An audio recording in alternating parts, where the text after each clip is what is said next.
I call this monthly meeting of the Wyoming Game and Fish Commission to order. At this time, I'd remind you to silence your cell phones. During my meetings, those phones that ring, it's a required $50 donation to Access Yes program. I would have a roll call vote of the commissioners. Commissioner Lundvall. You hear us, Angie? Ashley? While she's working that out, Commissioner Jolovich. Here. Commissioner Masterson, excused. Commissioner Ladwig. Here. Commissioner Roberts. Here. Commissioner Bell. Here. Commissioner Lundvall, you in with us? I am. Thank you. Having a quorum, we will proceed with the business of the commission. I encourage a lot of public participation during my meeting. If you are a member of the public and would like to address the commission here today, please fill out a form located out that door at the back table, a blue slip. If you're participating via Zoom, you should have submitted an advanced comment form prior to the start of today's meeting. But if you haven't, and you'd still like to comment on an agenda item, please contact the host of this meeting.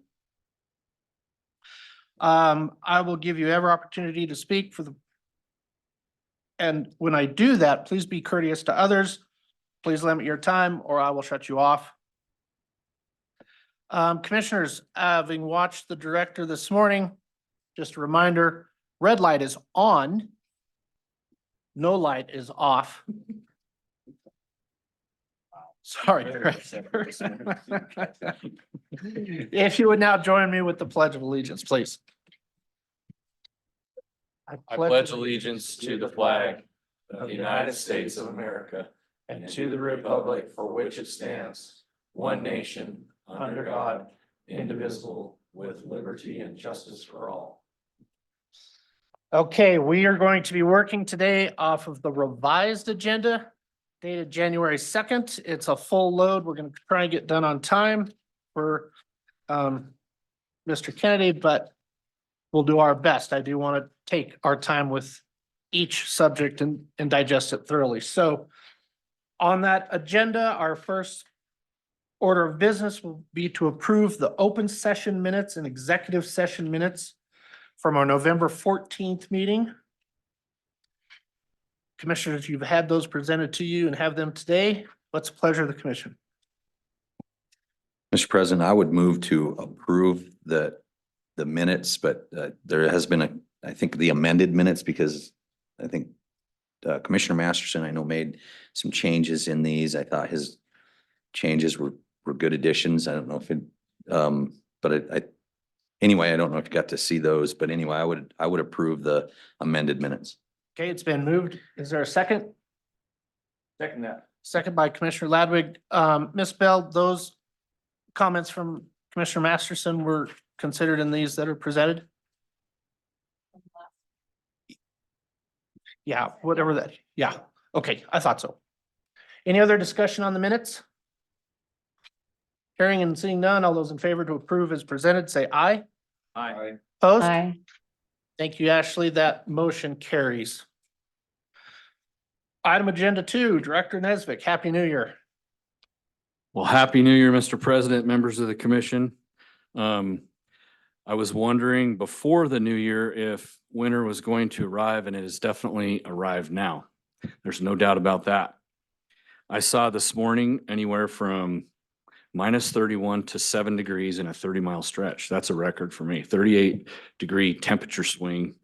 So winter's definitely here in Wyoming. We've got a little bit of the much needed snow that we need in our mountains to build some snowpack, and we certainly came into with this the long fall and the late start to winter, got our big game populations off to a really good start for the winter. So as you mentioned, Mr. President, Commissioner Masterson's excused. He did want me to relay to everybody how much he regrets not being here. He's ill this morning to a point where he can't even appear on video, but he's going to be fine. He was in a way to be respectful of everyone. When he had a little cold the other day, he decided he probably ought to get himself tested and discovered that he had COVID, and he didn't want to bring COVID to all of you. and now he's ill with it. So we'll miss having him here today, but we'll get him updated and he'll be able to watch the recording. Commissioner Linvall's online due to travel issues that she had. So Commissioner Ladwig and I here back in December attended the Western Association of Fish and Wildlife Agencies executive leadership meeting. This meeting replaces what was formerly known as the winter meeting. I thought it was a great get together. A lot of the focus of all of the discussions with all the Western states and provinces was around wildlife movement and migration. And WAFWA at this meeting took a vote and decided to move out with its new initiative being all focused around wildlife movement. That's going to mean good things for Wyoming. WAFWA, you know, the exact role that they're going to fill in migration corridors, wildlife crossings, wildlife movement, fish passage, all those kind of things is not yet fully defined, but we've taken the first steps, and I believe that they're going to be able to really be a good facilitator of information, a good repository for data. They're going to be able to help disseminate grant funds to states to work on wildlife movement projects and be able to provide some common knowledge across all the states as this focus on wildlife movement is becoming, it's reaching much further than our state now. I will say though that our state and the actions of this commission have really been a pretty inspirational. This commission and this state has taken a leadership role and inspired other states to do the same thing, which is pretty darn cool.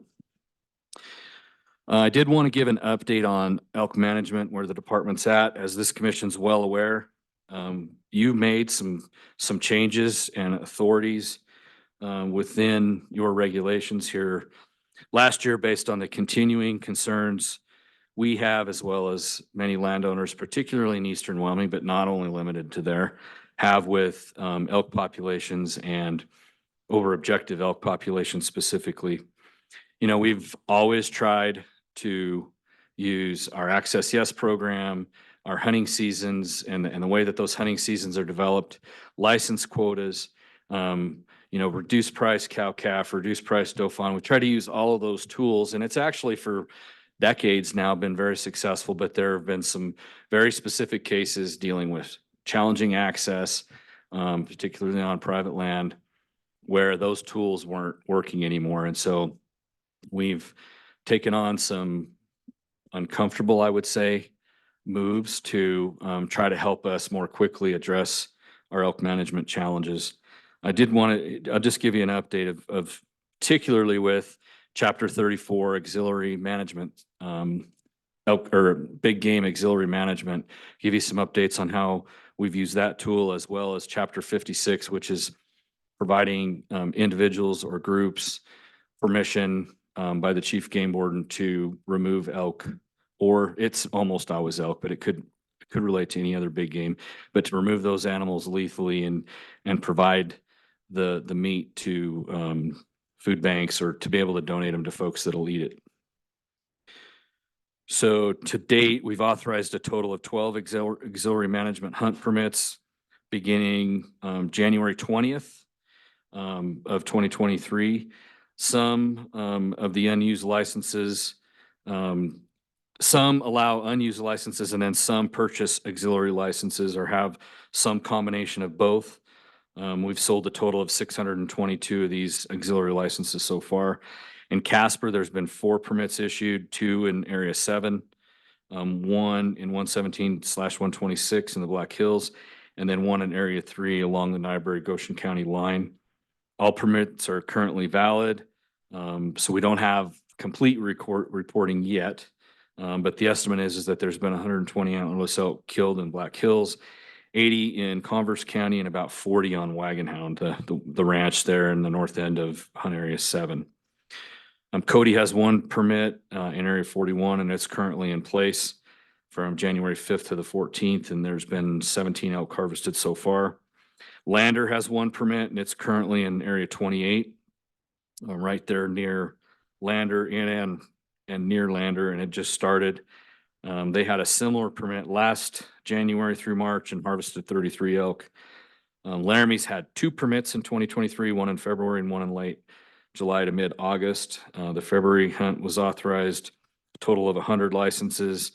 31 hunters purchased 79 of those and killed 39 elk during the 60 days of this effort. And then the August hunt only killed 1 elk with very little interest or activity, interestingly. Green River had 2 permits during February and harvested 18 cow-calf elk with a total of 40 hunters eligible. And then Pinedale had 1, and they harvested 1 cow elk with 16 hunters participating. As far as Chapter 56, which is that's the lethal removal in Iron Mountain, just here between Cheyenne and Laramie, we've issued 27 of those permits to individual landowners. Each permittee was given 15 donation coupons to cover the possession and the donation of the harvested elk. Some permittees have received more than 15 permits if they utilize their initial distribution. Some have not harvested any. We're about to increase the overall allowance from 450 to 700, maybe even 750, so that we can continue to provide donation coupons to those who are harvesting elk, while avoiding taking coupons away from others who still might. So harvest to date in that effort is 166 elk out of the 450 coupons available. And so that's an update. This, I do want to commend the Wildlife Division and the work that they've done, having these difficult discussions with landowners that are experiencing overabundant elk populations. They've done a lot of hard work. They've done a lot of public interaction on this, and to this point have done a good job of taking the first steps to try to address this issue. Changing gears, early in December, I just recently became a member of the Hunting and Wildlife Conservation Council, which is a council that is appointed by the Secretaries of Interior and Agriculture. This group is primarily non-governmental folks from all over the country that are charged with addressing hunting and wildlife conservation type issues, really at the national level. I bring this up because this last meeting in December, the council took final action to make recommendations to the Secretary of Interior on the use of lead ammunition on national wildlife refuges. The Fish and Wildlife Service has been engaged in a rulemaking process to look at how they wanted to regulate or deal with the use of lead ammo on national wildlife refuges. Ultimately, the recommendation from this council closely mirrors the approach that we've taken in Wyoming, which is non-regulatory, which is focused on information and education so that folks can make good decisions specific to their particular interest, what they're hunting, and also works on the end of trying to help manufacturers make more non-lead ammo available to those folks that want to use it. Again, the most important component of that is not trying to use regulation and laws to force people into using non-lead ammo. I think that's worked in Wyoming well, and we have Brian Berdosian here today. He's going to give you a presentation here in a minute. But I was happy that the council was able to make that recommendation and try to avoid regulation. Now, the Fish and Wildlife Service still has the opportunity to take that recommendation and do whatever they see fit. You've probably seen in the media, the state has continued, not the department, to work on the governor's task force or group to try to address recommended changes to the Rock Springs RMP. We were not participants. We did have Sean Yancey, our wildlife management coordinator in Green River, attend those to provide information. That process wrapped up here a week ago. And so now, we'll be waiting to see which of those recommendations the BLM decides to implement when they publish a final record of decision. We've also been in the throes of updating the sage grouse, or participating with the BLM in the update of their sage grouse plan. This has been a long process. This is the third revision since Wyoming actually initially enacted an executive order for sage grouse back in the early 2000s. I guess 2007 or 8, right in there. This is the third revision of that plan. It's in the process now of it will go out, or it has already gone out for public comment. The the volume of information that came out in the initial draft was significant, and Deputy Director Bruce has spent a significant amount of her time going through 1,400 pages of documents and participating with other people from the state, from other entities like the counties, and with Oil and Gas Commission to provide several thousand comments to that plan. So I wanted to commend Angie on all of her work. It's been grueling, and there's been a couple of days when she's been a little bit growly, but she did an exceptional job and really provided a lot of leadership to the other folks involved in this effort, both within the state and also from BLM. And lastly, I wanted to finish up with reminding everybody that this is Deputy Director Kennedy's last meeting with us. This will be his last commission meeting. I think that he intends, he's not even wearing it. I can't believe he didn't wear it today. He has, okay, tomorrow you'll notice he's wearing Old Blue. Old Blue is the sport coat that you saw him in almost all the time at commission meetings, legislative committee hearings. And Old Blue, we've heard after his last commission meeting, might get burned. It needs to be burned too. If you've seen the inside of that thing, it is. But anyway, February 29th is how long we have him here with us on the team. And so we got a little bit of time, but I really wanted to mention on behalf of the department and the state, our appreciation for Deputy Director Kennedy's service to our agency, our wildlife, the state of Wyoming. I think from everything I can find, he's at least in the foreseeable past, he's the longest serving deputy director in that particular position. It'll be over 13 years now. When he retires, it'll be over 13 years.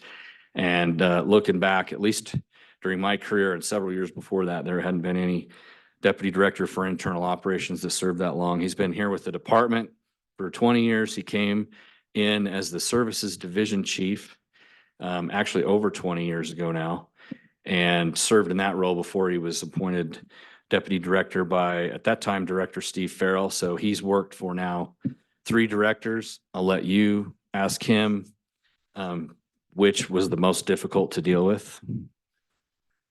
But he has got he's one of those folks on the senior leadership team that has a significant amount of our historical, cultural, legacy kind of knowledge on how this department has run for a lot of years. He's always in this role worked very closely with the commission, so all of you know him well. He's the master of organizing and putting together agendas. He and Tony, and before him, Sherry, spend a lot of their time putting these things together to make sure that all of you are served well, that you have the information you need, all the logistics are taken care of for you, and that there's some thoughtfulness that goes into the agenda to make sure it flows well. He has been throughout his career, not just in this role, extremely involved in property rights, and he's had the opportunity to be involved in some of the biggest property rights issues in our state and for the department than anyone else has. I mean, he was very involved in a very large conservation easement project, one of the first of its kind over in Pinedale. And since then, he's been involved in securing access and also easements and department property, a lot of big department projects. When he took over as deputy director, one of the things that got handed to him was, we've got to figure out this Jackson housing thing.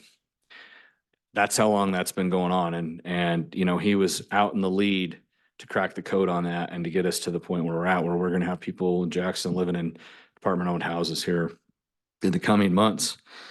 He has, as you know, he's the lead for the department on development of our budget. And he has been here at a time due in large part to a lot of his leadership to bringing the department to the best financial position we've been in decades. And he was a significant part of that. He's got an eye for detail. He's got an eye for money and what's the best way to expend sportsman resources, and also what's the best way to save sportsman's resources. And he's done that just exceptionally. He has been instrumental in the department's leadership development program. That thing has ebbed and flowed, and it's gone through multiple iterations of different ways. But here specifically over about the last 7-8 years, he has helped get that program to where it is today, where it adapts regularly to the needs of our employees and also feedback from those employees. And it's very, very popular with all of our folks. And it's in a great spot. He doesn't like to remember this because it was a tumultuous time in his career, but he had to step up.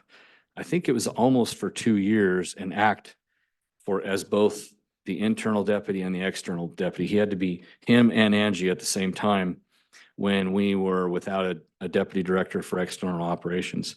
And I remember those times, and it was a steep learning curve and a lot of additional workload, but John stepped in there and got her done and did it in exceptional fashion.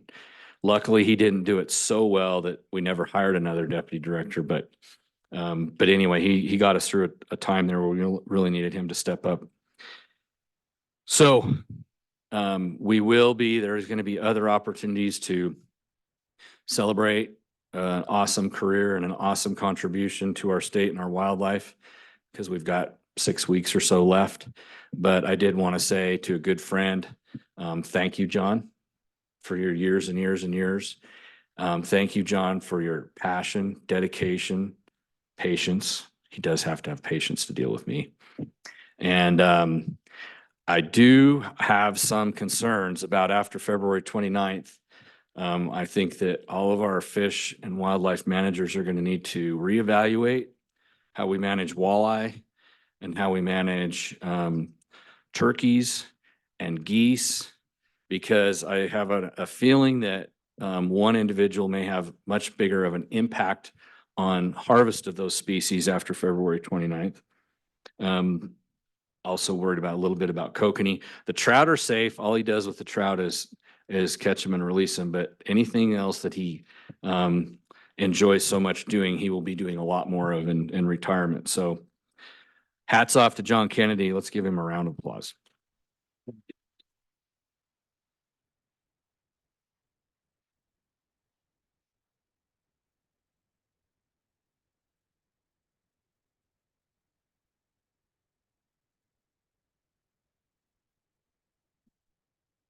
Mr. President, that concludes my director's report. Director, are there any questions from the commission for the director? I have a comment. I guess I'm glad to hear that WAFA has prioritized wildlife movement. And that spun a thought in my head that I would like to recognize Deputy Director Bruce and her entire team and staff on securing that $23.4 million grant. We are leaders in that movement, and to see WAFA do it, I'm glad we've led other states to do it. And congratulations to you and all of everyone that had an effort on that. It's good to be part of Wyoming on deals like that. So fantastic. Commissioner Ladwood, go ahead. Yes, I'd like to add also, after going to the summer WAFA and the executive session with the director and deputy director, you can't believe the amount of time that especially Deputy Director Bruce, but everybody spent being questioned about our migration policies and our migration capability. Wyoming is being looked at very strong throughout the whole Western United States, not only for wildlife, but fishery migration. And that was something that kind of blew my mind, that they were wondering about how they were going to handle some of the fish migration. So again, we're leading the pack, and it's really neat to be part of that organization. Very good. Just one, Commissioner Roberts. on behalf of the director, and Angie and the staff and the rest of your whole department, 24.3 million to a 189 crossing in Kimmer is just absolutely mind-boggling. It's an absolutely feat that they pulled off, that the state should be so proud of, and that and the quality of the game and the migration that's gonna come through there is gonna be benefit for everybody for, generation after generation after generation or generation. And I know it took a collaborative effort of everybody to get this secured, but, hats off to yourself and your department for such a great job what you did. Thank you, Commissioner Roberts. I appreciate that. And on behalf of all of our folks that work on this every day, we're very passionate about it. We love to do it. And we don't get it done though without a lot of partners. And so hats off to the partners. I will tell you that the Wildlife Fund played a big role in this as well. And so I really thank them for, that's an entity and some help that we haven't had in the past, and they've done exceptional work on this. Mr. Director, if I could, one more question. Do we have any inclination of a timeline for the BLM to make their final decision on that Rock Springs RMP? Is there a limit to that? So this is all predictive. We don't have a final timeline. My guess is it's going to be sometime before July, probably in the June, July timeframe. And I'll look to Angie to see if she's nodding her head. Okay. And I did one other quick item I did want to mention while we're talking about crossing specifically in that grant. The YDOT was, when I look at our abilities to work with YDOT on wildlife crossings today compared to several years ago, there's really been some significant improvements. YDOT was a big part of securing that grant. They did a lot of the legwork, a lot of the paperwork, a lot of that kind of stuff. We provided a lot of data and input, and it was a good effort between both YDOT and Game and Fish and the Wildlife Fund and others. So. And I just want to add, it's exactly right. I mean, from all the muley fanatics to all the way down the NGOs and the Mule Deer Foundation federations and everybody that was such a great thing. Everybody came together from that. I mean, and I don't want to not recognize every single person that was involved in it. So I just want to make sure and tell everybody it's a heartfelt thank you from everybody in the state, and it'll be great. So Thanks. Thank you, sir. Morning, Megan.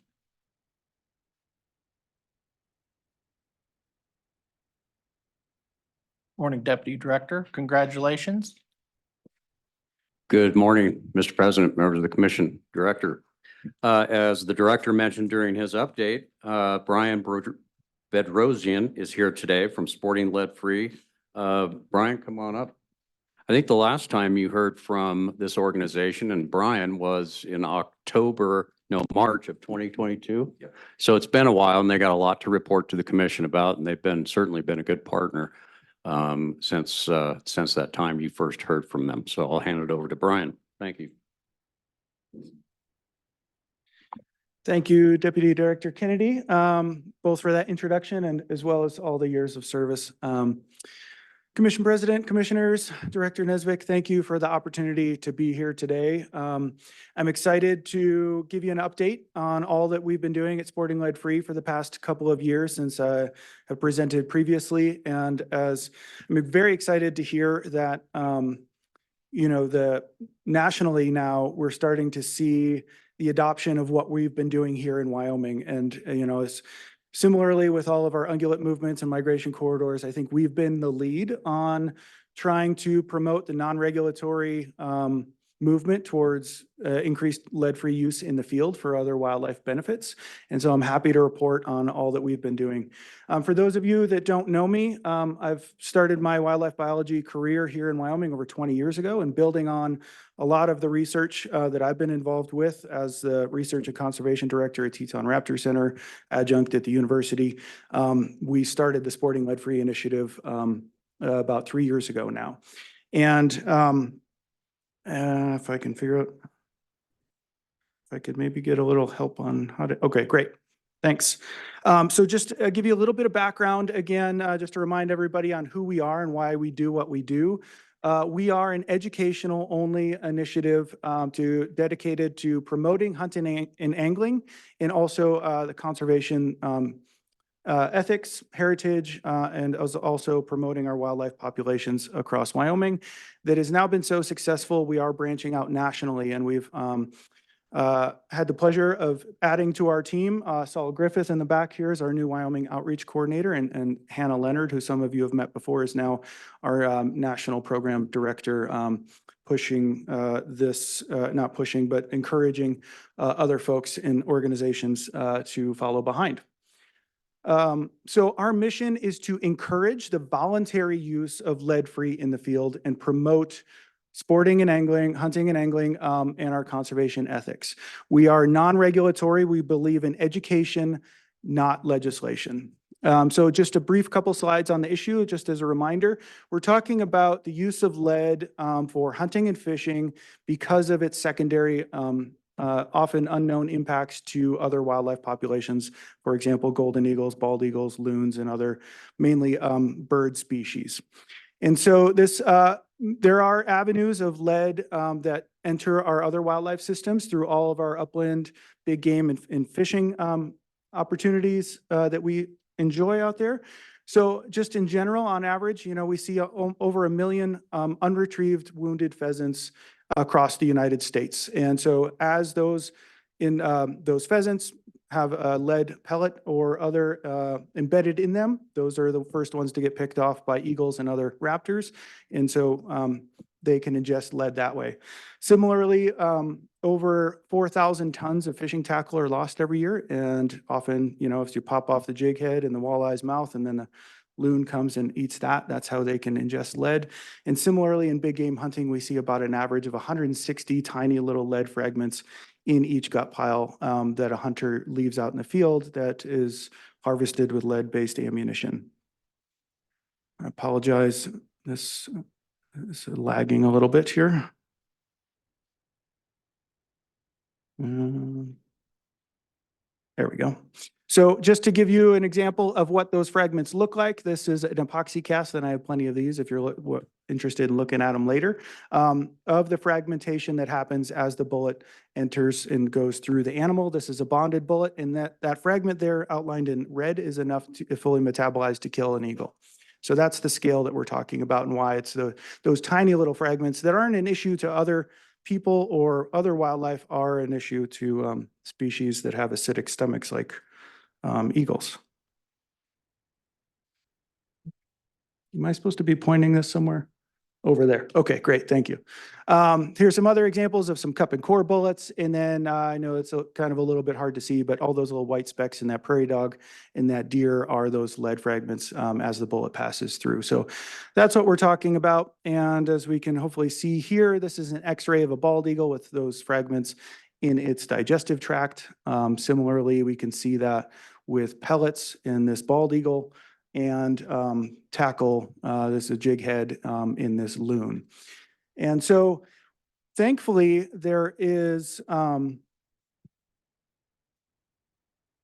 great solution, an easy solution for folks that want to choose lead-free ammunition out in the field. And the availability is getting greater and greater in the past years. And now you can even go to Sportsman and buy lead-free ammunition for your big game hunting cheaper than lead-based ammunition, which wasn't the case 10 years ago.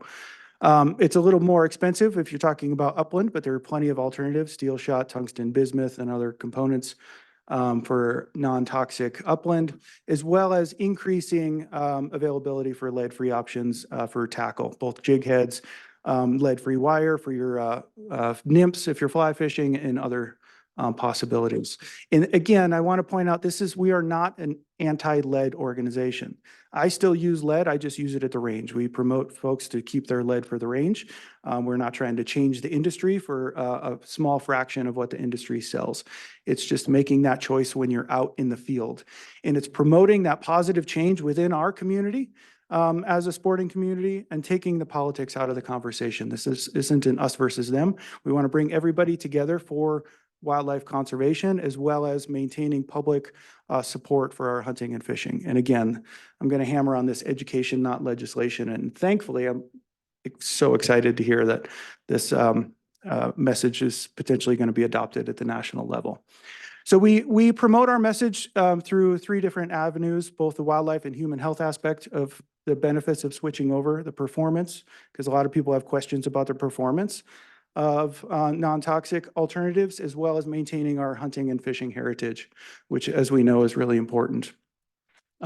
We do this through three different main channels, one of which is raising awareness. The other is building a community of folks that promote and believe in using non-toxic ammunition and tackle when they're out in the field, and then increasing access, both to non-lead options as well as to opportunities in the field. So just to give you a little update on some of the activities that we have been doing over the past year to help raise awareness.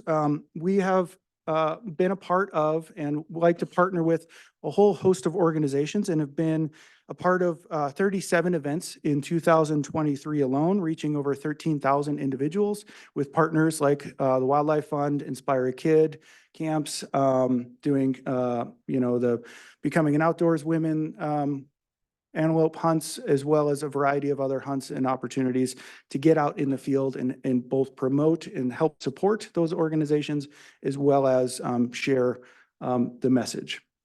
So we've been doing this across the state. We also do a whole bunch of shooting demonstrations with folks and organizations where we go out and shoot water tanks, and people can use their own guns and ammunition and see that fragmentation firsthand, because a lot of folks, once they see it, it drives that message home a lot more on that fragmentation. So we do shooting demonstrations with our Native communities, Hunters of Color, for example, and a bunch of other organizations across the state and in multiple states now. Sorry, I'll just go back. We also do a whole bunch of tabling and demonstrations at expos, including the Wyoming Expos, events in Kemmer, as well as, Mule Deer Days and the events in Salt Lake City, and trying to do tabling and just showcasing and having that conversation with people to take that divisiveness out of the topic.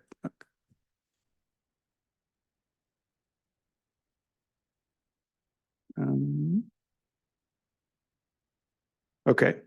On top of that, we also are working in classrooms. So we're working with the National Hunter Ed instructors to incorporate a couple slides on the fragmentation and the conservation ethics of using lead-free ammunition. We also have a in-class education curriculum where I go in and use the data that we collected on eagles and ravens in Wyoming as a science lesson where the kids can go through, learn how to graph the data, understand and interpret data, with the added benefit of talking about the benefits of hunting and fishing in the state and using lead-free options as that. So we have a educational teacher portal where teachers can go in and get all the information, and then we provide in-class support for that.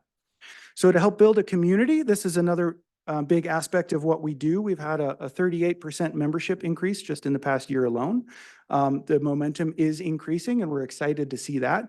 We have different levels of engagement. We want folks and individuals to be members of Sporting Lead Free, and it has been free up until this point, which is just to showcase that they support this educational approach and non-regulatory approach. Similarly, the next level up, we have ambassadors, and these are ambassadors across many different states across the United States and several different countries that are actively promoting this message of education, not regulation. And so we provide them a whole host of support, including monthly meetings where we provide them information, demonstration materials that they can use in their own communities, and so they can take the message of Sporting Lead Free and tailor it to their own communities. More recently, in 2023, we launched a conservation partner program, and you'll see we have 22 conservation partner organizations now, ranging from everywhere from rehab centers to ammunition manufacturers. And again, this is bringing the communities together for common good and conservation. And so we're really proud of that. We're building those conservation partners.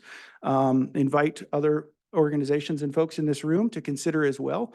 And so, yeah, just happy to build our community in multiple different ways here, because this is, we all get our information from our friends and family when we're hunting and fishing. And so having those communication outlets is really important.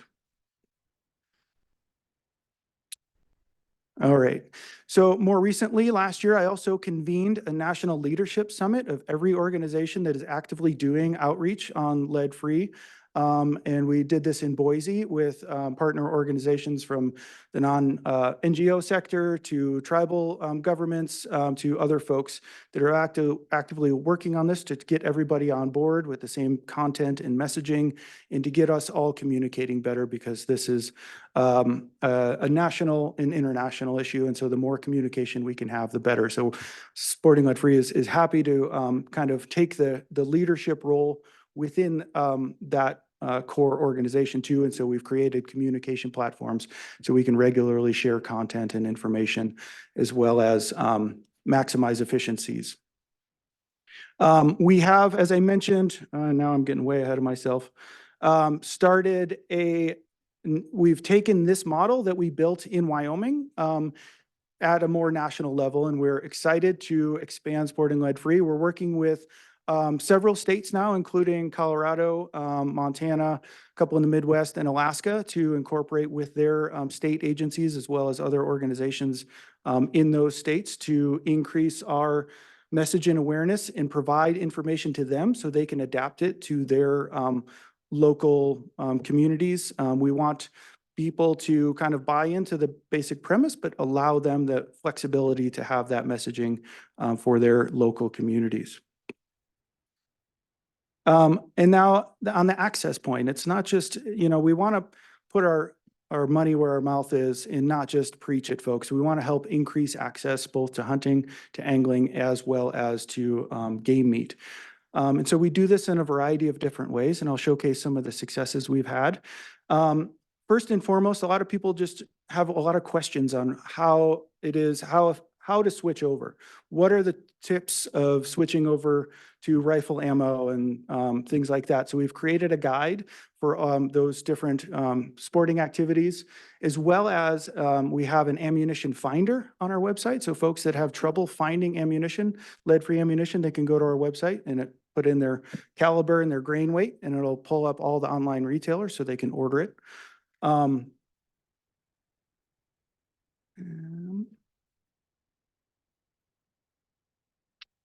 We are proud to partner with folks like the Wildlife Fund and Wyoming Game and Fish Department to provide lead-free tackle to most kids' fishing days across the state, including the Maury Brown Fishing Day for the past couple of years, providing both personnel support at those events as well as lead-free tackle that goes in all the kids' tackle boxes and on the fishing poles. And so we just finished our second year of that this year and are really excited to continue because, as we know, if kids make that transition when they first enter the sporting and hunting world, it's much easier for them to continue that journey rather than trying to change the folks' minds later on in life. So we really promote helping that first generation as they enter in. We're also trying to provide lead-free ammunition to other organizations. So we've worked with our ammunition manufacturer partners to provide lead-free ammunition for the BHA Armed Forces Initiative, Ambassadors for Hunters of Color, her upland hunting camps, as well as the kids in the Putting the U in Hunt. And so trying to help promote some of those other organizations that we work with and kind of leading the way in providing access as well as information. Similarly, on the angling, we have a lead-free tackle finder on our website as well. So if to find manufacturers that make lead-free tackle. So again, trying to create or tear down those barriers for folks to get into using lead-free options. So it's not just on the ammunition side. We also are really want to engage in our communities. And so for the past couple of years, I've spearheaded a meat donation program up in the Jackson region to start with, where we're looking to expand that and are in conversations with other communities. This is in addition to the Food from the Field program, Hunters for the Hungry program. And the reason why it's different but additive is because we are accepting packaged donations from individuals that don't go through processors or have leftover meat in their freezer. And so this is the only opportunity where individuals that package their own meat can donate to other communities in need. And so we're really proud of that.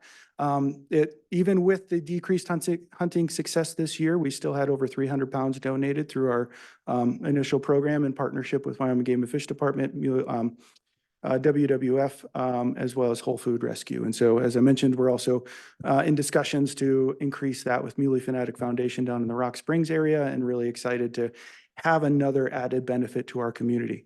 So providing access to this amazing protein resource that we all love to other non-hunting communities and non-hunting families. We take it to the next step where I also personally scan and x-ray all of the donated meat to make sure that families are getting lead-free meat. None of the meat is wasted. Just want to be clear on that. We are just about 20 to 25% of ground meat that goes through home processing or professional processors will have lead fragments in it. It is pretty much an undeniable fact. And so what we want to do is we want to make sure that families are not getting those packages. Other individuals that aren't concerned with this, those fragments are still enjoying the meat, thankfully. And the families with little kids, we make sure that they get the clean packages to begin with. And so this year alone, we've scanned over 2,500 pounds. I've scanned 6,500 pounds over the past 3 years through the meat donation programs of confiscated game meat through Wyoming Game and Fish Department and other organizations as well. And then we also mark that. We provide pamphlets in bilingual pamphlets that also have recipes for game meat donations, because a lot of non-hunting families, you know, it's a little bit different when you're cooking elk versus beef. And so we want to help promote that as well. And so finally, we also strongly promote hunting heritage and fishing heritage. And we do this actively with youth. We all know hunters are the original conservationists. We should be proud of that. And we want to promote that as much as possible. And we do that by building trust, leading by example, and really to maintain that public support of hunting and fishing. This is something that we can do as a community within ourselves to say, hey, we identify this as an issue and we are solving it. And we are helping wildlife because we are conservationists and we believe in this. And so that is our whole premise at Sporting Lead Free. And we're proud to work and promote youth in hunting and angling and increase our recruitment in these sporting activities when we want to work and promote and highlight the successes that all of our young folks have out in the field too. And so we're happy to do that, and we're proud to do that on a very regular basis. So one of the things that I've been working on recently is creating draft principles of what it means to us and others to what does Sporting Lead Free mean? And we want to work with Wyoming Game and Fish Department, other organizations to draft these in a way that are inclusive, that aren't divisive. And so where we're at right now, and I'd love feedback now or later, but basically is number one, support hunting and fishing. We want to do that first and foremost. Secondly, promote our conservation ethics while we're out there. And then reducing barriers to participation and inclusion in our sporting activities, hunting and angling, increasing the use of lead-free sporting products. We know there's opportunities and times where lead-free is not going to be the preferred alternative by sportsmen, and that's okay. But if we can just still increase the use of lead-free products while folks are out there, that's the goal. It's not to eliminate lead-free, it's just to increase our use of, not to eliminate lead, but increase our use of lead-free. And then promote science-based and factual information about hunting and angling, both within our communities and to the non-hunting communities. And to share and cooperate in order to do that. And that is the basic premise of what we do, why we started this, and why we're continuing this, and I think why we've achieved the successes that we have had. Just a brief slide on our financial health. Sporting Lead Free, when I came here in 2022, we were just getting started. We're now a couple years in, and we're thankful that we have expanded both our staff and our messaging. We are moving to a paid membership model. This is going to be $1 a month per person, so $12 for an annual membership, and that's just to give us a little boost of financial support and a little buy-in from our members as well. We rely heavily on grants and donations, including a very generous commissioner's tag from Commissioner Doobie when he was on the commission, as well as the big game lover, governor's big game license, Wyoming Community Foundation, as well as many other organizations and foundations that have supported our work.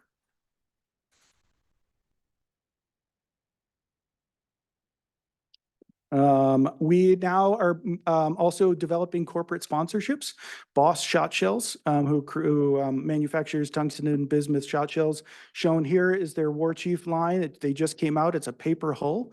The outside is not plastic. It's actually made with compressed walnut shells for it to be 100% biodegradable out in the field. And they're donating a portion of their the sales of the War Chief shot shells to Sporting Lead Free. So we're happy to kick off our corporate sponsorship with Boss Shot Shells.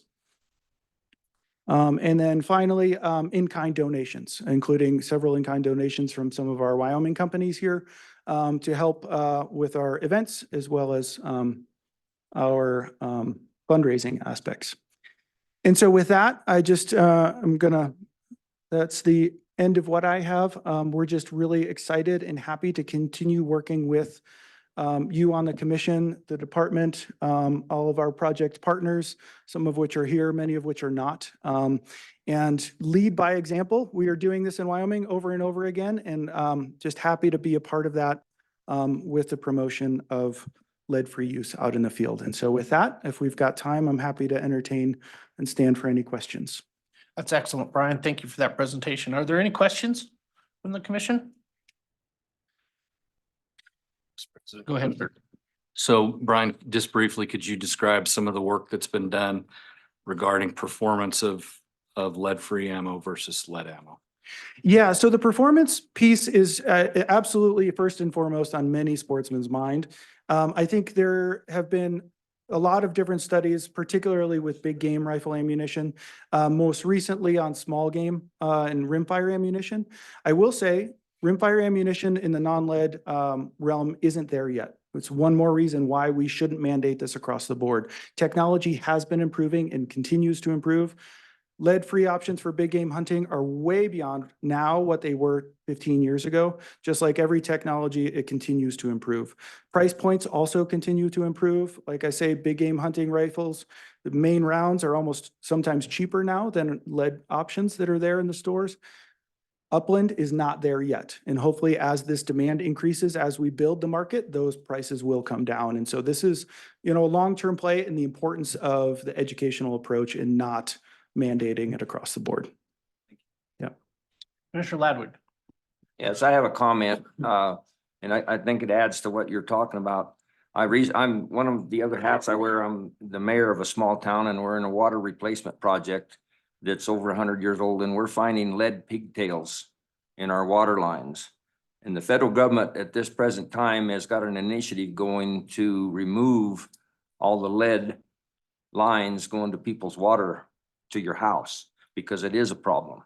And also, while I was at WAFA at the executive session, they're really encouraging commissioners to come to this. So they had a pretty good breakout session, and they had a professor in there that was doing research on the consumption or the assimilation of lead into people while they're doing hand reloading and handling bullets and making their own lead bullets. It was astonishing to me what effect that could have on a human body. Even it was very shocking when we got that report from them down there. It was unbelievable, the amount of lead that's assumed just handling the bullets. So that's something to think about, I think. Appreciate your presentation. Thank you for the comments. Very good, sir. Thank you. Thank you.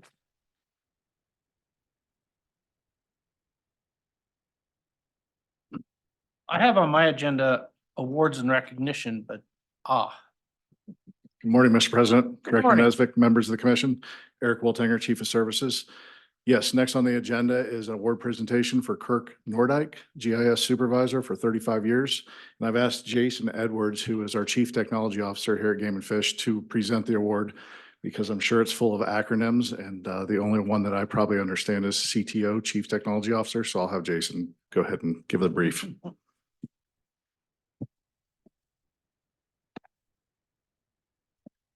President Brokaw, Director Nesbitt, Commissioners.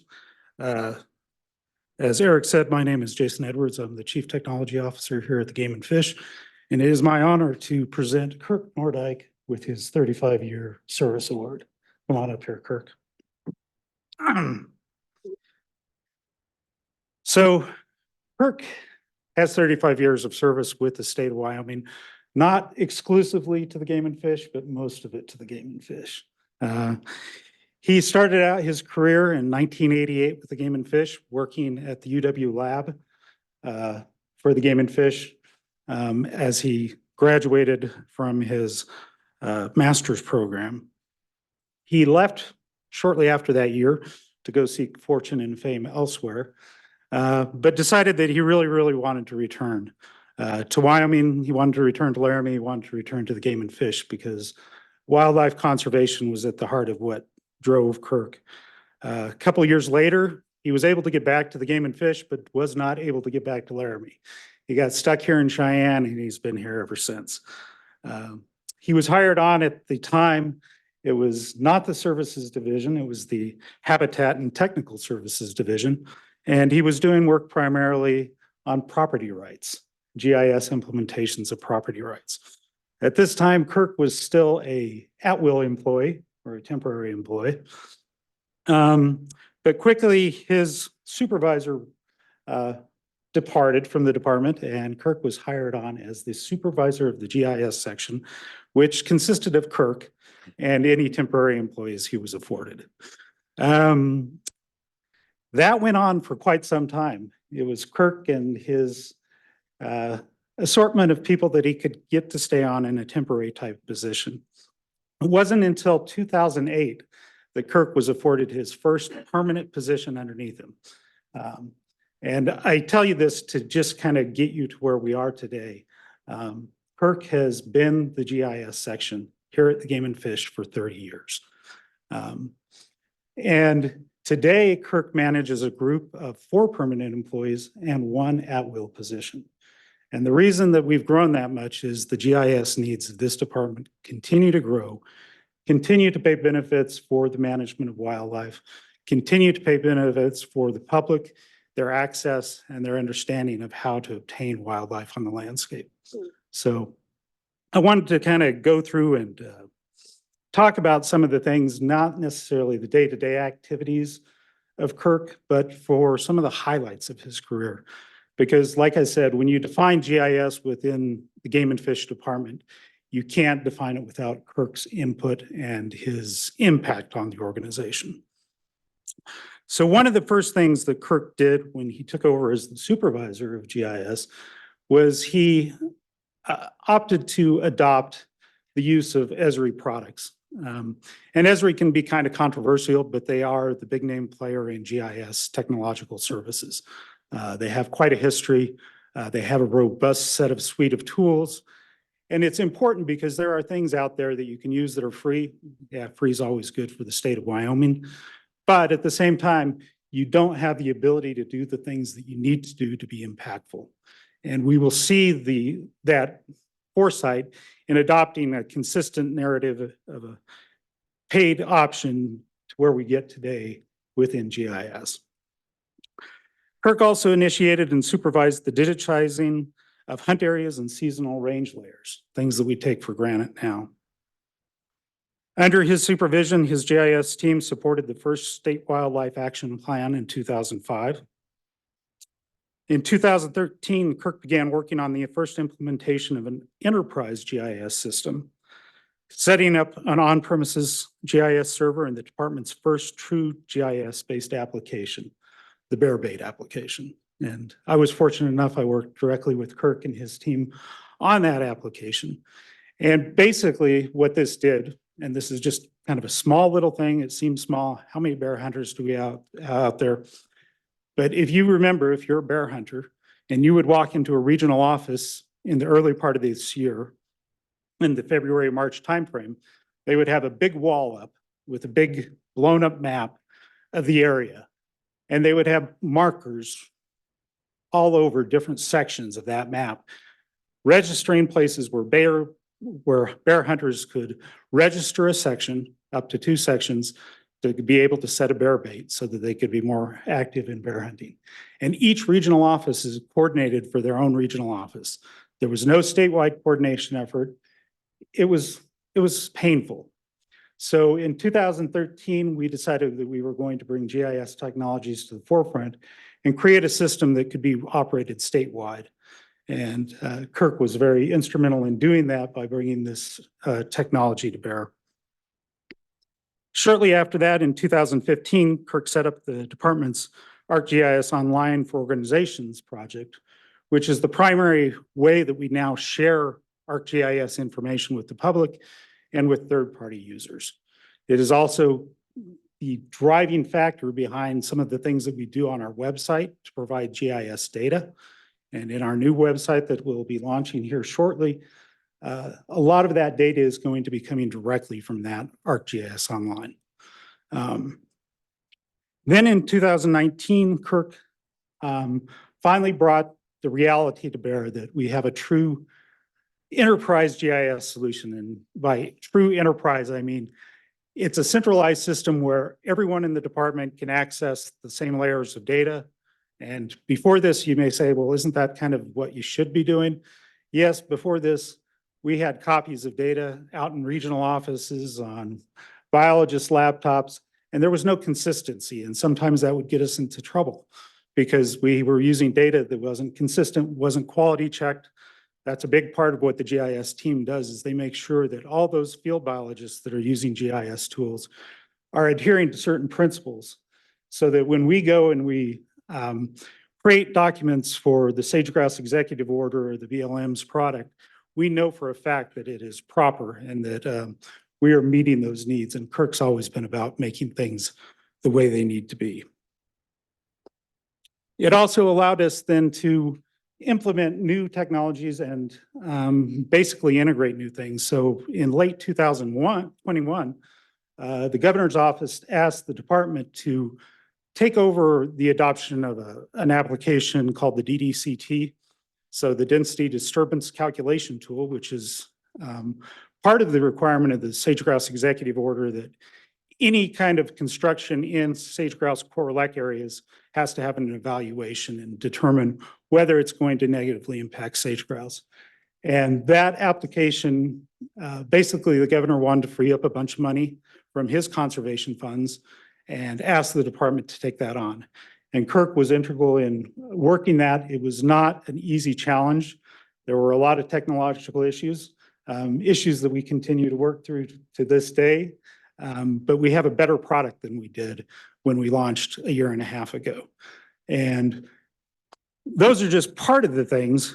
Probably the biggest impact that he's had on the day-to-day operations is because of the use of these GIS tools, we now use GIS, ArcGIS products as collection tools out in the field. The first one that I remember working with Kirk's shop on was the habitat assessment project. Terrestrial, yeah.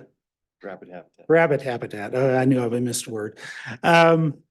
Basically, going out there and seeing and documenting on the landscape, what is the forage type available for mule deer and things like that.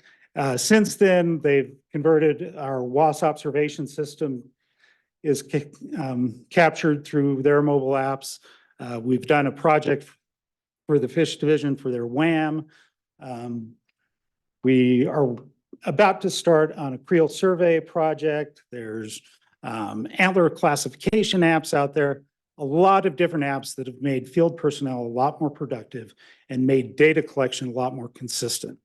And these are all under the guidance of Kirk. He's done a wonderful job. Just a couple more things I want to say before I let Kirk bask in his applause and maybe give you a few comments if he so chooses. But Working for the department has always held a special pride for Kirk.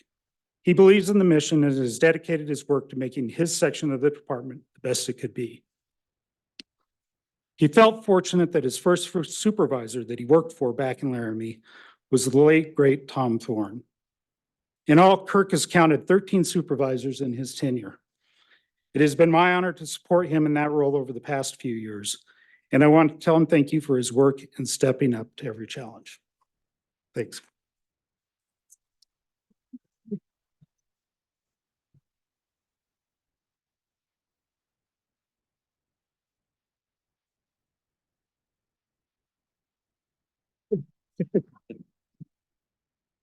You want to say anything? Okay, this was not an option for the 30-year award or any award prior to that, but I'll just quickly say, it's been a quick 35 years. As you can guess, I've seen a lot of changes. I've been through a lot of changes. Sometimes I was drug kicking and screaming. Sometimes I was instigating changes. But it all works out in the end. It's all been great. And I really appreciate it. Thanks. Thank you, Kirk.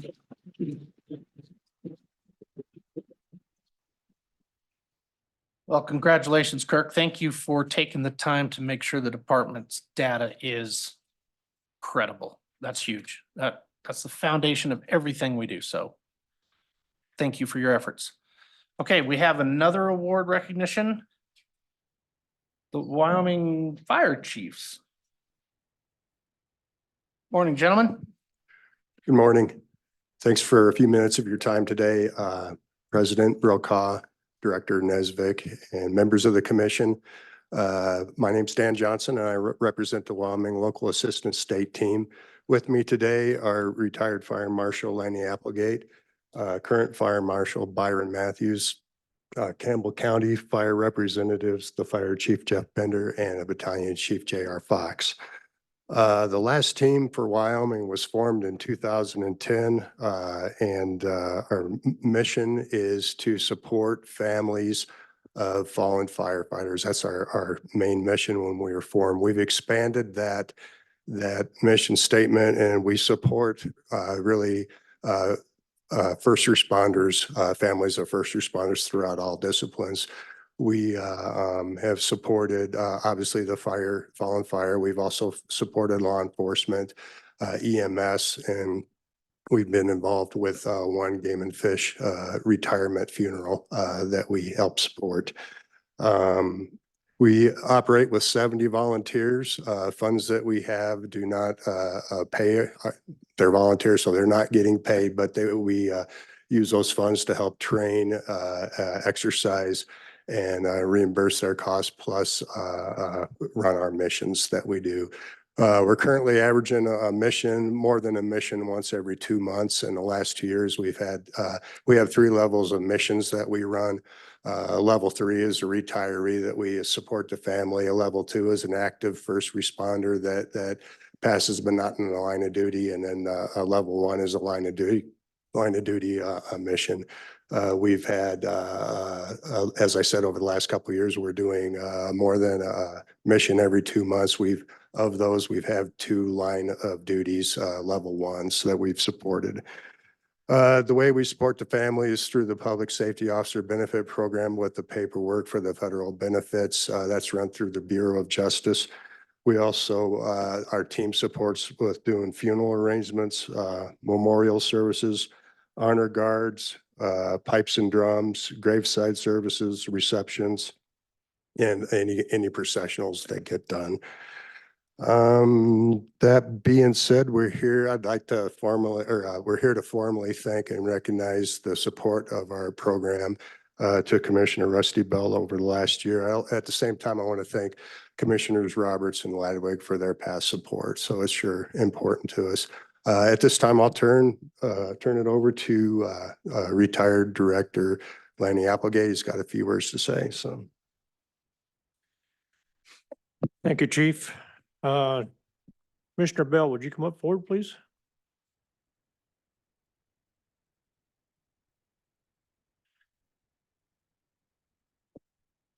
Commissioner Bell, on behalf of the Wyoming Fire Chiefs, slash last team, we appreciate your support, for, tag that you give us this last year, that we was able to, do a cost share with the, Wyoming Game Wardens Association. And, so here's a plaque and grateful recognition of your generous support to the Wyoming Last program. And, I'll just tell you folks, this program wouldn't last without you. It's very meaningful to us, and we've tried not to abuse it in any way, shape, or form.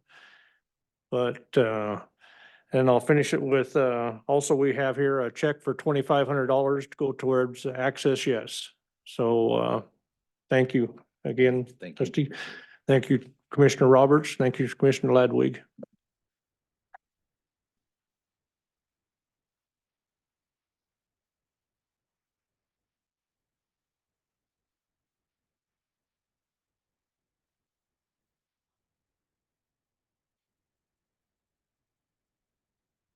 Well, thank you, gentlemen. Thank you for that recognition of Commissioner Bell. Thank you for that donation. But most importantly, thank you for the work you do. I think it's very important to those first responders and firemen. And I just think you run a great show. So congratulations. Well done. Okay. Chief Wiltanger. Good morning, Mr. President, Director Nesbitt, members of the commission, Eric Wolter, Chief of Services. Next on your agenda is an Auburn housing update. And I've asked Dirk Miller to go ahead and help me with this update. If you remember or recall kind of where we've been with this, we talked about a year ago about adding the Auburn house into the Jackson house order as far as those modulars go. And what we discovered with that was basically we had an estimate from a contractor that had we done that, we were looking at well over $1.5 million to complete that house. So in looking back through everything, we went back to the drawing board and asked the engineering staff in the fish shop to kind of talk through it and see what our best approach was. With us eliminating that one modular, it didn't reduce any savings because once we were over 2 or 3 modulars, we realized the savings. So any additional units we would not have seen. So that cost really didn't play out in our advantage to going with the modular at the Auburn facility. So Dirk will kind of give you the history a little bit and kind of what the department request is today.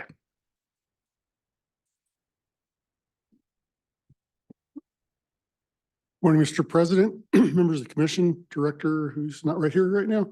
So as Dirk Miller, Deputy Chief of Fish Division, as Eric said, I'm here to talk about this Auburn house. And what I'm going to ask is your permission to spend some one-time funds that are in the currently approved FY24 budget to offset these increased house costs at Auburn. And I'll get around to that at the end. So we have a house at Auburn that is 83 years old, was built in 1941. It does not meet the department's minimum housing standards in our current policy. 23 years ago, we hired a consulting firm, Plan One Architects, to do an assessment of all the hatchery houses that we have. This one scored the lowest. It was the worst house 23 years ago. It's still the worst house today. We've been trying to get it replaced. So just a little about the house. It didn't, in 1941, they built it. It didn't adhere to any of our current building codes. Things are not square or level. The floor in the basement's not level. The electrical system there's just nothing about it that meets modern safety codes. Cracks in the foundation. It's a log house. The walls are not either plumb or square. Many of the logs are rotting. The log chinking tests positive for asbestos. The flooring in the house, the vinyl flooring, is positive. Bottom line, we need to replace this house, and we've been working on doing that for a while. In fiscal year 21, we budgeted $395,000 to build a new residence there. We took it out for bid. We actually had 3 builders who were interested in, and then in January of 2021, we had a scheduled meeting that follows the RFP process. And at that time, all 3 of those builders backed out, and they cited supply chain issue concerns and building material concerns. They just didn't want to bet on what they could build that house for. The way RFP rules are, we were then, with a failed search, able to just go talk to builders. We actually found a builder who said they would build a house for us.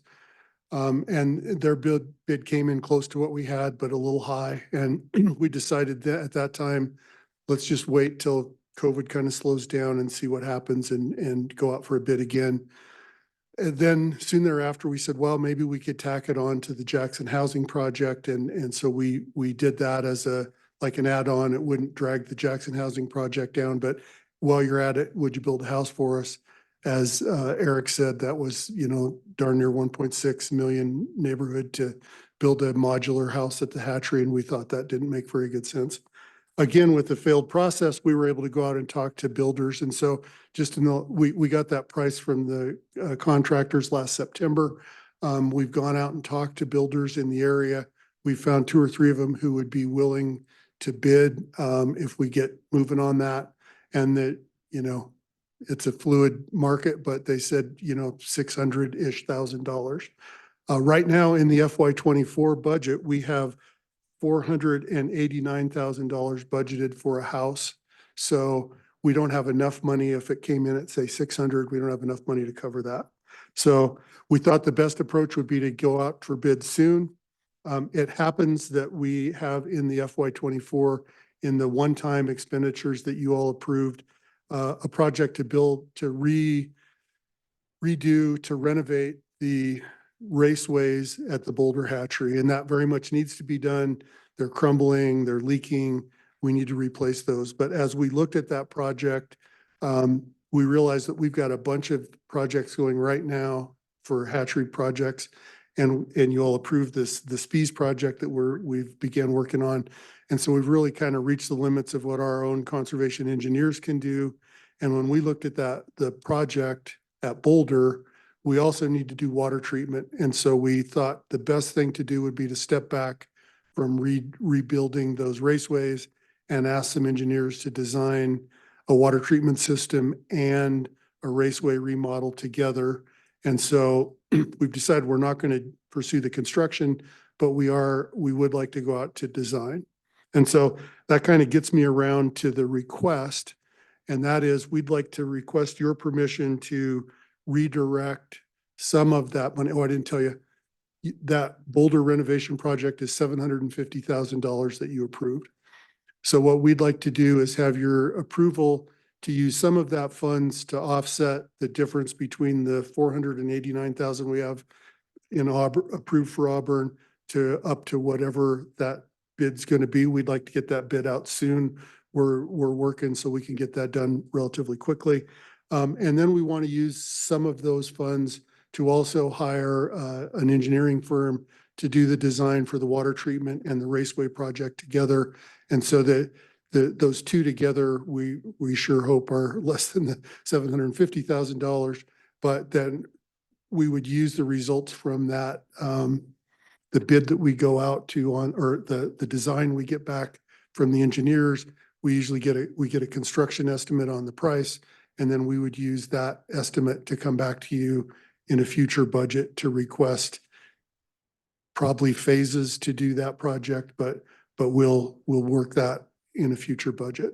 So just to be clear, requesting approval to redirect some of those funds to build a house at Auburn and design a water treatment and hatchery raceway reconstruction at Boulder, and not to exceed the $750,000 that's in for right now for the raceways, and certainly hope to come in less. With that, I'd be happy to answer any questions. I have a question. Is our 83-year-old cabin currently occupied? Yes, it is. Oh, it's a tough employee. You mentioned there was asbestos in the chinking, maybe the vinyl floor. Does this price include mitigation of the old cabin? No. So Mr. President, this is the money to build a new one, and then we'll need to come back to talk about demolition once we get a house built and get somebody moved. So no, this doesn't include any of the renovation, demolition, removal. Okay, so, but we have location at Auburn. We can build the new structure, get it occupied, let the old cabin sit there for a while.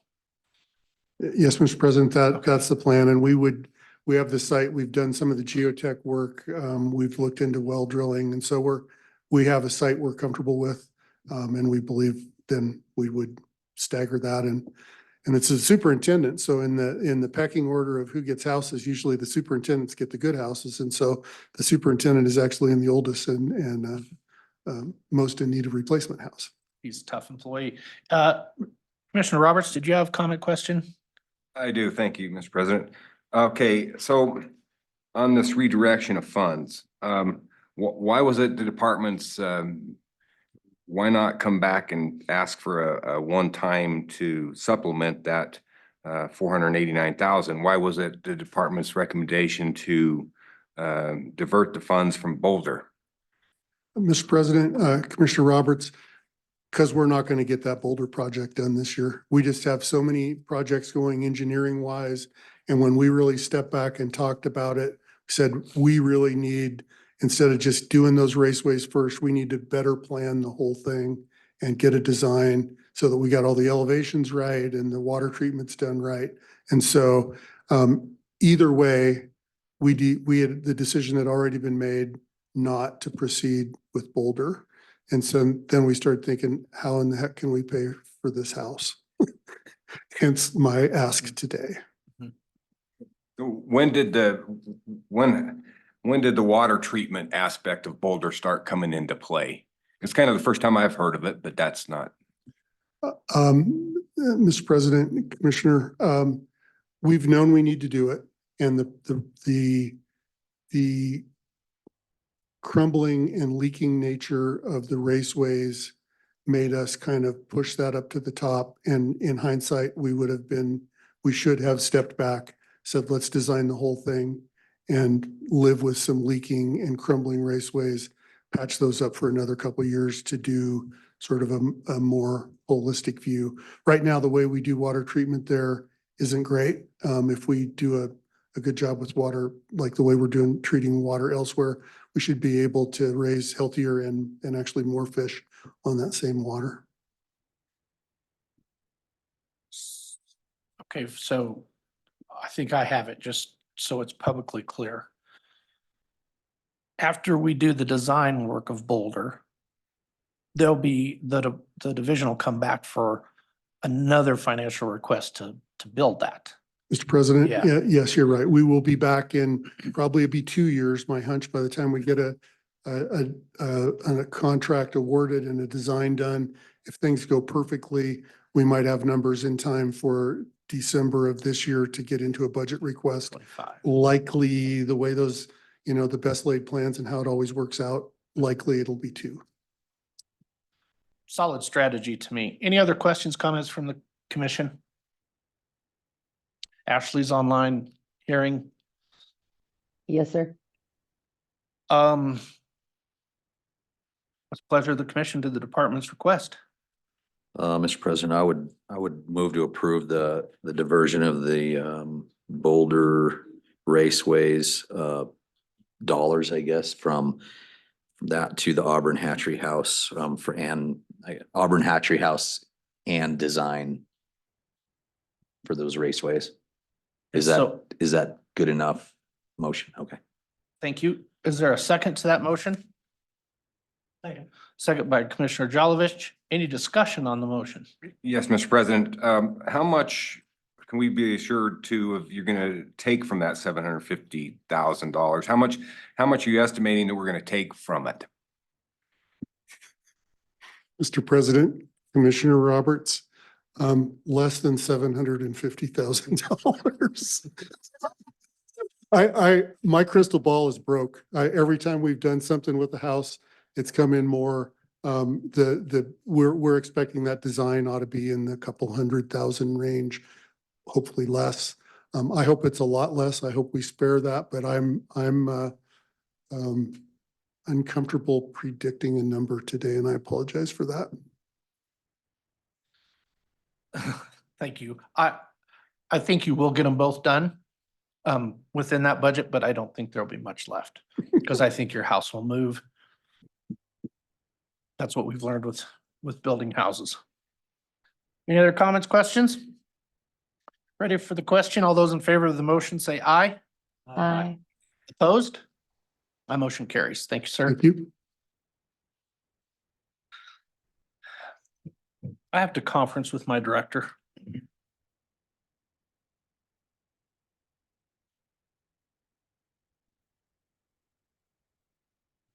At this time, I'm going to call for a 10-minute break.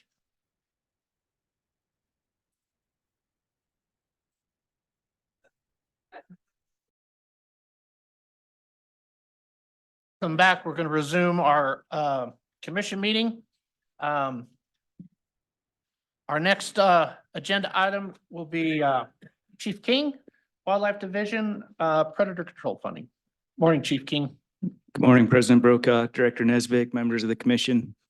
I'm bringing forward today a request for you to vote to approve some additional funding in our FY24 budget for predator control work on mule deer winter ranges in western and south central Wyoming. So as you recall, of course, last year we saw significant winter mortality across many parts of the state, especially in western Wyoming. And at the time, we talked about providing some additional predator control work. Last spring, we recommended that it would not be the time to go do it because we had critters coming through winter in such poor condition. They probably were not going to have healthy, robust fawns. And we recommended that we wait and reevaluate this winter. And we've done that. We feel that this would be the time, if any, to do predator control work action like this. This spring would be the time to do it. So our request is to add $200,000 to the FY24 budget for this work. This is in addition to the $200,000 that the commission has already committed to the ADMB. The work, if approved, we would contract with Wildlife Services to do the work. Our local managers would identify key fawning areas to go do that work. They'd get started this spring and implement that control action before, during, and potentially just after the fawning period. Our preference would be to get it done sooner rather than later. And just as a little bit of a reminder, we did this in previous years in 2016 and 17. So the 2016-17 winter, spring of 17, the commission approved a similar request, and we carried out this work then. So it's not unprecedented, but again, our request is to add $200,000 to the FY24 budget for this additional predator control work on mule deer winter ranges in western and southwestern Wyoming. And with that, I'll stand for any questions that you might have. Thanks for that, Rick. I certainly support. My first question is there any data from the winter of 16-17 correlating to percentage higher fawn survival rate? Is there any data there that what bang did we get for our buck? Yeah, President Brokaw, Director Nesbitt, members of the commission. We don't have any direct correlation to show that predator control work created any kind of spike in fawn numbers. We just don't have that data. It's really, really tough to tease that out. Yep. Questions from the commissioner, Commissioner Bell? Mr. President, Chief King, thank you. Certainly in support of this, but where does that money, where do we take that money? What account do we take that money out of? To move, where do we take that money from? President Brokaw, I'm going to have to defer to Director Nesbitt. It would just come out of your available one-time money that you would have to add back into the FY24 budget, correct? Correct. It's just an add-on from our discretionary funds. Sounds good. Appreciate that. Thank you. Any other questions?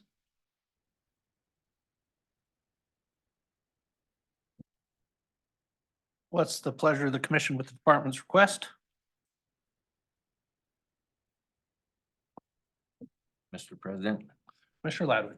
I move to approve or make a motion that we approve the request for $200,000 for the additional predator control. I think it's well worth the money spent to try to get our animal population a little more protection and maybe a little better. It's so moved. Is there a second? Second. Second by Commissioner Bell. Any further discussion? Hearing none, all those in favor of the motion say aye. Aye. Those opposed? That motion carries. Thank you.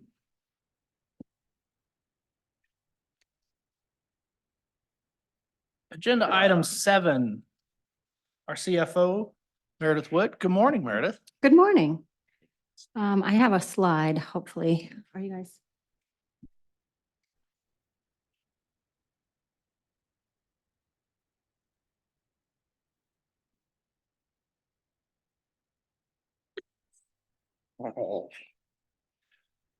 Meredith and I always have a joke during breaks or at lunch about how am I doing spending money? And sometimes she rolls her eyes. So how have we done so far today?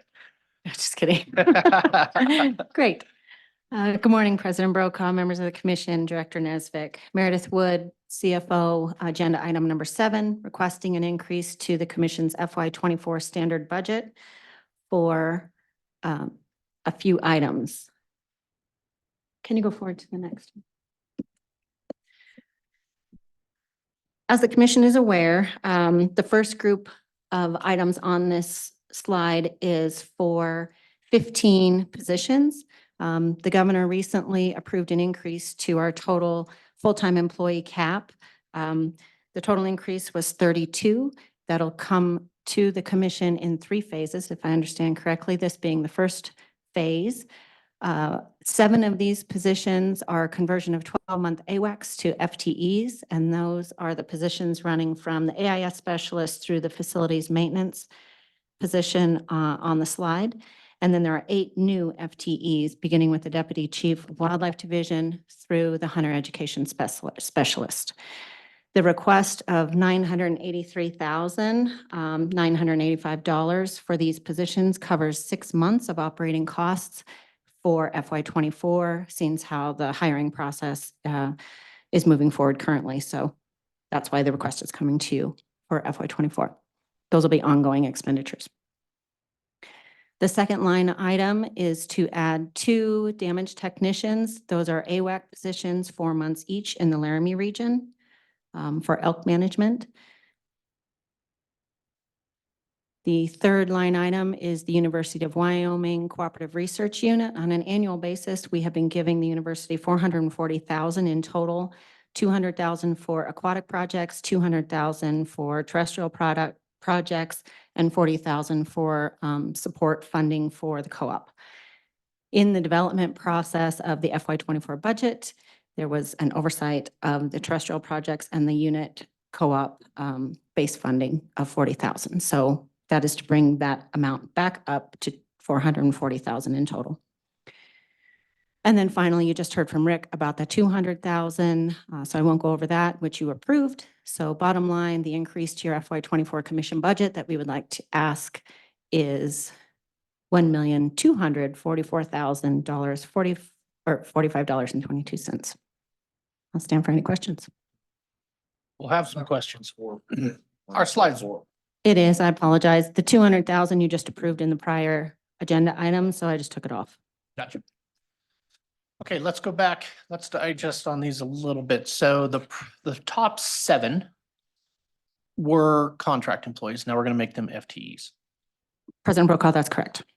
Then Deputy Chief Division down are new positions That's correct. prioritized by leadership or region or staff or who? What are those? How did those come to the ones we picked? So, Mr. President, we actually engaged after I had my initial discussions with the governor. We engaged in a process in the department where we went out to our field employees. Both John Kennedy facilitated a discussion with the leadership development cohort. I took 15 people that were field employees from across the agency in a totally separate process. And we worked through our strat plan, priorities for the agency, where we had needs, and developed a bunch of recommendations, and all that ended up with the senior leadership team. And that's where this final list of actually 32 or 33 positions came from. You only see 15 because that's phase 1. That's where all this came from. Very good. I don't challenge it. I just want to know it to defend it. And so that that 983 is 6 months, get us to July, then we'll do fiscal year 24-25, and it'll reoccur. It'll occur President, again. President Brokaw, we're in the middle of the FY25 development process right now, so you'll see that in March. Yeah, Yes. okay. It's hard to keep track of your, but And to be clear, these numbers represent total operating costs. So that means gas for trucks, Yep. salary, everything. yep, excellent. Any other questions from the commission on the budget request? Commissioner Bell? Yeah, Mr. President, I don't have any issues with the budget request. I'm curious how many do you think we'll have all those filled by the end of the fiscal year? I mean, I hope so. I just was curious. I know the top ones are already filled. Yeah, so for Mr. President, Commissioner Bell, for the most part, those are positions that I would expect will be reasonably easy to fill. Okay, great. Good news. Okay. Meredith, the other question I want to be able to defend if asked is where is that money sourced coming from? Our savings are which account? President Brokaw, so the answer is the same as the prior agenda item. It comes out of your Game and Fish operating fund, your discretionary account balance. Okay, Mm. just not an increase in user fees or anything like that, just it's money we have. That's We're correct. allocating it here. I fully support. Any other questions for Ms. Wood? Chair would entertain a motion. I would move that we approve an increase of the FY24 budget to account for the 15 new governor appointed positions, 2 contract positions, and an additional funding to the University of Wyoming Coop Research Program as presented by the department. Second. It's been moved and seconded. Any other discussion on that motion? You're clear with the intent, Ms. Bell? All those in favor to approve, say aye. Aye. That motion carries. Thank Thank you. you. Okay, next agenda item. Mr. Short, the Mountain View Wildlife Biologist. Morning. You're not Mr. Short. I am short, but I'm not Mr. Short. I should look up before I get done reading. Welcome back, Rick. President Brokaw, Director Nesbitt, members of the commission. I just wanted to take a brief minute to introduce Jeff Short, our Mountain View wildlife biologist, before he jumps into the mule deer hunter attitude survey. Jeff is a person you probably haven't seen in front of the commission very often, but wanted to highlight the fact that Jeff's been with us since 2007 as the Mountain View wildlife biologist. And prior to that, he spent about 7 years with Idaho Fish and Game in Southeast Idaho. Prior to that, he was in Montana. He's a graduate of Montana State University, has a master's degree from there. Jeff really has a lot of mule deer expertise and he's really valuable asset to the department. In fact, when we stole him away from Idaho, he was instrumental in helping us get our mule deer sitability surveys up and running. He brought some of that knowledge and experience from Idaho in his past to us that really helped us get going. So with that, I'd turn the time over to Jeff. I think you'll enjoy his presentation. Thanks. Thank you, Chief King. Mr. President, members of the commission, Director Nesbitt, I am Mr. Short, but I am not short. You were not short. So I'll be presenting the results of our recent mule deer hunter attitude survey. Mr. Short, can I stop you there? Was this the meeting recently in Lander? Was that a different? That is a attitude survey? different, I'm not sure which one you're Okay. referring to. It was So a Muley this is- Fanatics invitation I got. If not related, my apologies, continue. We'll see if the presentation will continue for me. I think you have to point. It went and then it went back for at some Wayne's reason. thermos. Okay. All right, so this is a survey that was conducted just this previous summer. And this is a survey of resident mule deer hunters to learn about their opinions on and their attitudes on values related to mule deer management and hunting opportunity. So this survey allowed hunters the opportunity to provide feedback to the department on topics related to mule deer management in Wyoming.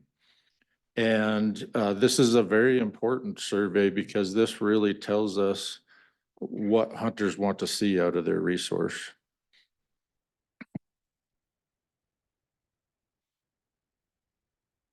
So why do we do this? This is really important because Game and Fish Department is managing a public resource, obviously, and we need to hear from those constituents of what they want from their hunting experience. There's a lot of things with hunting management that aren't really biologically related. There's a lot of examples, but things like hunter opportunity, trophy management, buck-doe ratios, hunter crowding, things like that. It's not about the biology for the deer herd. That's more about what the hunters want out of the experience on the landscape.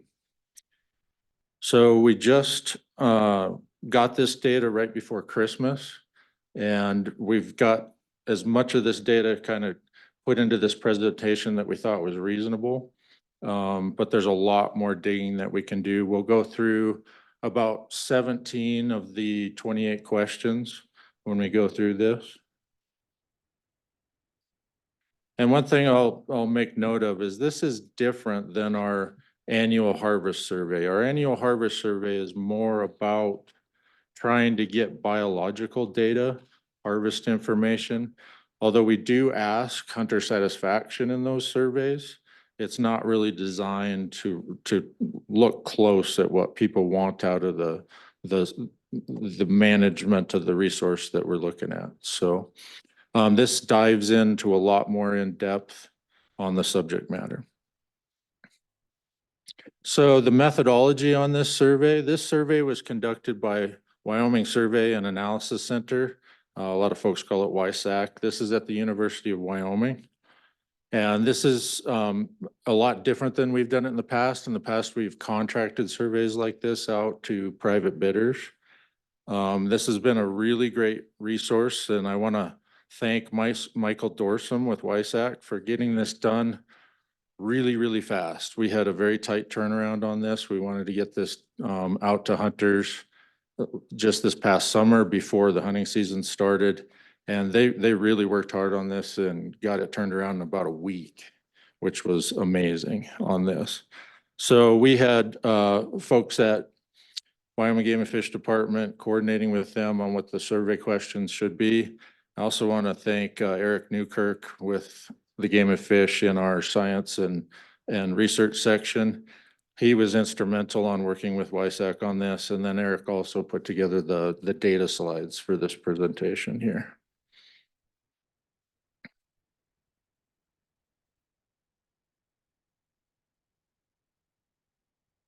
All right, so more of the methodology on this. This survey was conducted in a manner where we took all people that bought a deer license, residents in the state of Wyoming, over a 3-year period, and sent them invitations to take this survey. This was not a sample of the population of hunters like surveys like this are typically conducted. This gave everybody the chance to fill out the survey.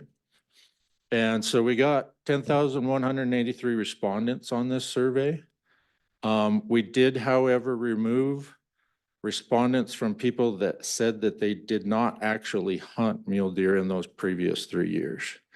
And there is a fairly big difference. I'm not sure why you can't see that bottom line, but there is a difference between that, mainly because when you're talking about a deer license, that's also a white-tailed deer license. So in this example, we only had 7,487 valid responses out of that 10,183. And that's because they said that they did not hunt mule deer previously. And more than likely, those were white-tailed deer hunters. We still have that data. We can look at that data as a whole if we would like to, but for this example, we're just looking at the people that said they hunted mule deer. This is, like I said, a different way of sampling, giving everybody the chance to reply. For example, Montana just did a very similar survey this past summer. They only sent out 5,000 invitations and only got 2,000 respondents. So this is a rather large sample size for this survey.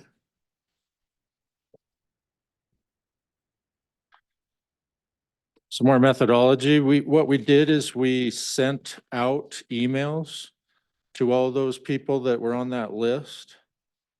Surprisingly, we had a really high number of folks that had email addresses on file with the department.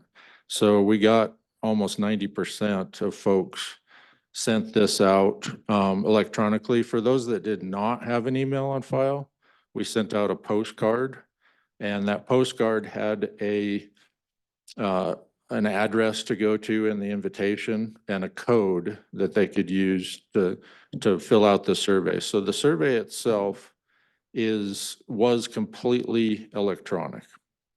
And we got a fair number of respondents that used that code on a link. We don't know for sure if they used the code out of an email or the code out of the card, but we had a pretty good response on that as well.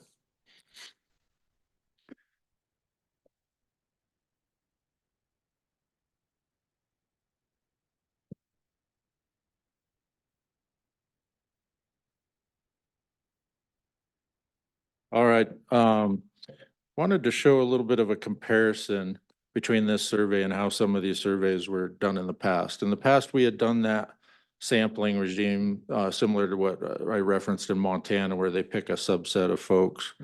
So we are going to do some comparisons in this with a few of these questions to the last two surveys in 2017 and 2012. So in those past surveys, those were all conducted by phone. And where you sampled the population, just a certain number of people were selected, very similar to how we do our yearly hunter success surveys.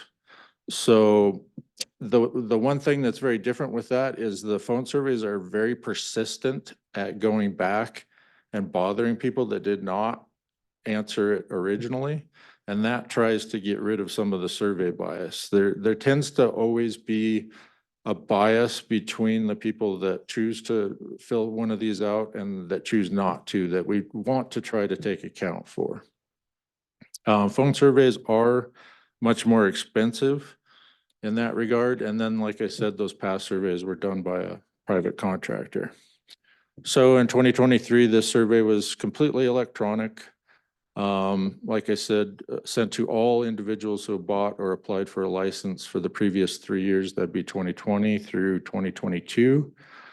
We did send out 2 to 3 follow-up emails to try to encourage those folks that did not answer the first time to try to correct some of that non-response bias. And this time conducted by the University of Wyoming.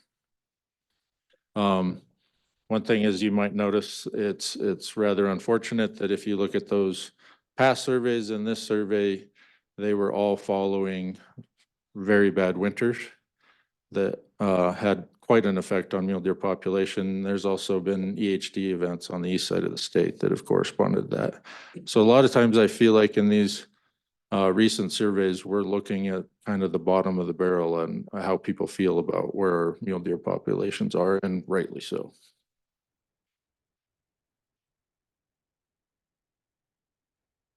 Okay, this slide is an example of how the data is going to be presented on a lot of these questions.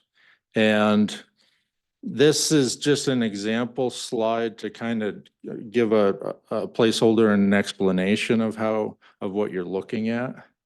And these might be asked as how you're satisfied. There is different terminology used, but what this is it's called the Likert scale, named after the sociologist that invented it.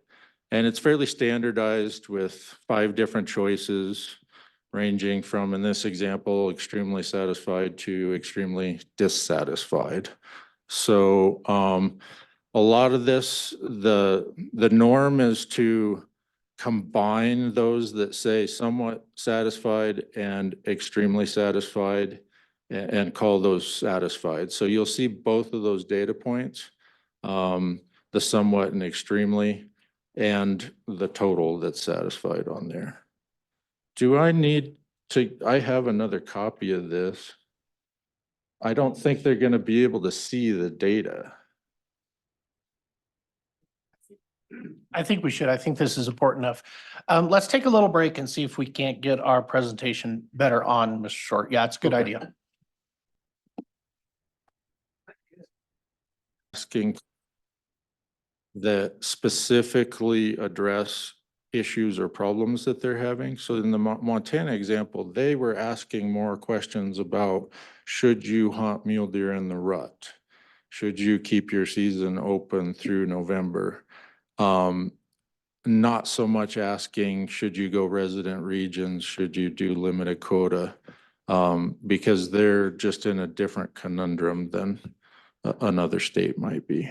But that is interesting to compare those for sure. And we can dive further into that if you'd like. Go ahead. I just got one more, and this is incorporating, and I don't know, give me if I missed it, the 2023 was included in this also? So Normally, I'm just wondering, I mean, last year was such a, the season was catastrophic, so I'm wondering if that obscured anything of the findings we found. Mr. President, Commissioner Roberts, we did get this survey out in August and September to try to get people's attitudes before the hunting season. Partly, they have more time to answer, and secondly, we wanted to see a similar comparison to how we'd done it in 2017 and 2012. But I believe that we put out enough information, and hunters are well aware of how bad the winter was and how bad the deer populations were, that I think it heavily affected their answers on what they saw out there. Jeff, my only question was, I have an interest in the additional questions about elk management and deer management. And you said that's online. Is that found through the Game and Fish website? I don't believe that it is available online yet. Okay. I'm not sure how they're gonna handle it. They might be doing their own analysis through UW before releasing it. Yeah, Rick's so it's Rick's nodding his head. Yeah, It's not available to the public yet. I don't believe so. Okay. no. Any other questions? I think that's a fascinating survey. It's eye-opening in some areas, for sure. Anything else? Very good, thank you. Thank you.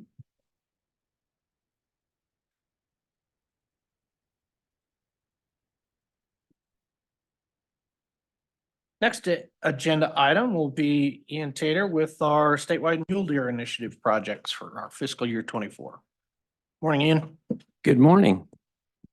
President Brokaw, members of the commission, Director Nesvik, I'm pleased to be here today to seek approval for 7 projects utilizing FY24 commission funding. As you may know, I'm Ian Tater, statewide terrestrial habitat manager, and I really hope that gray bar doesn't stay there. Hey, look at that. Thanks, guys. All right, let's jump right in. I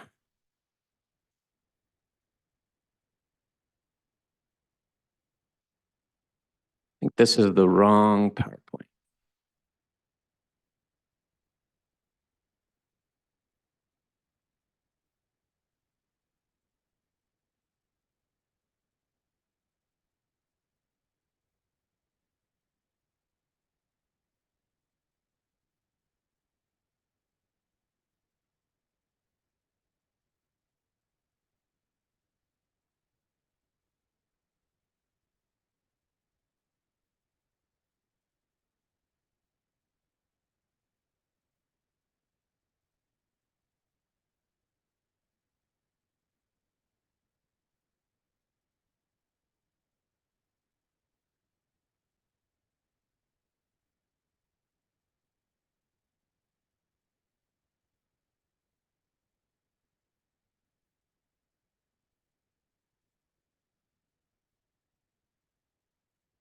While we're waiting for that to come up, I can give you a little bit of an overview. As you guys may well know, this is year 9 of the Mule Deer Initiative projects that we're bringing before the commission. So I'm really excited to be able to bring an additional suite of good habitat projects for your consideration. We recently did an analysis of all of that, all of the funding that has come before the commission. And really, it's really intriguing to me just how much outside money has come in as a result of your investment. Something to the tune of $28 million in outside funding that has come in to support these projects. And so really a collaborative effort and involving lots and lots of folks and NGOs and interested members of the public and federal and state agencies. And so we're really proud of this MDI effort and look forward to showing you here shortly what we've got planned for this year. As that's coming up, Ian, in your presentation, do you have a history of the 9-year commitment, what the commission has done? Do you know how many dollars the commission's obligated? I sure 9 do. years? Yeah. In fact, I think it's included at the very end. Okay, very good. Oh, see, Richard Ladwig is just a technological guru. He got a little mouse and he's just burning up the computer. place. Until you have the mouse. I'm not so tech savvy, apparently. I'm kicked off, but I'm not gonna bother Wayne at this time because he's on a bigger project. You're coming up there, Ian, but it's not on start yet. Now you're gaining. Almost there. All right. I think I can work with that. Thank you, guys. All right, let's roll. Go.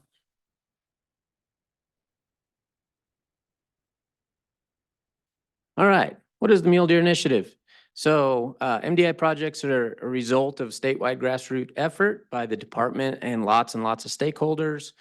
The goal of all of these projects is to cooperatively develop them, addressing local mule deer issues. The commission has previously authorized up to $5 million. And so far we've spent about 3.9 million. And that includes 78 projects from 2016 through 2023. So what are we doing this year? This is a statewide map of all of the Mule Deer Initiative projects that we are going to talk about today. As you can see, they're spread across the state. If you look at that grouping of projects with a dotted line around them in Southwest Wyoming, that is really the model that we're moving toward is bigger projects. And so even though there's 4 dots on the map representing areas where we're going to do work, we're presenting that as one big project to benefit mule deer. All right, let's jump right in. So the very first project that I want to talk to you today about is the Bags Shrub and Aspen Improvement Project. This is near Battle Creek, Savory Creek, north and east of Bags. Certainly the goal is to improve the quantity and quality of aspen and shrub communities. We're talking about a lot of acres here, 5,800 acres that we intend to treat in partnership with the Little Snake River Conservation District. So I wanted to show you this map. This map displays lots of things. The blue polygons are the areas that the treatments will occur in. And you can see we've got a lot of overlap with, it's maybe a little hard to make out on here, but with the migration corridor, with different seasonal ranges, and certainly with different land ownerships. And so big areas that we intend to do some work in here. Really looking forward to getting this project, the next phase of this project moving. This is juniper removal and aspen and mixed mountain shrub treatment. It's intended to improve seasonal and crucial ranges, and it really does complement and continues a 20-year effort to improve habitat for the Bags herd unit. So lots and lots of funding partners involved in this one. NRCS in for $400,000. Wyoming Wildlife Natural Resource Trust has quite a bit of money on this project. WLCI and BLM both have some good investment here. Mule Deer Foundation, Little Snake River Conservation District, some in-kind, et cetera. The request to the commission today is $200,000. And the total project cost is $1.7 million. And so a good landscape scale project that we're really looking forward to seeing put on the ground. Next up, Medicine Wheel Aspen Enhancement. So this project, shifting gears a little bit, we're headed to North Bighorns, 25 miles east of Graybull. The goal here is to enhance summer and transition range. We're talking about 110 acres of aspen work. And might be a little hard to see on the map, but the polygons are the different aspen stands that will be treated as a result of this. So spread out across good, important area for mule deer. As the commission well knows, aspen habitats provide high-quality habitat by regenerating aspen communities at risk of conifer replacement. We intend to improve them for the benefit of mule deer. On this particular project, we're going to jackstraw the conifers, which simply means to lay them over and not really clean them up. And what happens when we do that is we get reduced browsing pressure on the new aspen sprouts. And so we can recruit them back into that clone. And so it really has worked out really well. Sometimes when we do these and we do them really clean, every single aspen sprout gets eaten and then we don't end up with aspen, 50 years from now. So this is kind of a way to make sure that we provide food now and into the future. So you can see a diverse suite of funding partners on this one, including Bighorn National Forest. Request to the commission, $22,000. Total project cost, $67,500. Moving right along. Middle Fork, Crazy Woman, and Poison Creek, BDAs. BDA stands for Beaver Dam Analog. So we're creating, we've talked about this a time or two before, we're creating these beaver dam structures. And the long-term goal is that they will be replaced by beavers. But in the short term, we're really trying to spread that water out across the floodplain and reinvigorate that riparian area. And so this one is 31 miles southwest of Buffalo. We're enhancing mesic habitats and improving riparian hydrological function. We're talking about 1 stream mile associated with this work. As you can see, the 2 stream areas represented on the map. Green represents what we're planning to do this year. Yellow is a project that we accomplished last year or in the past, 2020. It's working well. So we're gonna continue to expand on that effort associated with this. So this is 36 BDAs that were gonna be installed. Yeah, it complements our previous work in this area. And we've got Governor's Big Game License, Rocky Mountain Elk Foundation, National Wild Turkey Federation, and a little bit of money left over from a previous effort that we did here that we're gonna reinvest back on the ground. Commission request today is $40,000, total project cost of $80,000. Moving up to the Cody region, Sage Creek Stream Riparian Restoration Project. This is in the Graybull River mule deer herd. 4 miles southeast of Cody. We're going to cut down some Russian olive and we're going to replant species that mule deer like. This is across 84 acres of riparian habitats. You can see on the map here, the Sage Creek Stream Riparian Restoration Area outlined in yellow. We've got a lot of work to do here. Excited about it. So we're going to take out the Russian olive. We're going to plant almost 12,000 cottonwoods and willows on this project. It's about 1.6 miles of creek, and Sage Creek Ranch is a recent recipient of the Landowner of the Year Award. And certainly within year-long and very close by crucial winter ranges. So this is going to offer cover and food for mule deer associated with this area. How are we paying for it? We've got WWNRT in the mix, Governor's Big Game License, Mule Deer Foundation. Landowners are taking a pretty big leadership role on this one as well and kicking in quite a bit of in-kind. And then the request to the commission today is $25,000, total project cost just shy of $90,000. South Pass Aspen, this is a project that you guys have seen before. This is one of the flagship projects of the Mule Deer Initiative, occurring in the Southwind River Herd Unit near Atlantic City. We're talking about an additional 1,000 acres of work here within aspen stands. I want to show you a map. So the blue represents the areas that we intend to do work associated with this new ask. The other color schemes, slightly hard to see possibly, there are associated with work that is already done. And so as you can see, we've done quite a bit of work already in this part of the world. It's going really, really well. We're really proud of this work. And it's in conjunction with our partners. We've already done 3,000 acres. We're going to continue to do that. This area contains crucial summer transition and parturition ranges, and really important for mule deer survival. So big funding on this one. WWNRT in for 300,000. Forest Service has 40,000. Rocky Mountain Elk Foundation, Governor's Big Game License. We've got quite a bit of in kind, and so does the Forest Service. Request to the commission today is $100,000. Total project cost just shy of $500,000. All right, this is the project I outlined a little earlier. So it's 4 different areas on the map where we are trying to rapidly accelerate the pace at which we improve habitat in Southwest Wyoming. This includes South Rock Springs, Sublet, Wyoming Range, and Uinta herd units. We're talking about 20,600 acres of treatments here. You can see we have areas spread throughout Southwest Wyoming, north of Cokeville, north and east of Evanston, near Superior, and then all the way along the border there. These all represent different actions, different things that we intend to do. And yeah, so this is a big collaborative effort between Game and Fish, BLM, both Kemmer and Rock Springs field offices are heavily involved in this particular project, as well as the Muley Fanatic Foundation. In fact, this is the money that they raised at Mule Deer Days. They're going to allocate toward these projects.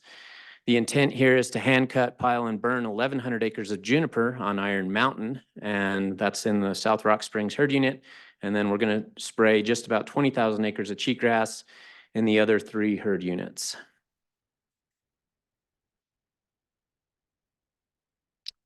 All right, talking about significant investments from the BLM Kemmer Field Office to $750,000. WWNRT for just shy of $400,000. BLM Rock Springs Field Office, $200,000. WLCI is in on this one. Obviously, Muley Fanatic Foundation, Fish and Wildlife Service, lots of in-kind. Request today to the commission is $110,000. This is a $1.8 million project. All right, a little closer to Cheyenne, Terry Creek fence conversion. This is the Sheep Mountain herd unit, 2.5 miles southeast of Albany. The goal here is to better accommodate movements of mule deer during migration periods. We're talking about 1.9 miles of fence. This is interior fence within the Terry Creek Ranch, represented by the yellow dashed lines there. Interestingly, we've already done exterior fences here. This is the last remaining effort to make that entire area more permeable for wildlife. Yeah, the new fencing will allow big game passage and reduce wildlife fatalities, while still allowing the ranch to manage livestock. This area provides really high quality forage and cover, and recently entered into a conservation easement. Funding partners on this one, Elk Foundation, the local conservation district, the landowner, and certainly the department. The request to the commission is $7,000. Total project cost of $41,000. So how many mule deer herds did we just talk about? Turns out it's 10 mule deer herd units, talking about 27,000 acres of habitat treatments, 2.9 miles of combined fence and or stream miles improved, $4.3 million total cost for all of this. And the request to the commission today is $504,000. While we ponder that, I wanted to give you just a very, very brief update on a few things that have come before you before and have gone really, really well. And so these are previous MDI projects that have been accomplished over the last 9 years. That's a total of 78 projects, just shy of $4 million. We've done a lot of fence work. As you can see, Luke Lynch, WHMA, that's a new fence as a result of the investment from the commission. Green Mountain outside of Lander, that's an area that we've done quite a bit of aspen and riparian work over the years. As a result of the 176,000 acre Mullen wildfire, we were able to go in very quickly with commission dollars and treat those most important habitats for cheatgrass. And certainly Highway 487, we were able to improve visibility for motorists and reduce collisions associated with deer crossing Highway 487. And so that's just a quick snapshot of some of the things that we've been able to accomplish over the last 9 years, many of which are still in process. And so with that, stand for questions. Go ahead, Director. So just to be clear and following in your line of questioning from previous requests for money, this is a little different. So this is money the commission has already approved in the budget. We've just, since the inception of this program, once the money was approved, we've always said we're going to bring what we're going to spend the money on back to the commission and get the commission to approve it project by project. So this is not money out of your discretionary account. It's money already in the budget. Thanks for that clarification. Commissioner Roberts. Mr. President, on the middle fork on the BDA, explain to me a little bit more how that works. I mean, we're building the beaver dams and then we're hoping that the beaver come in and take over the dams for it. What do we do as far as trapping in there? If we build it, they will come and the trappers come get them. How does that work? It's a great question. Mr. President, Commissioner Roberts. So beaver dam analogs are very much a long-term investment. And so often we're doing these in places that don't currently support beaver. And so the intent is to build habitat such that we can either translocate, meaning bring in beaver in the future once that habitat is ready, or they will find it on their own. And so right now, those areas don't have a lot of beaver. And so our hope is we can build it so that they can in the future take over and do all the great things that beaver do. So how do we protect it then after that? If we're gonna put all these resources towards that and try to, and I think beaver are amazing animals, but how are we gonna protect our assets from doing that? That is a great question. And it is my understanding on this particular project, at least a proportion of that work occurs on private land. And so the private landowners are very much supportive of this effort and aren't probably allowing a whole lot of beaver take, if I would have to guess. And that's often the case on a lot of these projects there's not an ability to go in and remove those beavers once they get established very quickly. And so that's the answer for this one. As it pertains to bigger picture, certainly we have opportunities to create closure areas and those sort of things as we deem appropriate, but we don't see the need for that on this particular project. Just one more. You bet. Have we, and I don't know how has the department looked into LiDAR as far as trying to, we're scoping out all these different areas. Wouldn't it be helpful, or do we do that already, or do we need to appropriate money to do that, to see if that would be good?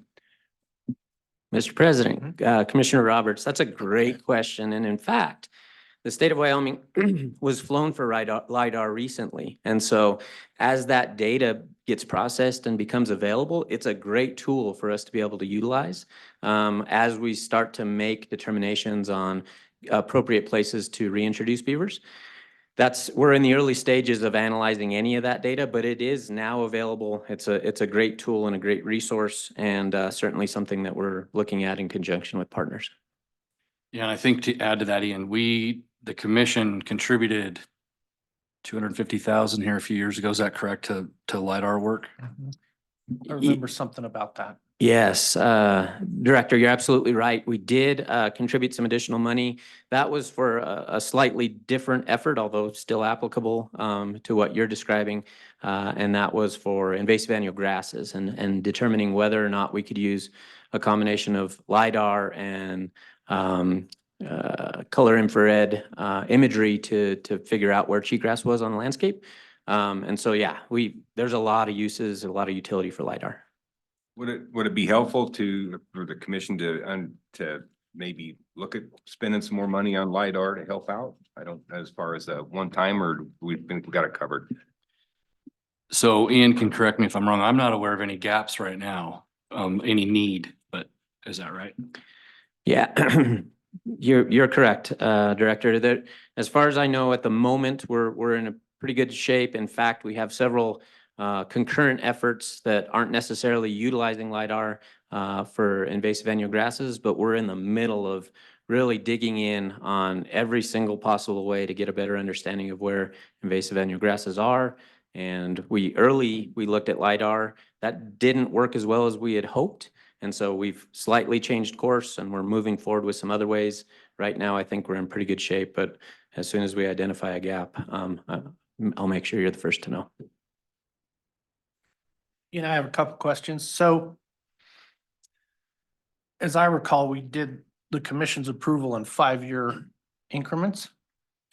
And so it looks like we're at year 8 of the 10, or 3 in this last allocation of 5-year funding. So at this request, does that keep you on track for still having approved funds for your next 2 years of projects? Mr. President, there were some early interesting allocations that occurred because we really wanted to put this money on the ground very quickly. So as I recall, FY16, we made 2 allocations, one early and one later in the year, to really accelerate the pace at which we did that. And so as a result, this represents, what we talked about today represents year 9. So we have 1 year left Okay. under the initial I was off on that. 10-year allocation. Okay, and then my second question is, NRCS is at a region statewide level has authorized a tremendous amount of money for the wildlife movement initiative. As these projects are ongoing, landowners, other stakeholders, continuing to apply for that other money pool. So is there still opportunity to receive more match on these projects? Not to cut our funding down, but if we're gonna smoke off some Russian olives, maybe we could get some more money to do some more. Expand the projects other than what you've presented today. Mr. President, yes, that's a great observation, and certainly that is the case. NRCS has significant dollars to allocate, even more in recent years and this coming year than they've had in the past. And a big proportion of that is going to a couple of things. Invasive annual grasses, wildlife-friendly fences, those are big on their to-do list. And certainly they've seen an increase from landowners interested in continuing to do those practices. And so we certainly look for those opportunities to join up projects that may already be occurring with ours, or to bring in those projects before NRCS as well. And a good example of that is it's very often the case with invasive annual grasses that one treatment is not enough, even with the new chemical Rejuva. And so what we're trying to do is either have NRCS come in first or come in the second time to pay for it. And so that's working really, really well. And so we are doing everything we can. We're in lockstep with NRCS to expend those dollars in the best places for wildlife. Yeah, good. I'm not trying to increase my competition to that pool of money, but it's a great opportunity for fence conversions. It really is. Absolutely right. Any other questions for Ian? Yeah.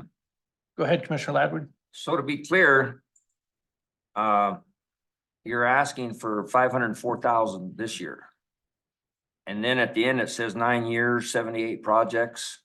Is that 500,000 in that $3,994, or is it not in there?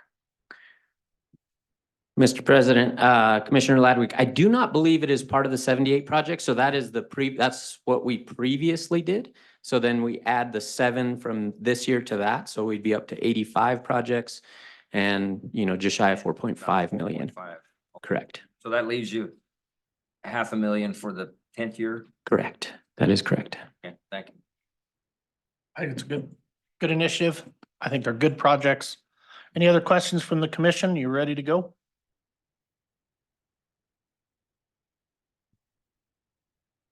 What's the pleasure of the commission on the Mule Deer Initiative ask? Yeah. You certainly can, Commissioner Ladwig, or Dolovich. You call me whatever you want, but I'd like to make a motion that we approve everything that Ian has presented to us today. So moved. Is there a second? Second. Moved and seconded. Any further discussion? Any questions, Ashley? Nope. Sounds like great projects. Thank you. Very good. All those in favor of the motion to approve, say aye. Aye. Opposed? Motion carries. Well done. Thank you very much.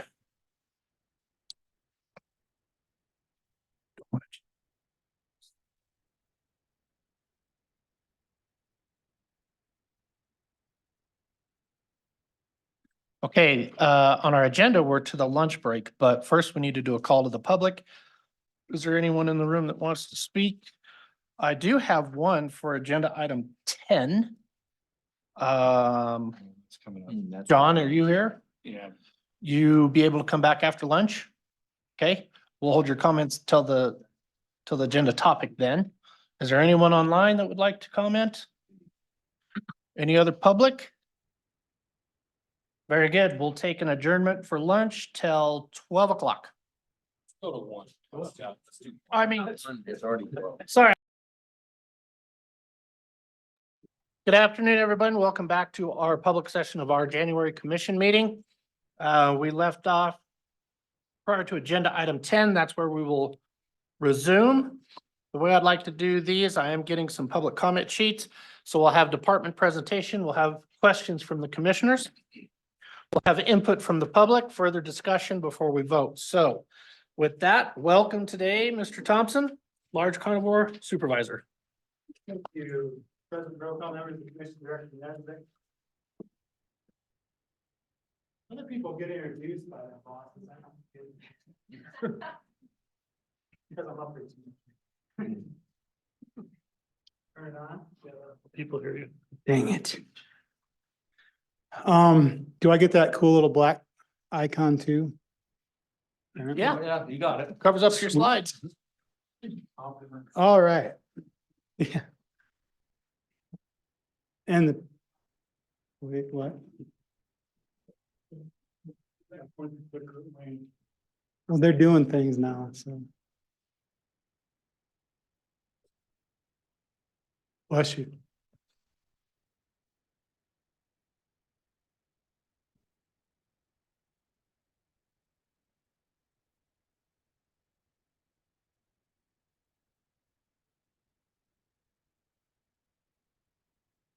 All right, that's.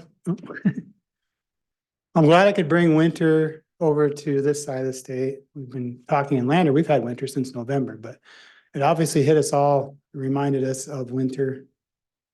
Unfortunately, again, and so you might ask yourselves, weren't we still just here? You know, last January, we set our black bear seasons where we increased opportunity in a lot of areas, but obviously the catastrophic winter in certain areas last year brought forth a lot of public comment. A lot of it was directed at all kinds of things that impact mule deer, one of them being black bears. And subsequent to that, we met in May with the commission and we made some changes for mountain lions, and we were asked to, with black bears, more so go through what we saw in this last year, some of the changes we made. And just, again, I view it as a advantageous opportunity to actually just talk about black bears a little bit out of the cycle, and where it's not a reactionary measure, more just talk about black bear management.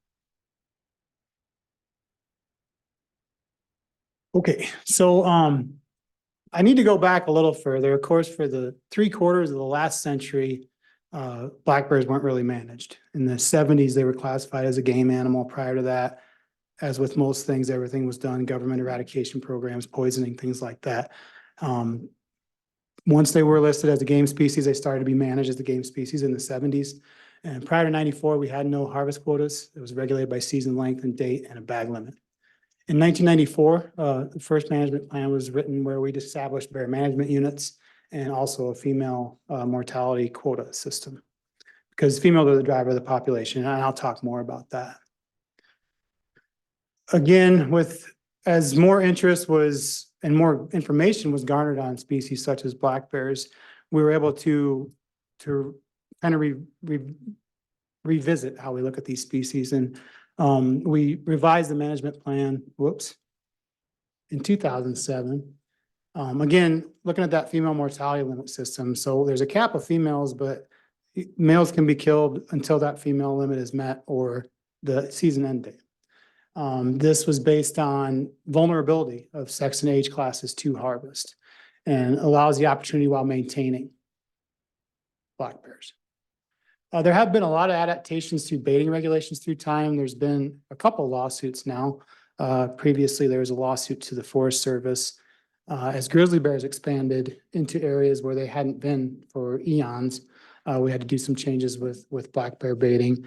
And one of the bigger changes in more recent years is before we didn't have a limitation on the number of baits. And so there was certain people that would have hundreds of bait sites registered their name, which would basically tie up an entire area, bless you. And because of opportunity and increased interest in black bear hunting, we amended some of those regulations to have a limit and a requirement to bait. So basically, if somebody has a bait site, they actually have to put bait there. If they don't, that would open that up to someone who wants to get into that area. And essentially, a lot of the good bait sites have been taken up. And you've heard me talk in the past about, and Ryan Kinderman talk about our hair snare work that we do. And so prior to 2013, we were just basically assessing a population through what was being killed through harvest and other forms of human caused mortality. We've started this hair snare work where we can go to certain areas and actually quantify the density of the population. We can really use that to double check our harvest metrics that we use to identify what's going on with the population.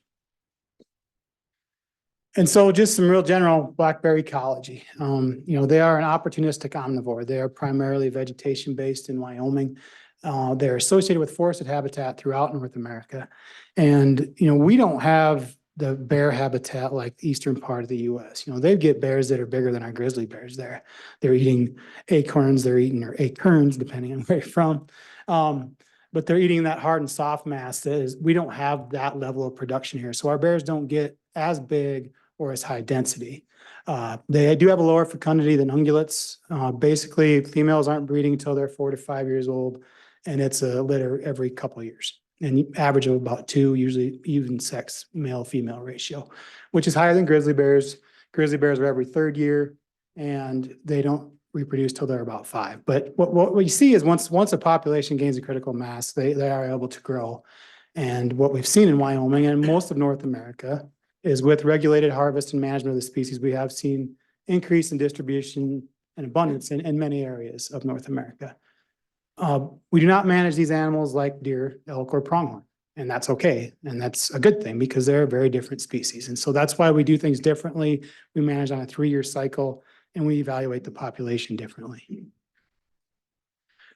So I think I've shown this to most of you already, but one of the things that we do as far as source sink management for both black bears and for mountain lions is most basically non-gregarious animals that don't bunch together, non-herding animals, carnivores, develop a matriline system where, so it's blocked out, but say this female black bear has 2 cubs, one's a male, one's a female. The female cub is going to set up shop closer to the mother, the male is going to disperse.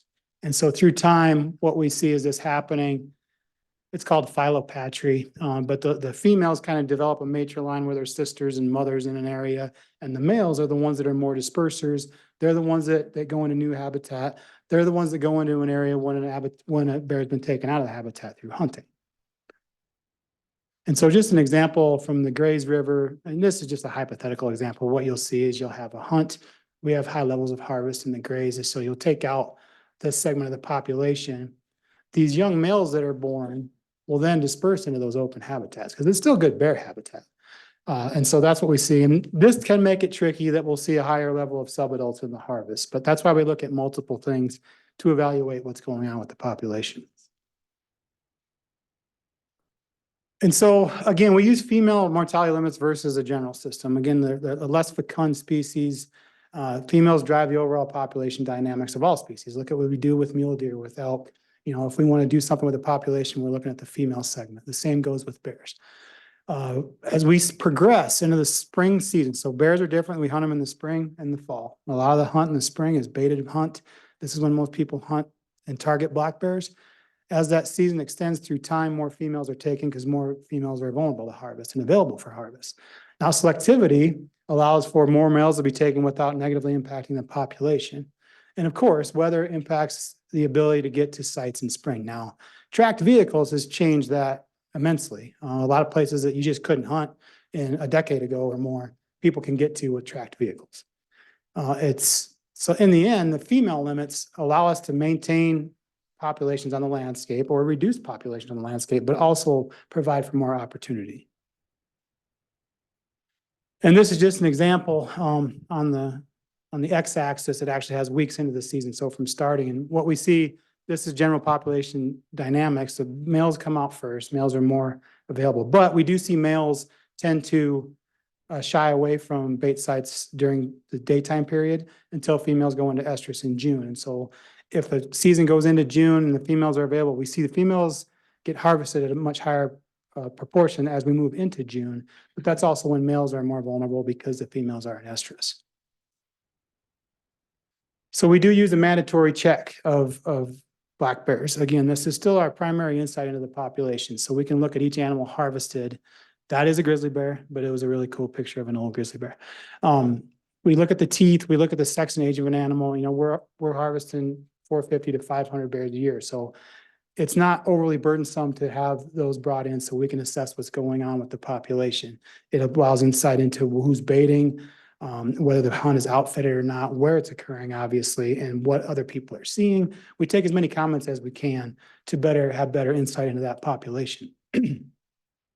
And so then, again, normally we do this on a 3-year cycle. Obviously, we're here in the middle, well, after 1 year of a cycle because we needed to talk about some things.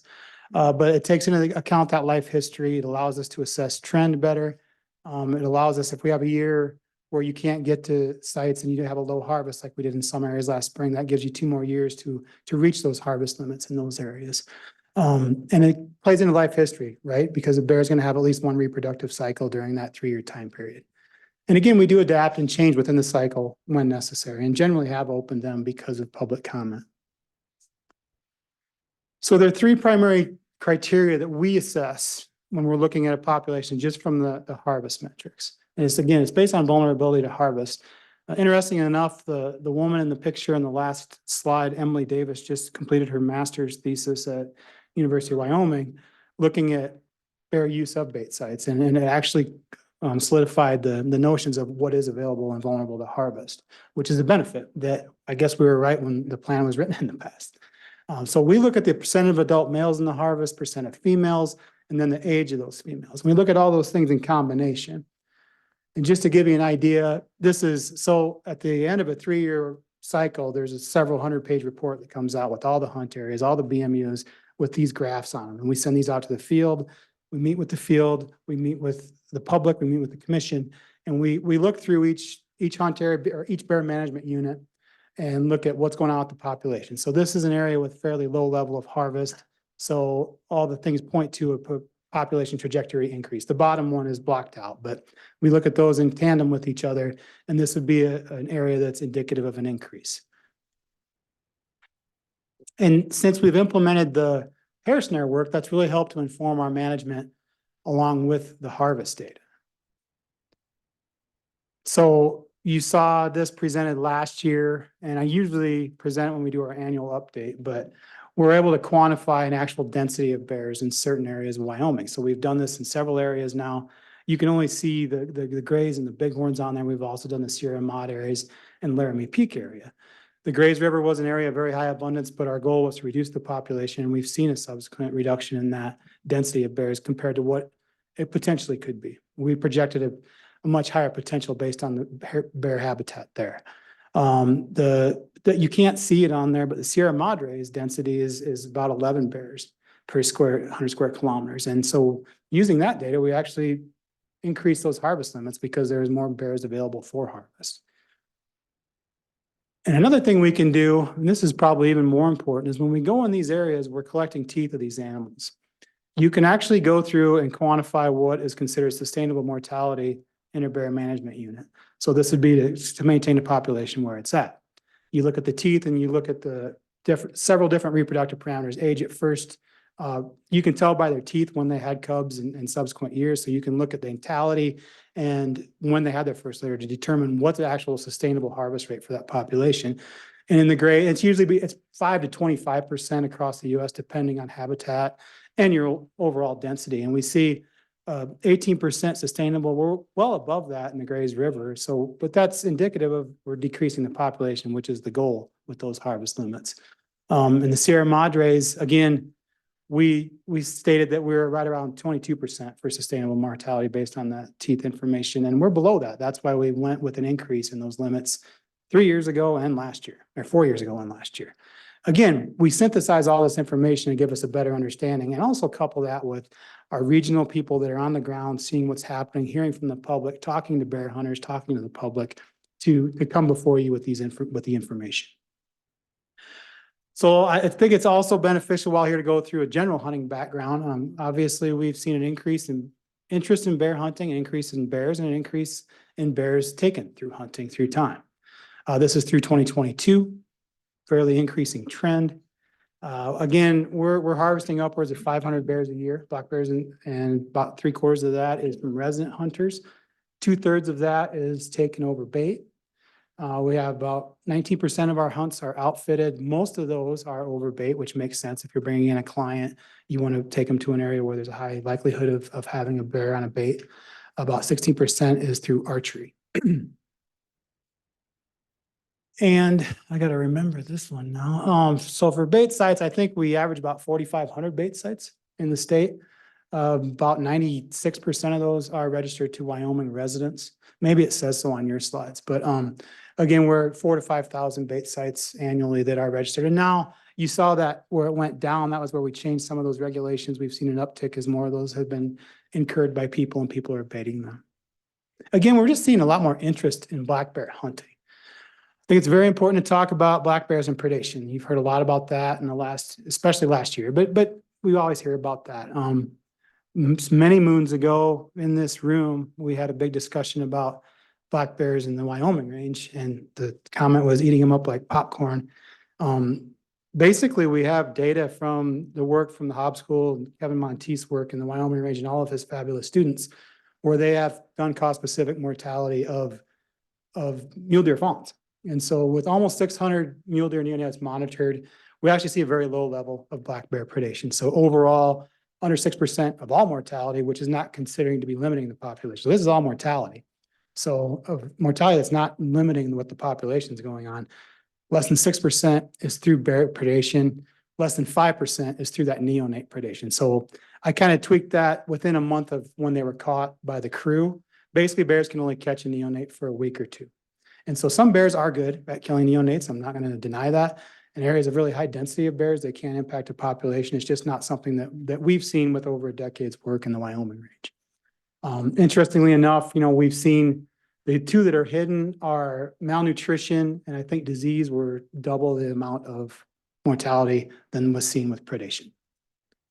And also in the 80s, one of the first looks at food, again, because of the predation aspect, Frosty Hammond did his MS thesis on the food habits of black bears. And also they were looking at scat, and it's, again, primarily vegetation based. I'm not denying that they eat neonates, and they will, but we're just not seeing a high level of it in the Wyoming range. And I think there's this notion of filling an area limit prior to the end of the season date means we have to change something. That's not necessarily the case. A lot of factors impact that. That's why we look at it over a 3-year cycle. Just because you reach a limit doesn't mean that there's an overabundance of bears or that something went wrong. What we want to be able to is make sure there's enough opportunity in there to have that harvest available. But just because you reach a limit doesn't mean you have to change it. So let's talk about last hunting season. So I'm not going to go through everywhere, but I'm going to go through the areas where we made changes to increase opportunity. And so we'll start with statewide harvest. Again, we saw the highest level of harvest ever recorded in Wyoming, despite a lot of spring access issues in certain parts of the state for sure. Starting the bighorns. Bighorns, we made big changes where we split up areas that were connected. So we split up areas 1, 2, 3, and 4. And again, we saw increased harvest. We did hear public comment about wanting to see increased opportunity. I think we provided that. You can't see that in the bottom slide, but some of those areas did fill, but we had higher levels of harvest, and those seasons did go longer this year to provide for increased opportunity.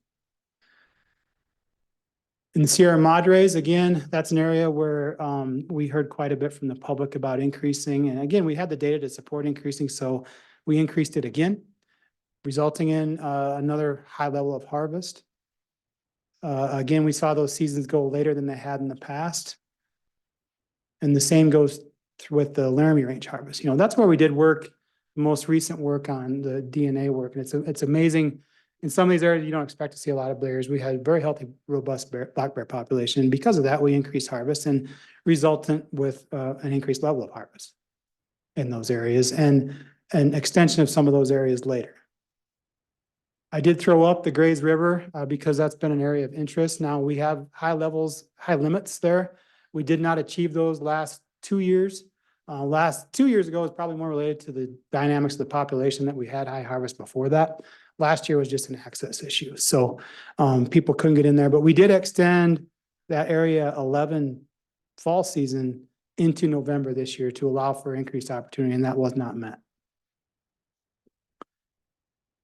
So just overall, talking to hunters, and we did meet with a smaller group of black bear stakeholders, which includes Bowhunters Wyoming, Wyoming Outfitters and Guides, several do-it-yourself black bear hunters, Wyoming Wildlife Federation, just to talk about the season. We did that this summer.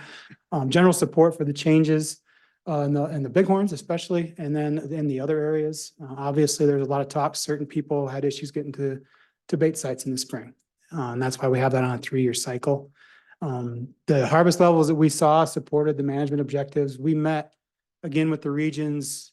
When we talk with the regions always, but this year we had more concerted efforts to talk about what you're seeing on the ground because we were going to open up this regulation to see if they wanted any changes, and all the regions that we talked to wanted to maintain where we're currently at through the next 2 years of the cycle. One thing that we did decide to change within our section is, so the hair snare work is on a systematic approach. We were not set to go to the Grays River for at least another year, but based on what's going on, we felt we changed our schedule. So this summer, we will be going back to the Grays River where we first started the hair snare work.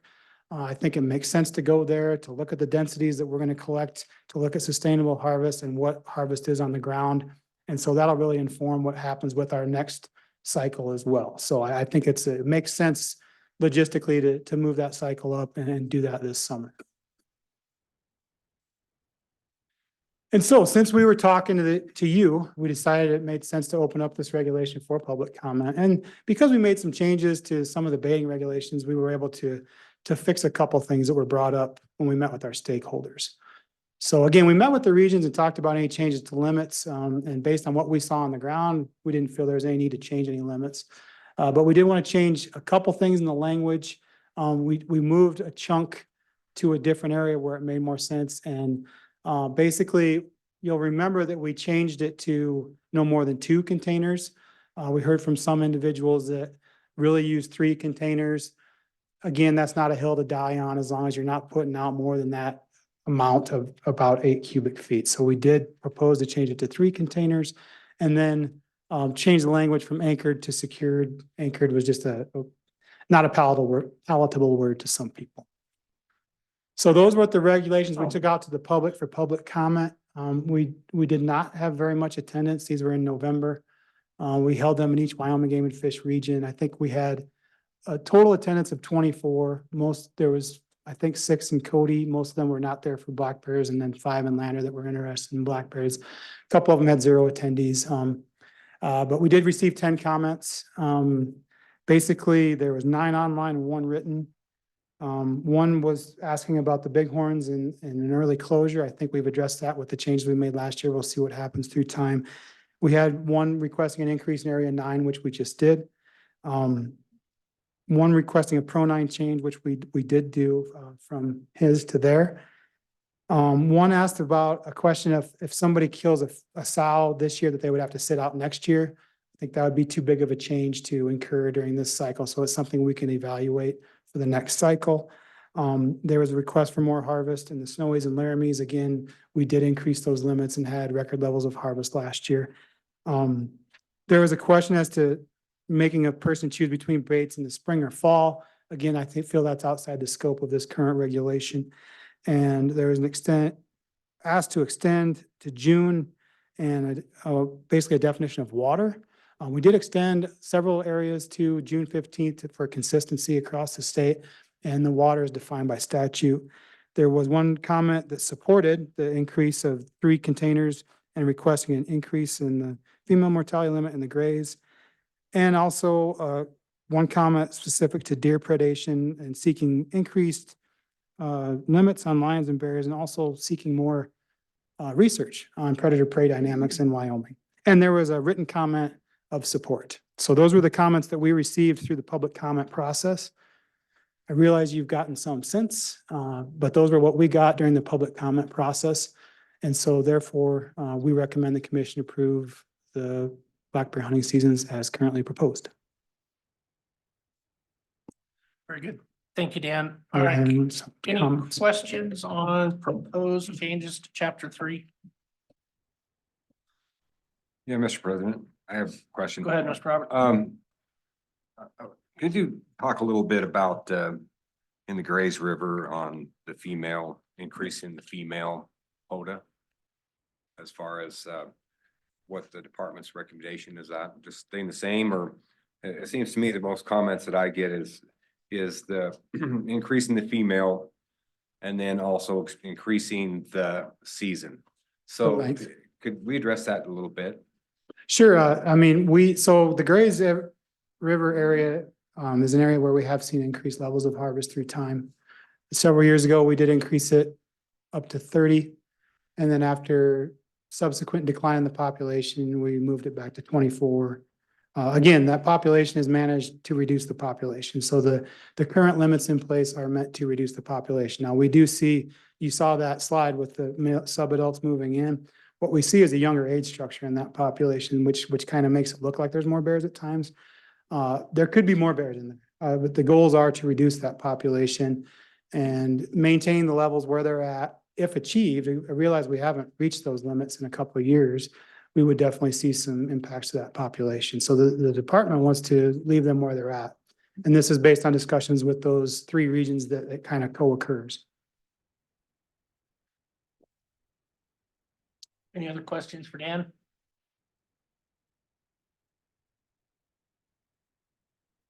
Okay, we do have a couple blue sheets. So we'll take public comment now. The first one is from John Child.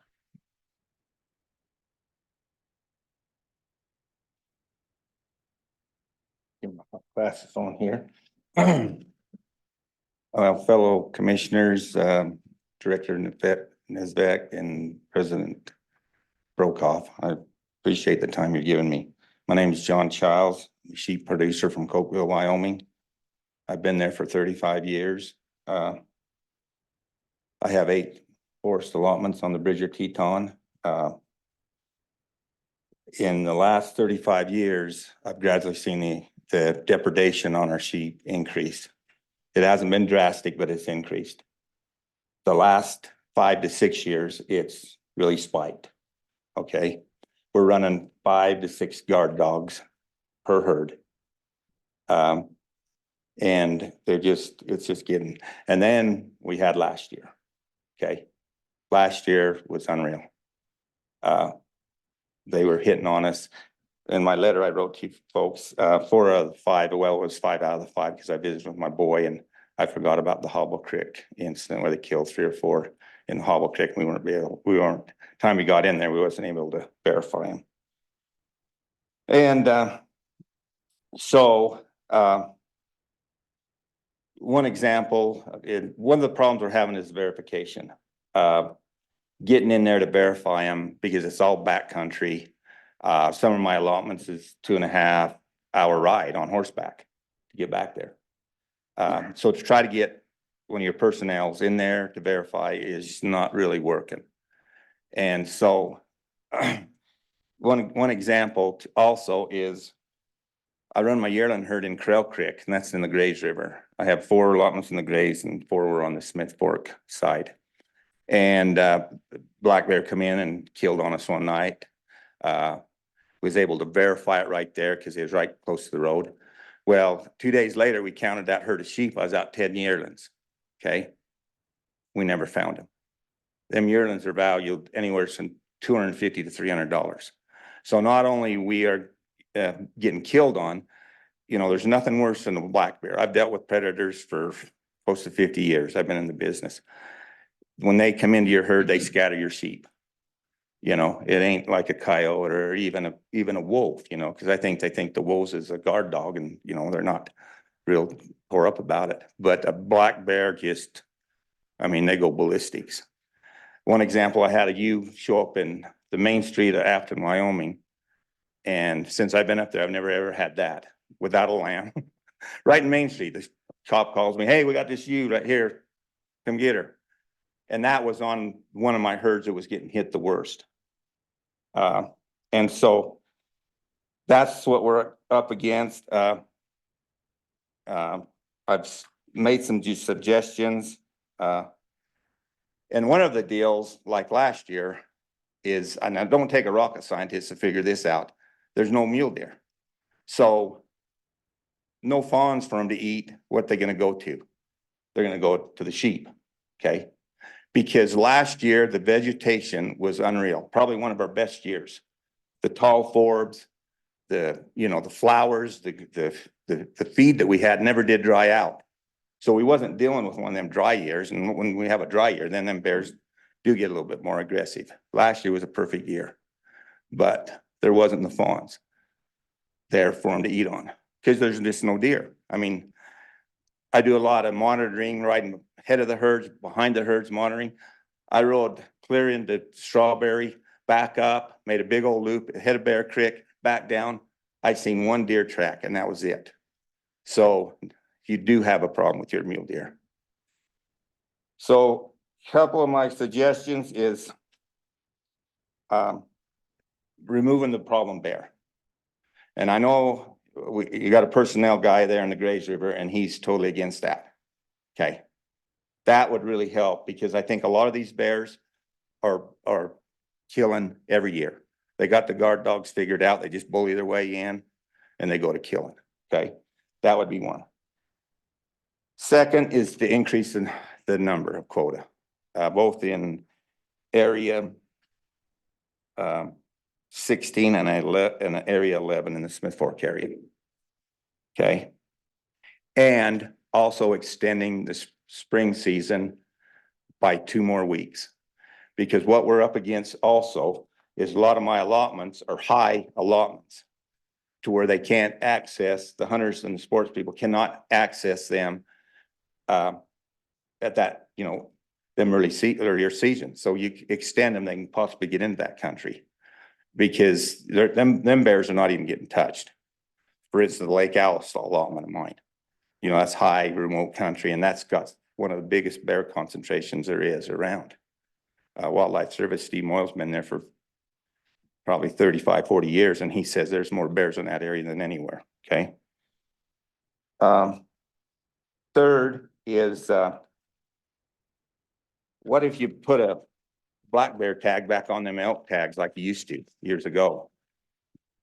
And so, you know, I mean, you got an army of hunters out there at times, you know, and the way we're seeing these black bears, I mean, Fred, you're driving down the road now and, oh, there's a black bear there. There's a black bear there. You're seeing them right off the forest roads up there, you know, you didn't used to. So I think you'd get a little bit more harvest there. Last and the most important is our profit margin is pretty slim in this business with the expense that we're having to face with running these sheep. We got to get every lamb we can on them trucks. And we have a good program of our predator in Lincoln County to where our coyotes, we've got them sort of where we can live with it. But now we're dealing with these black bears and there's no way that we can control them. It's up to you folks. So that's about all I have to say and I'll be willing to take questions. You bet. Thank you. Any questions?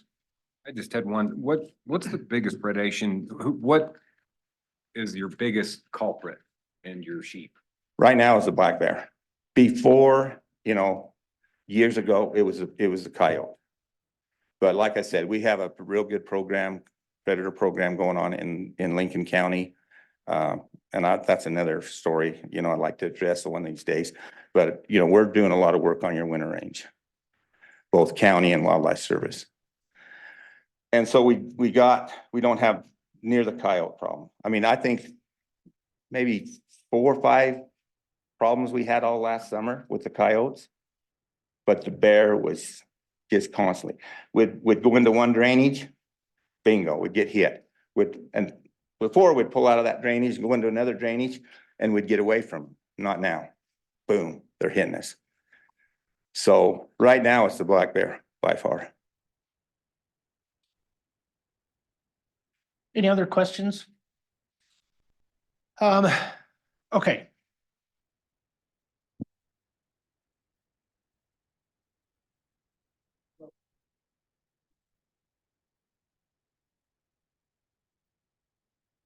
Thank you, Mr. Child. We may call you back up. We'll see how the discussion goes.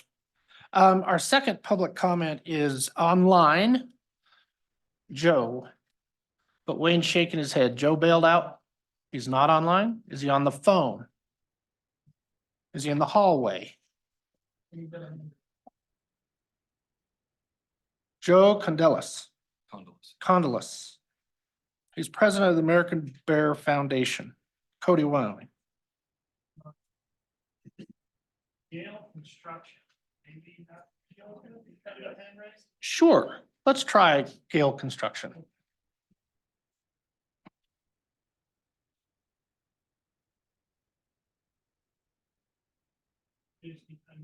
Hello, can you guys hear me? I can now. Is this Joe? Yeah, this is Joe. You guys got me all right? Yep, we can hear you well. Go ahead, Joe. Give us your public comment. Sorry on about that. Well, first off, Director Nesbitt, Commission President Brokaw, and members of the commission, thank you for giving me a chance to speak here on behalf of the bear information that you received. Initially, we support the department's recommendation, especially not changing quotas right now outside of the 3-year cycle. You know, I think in some of the areas that you've seen where we've increased quotas or where we have a high quota, female mortality quota in place, the harvest isn't even being met. So I don't think increasing it is going to benefit. It's not going to kill any more bears. I think, you know, we had a couple years of high snowpack, and not only in the grays and in that country, but in the bighorns as well, where, you know, maybe the harvest was down this year. It should balance out next year. So for me, and our group, I think we'd like to see the quotas stay the same, at least until, especially now that we're going to do some color and DNA capture work in the grays to get a better understanding of what the population is, and then move from there. We do support the change in the bait barrel amounts, and yeah, that's kind of my comment. I just caution against trying to move too fast against something that we don't really know about, and I don't think increasing quotas is gonna get more bears killed. I'm all for opportunity. Hell, I wish I could get 2 bear tags a year, but you know, at the end of the day, if it's available and it's not being met, what's the point of increasing? So I appreciate you guys letting me come on here and talk, and I'll stand by for questions. Thank you, Joe. Is there any questions? I don't have any questions in the room. So thanks for participating. Okay, I have some questions for the department. It might be to, you can try it, Dan, or it might be to Chief King. So I have 2 issues. I have bear hunting, and then I have predation of livestock, and that's predation of livestock should be addressed. And so can you do a chapter 56 for black bears?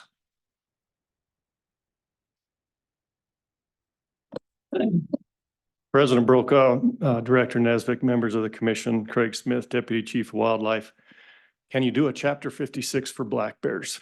To answer your question, Mr. President, first I will start with there is an allowance currently under statute for livestock producers who are observing or aware of depredation occurring by trophy game animals, black bears in this instance.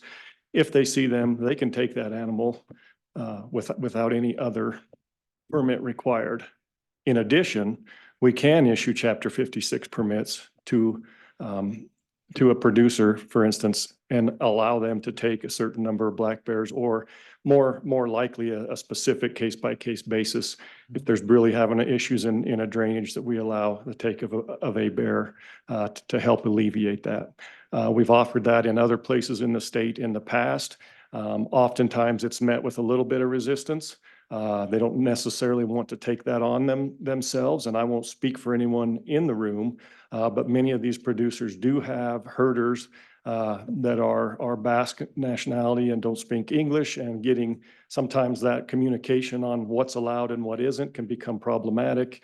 The last thing that they want to do is create an additional problem for one of their employees who doesn't understand. So it's been broached in the past.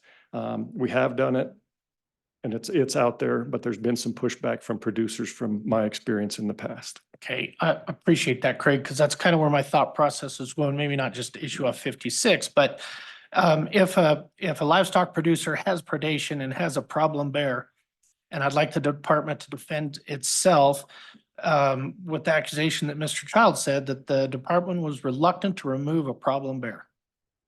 Yeah, Mr. President, I don't recall the details. I know that this issue was brought up.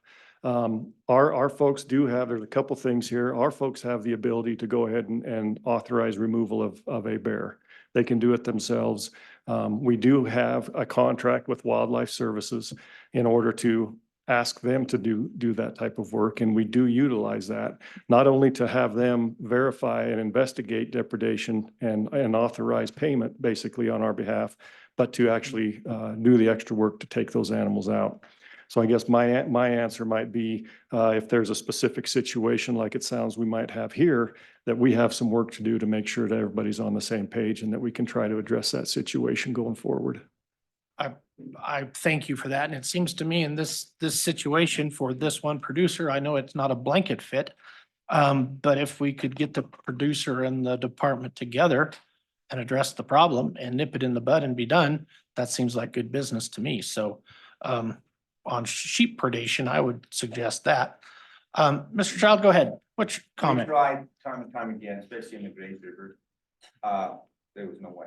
Wildlife Service is right there. You can verify it with Wildlife Service, Steve Moyles.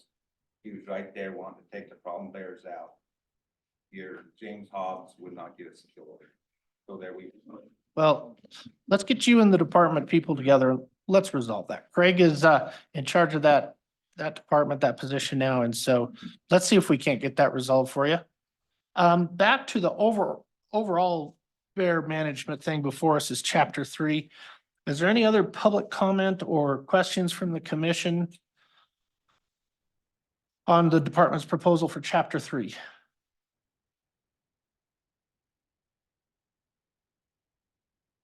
Ken, you're satisfied? Ashley, you're good? This is really kind of your country. I'm not very familiar with black bears. I guess, Mr. President, I'm just trying to understand, wrap my head around the disconnect between the department and, and obviously these folks are having some really big issues. And for Mr. Childs to take, a couple days out of his life and his busy schedule to drive to Cheyenne to make sure that we got his point, these other folks, kind of the disconnect coming in speaking, Ms. Johnson, is we don't get any public comment until we get comment at the end. And it makes it very difficult for the department to have to kind of react or to kind of basis what they're doing when we're not getting anything until the very end. I mean, we get a flurry of emails towards the end and the department says, well, we had 8 people show up in the whole state of Wyoming to voice their opinion on it.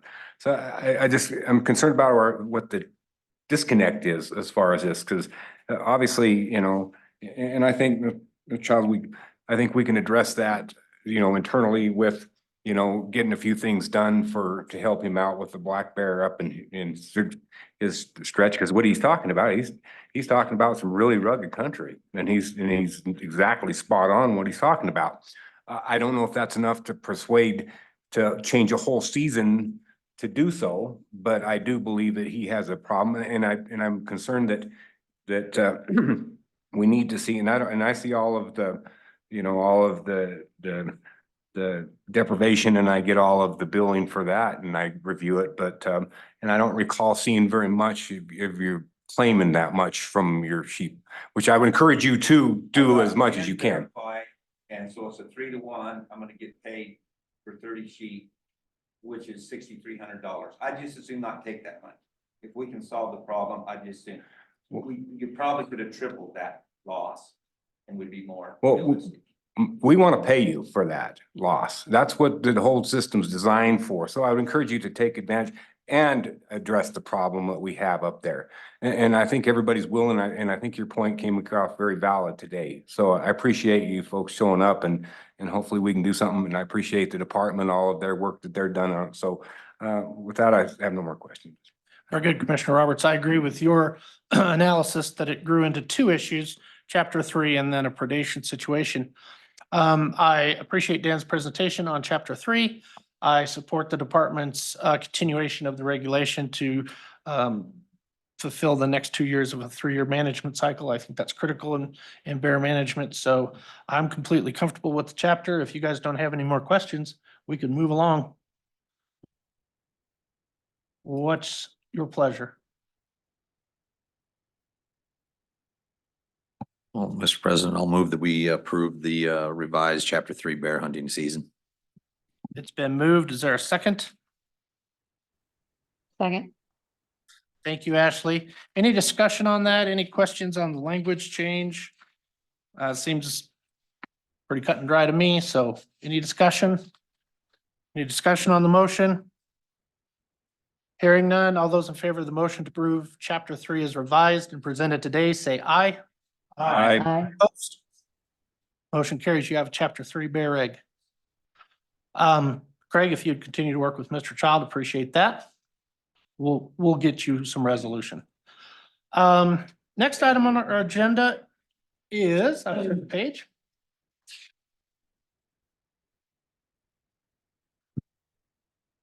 Deputy Chief Smith, chapter 30, fur dealers.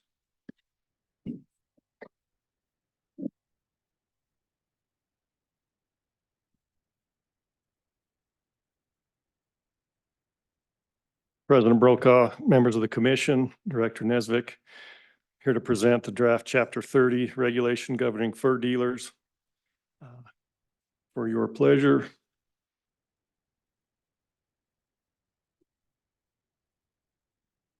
I'm hitting the wrong button.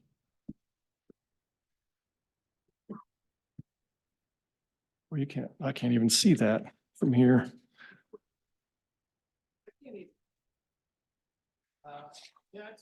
I believe that's the statement of reason. I'll just touch on that real quick.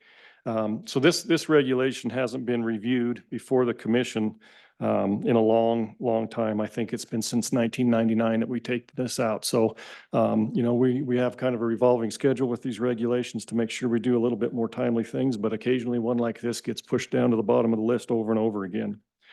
So however, because of that, most of the changes that you will see in this regulation really relate to administrative type things, getting rid of some old language, adding some new language to cover things that have changed in the last 23 years, 24 years, for the most part. And so the real substantive changes that you will see in the actual draft regulation.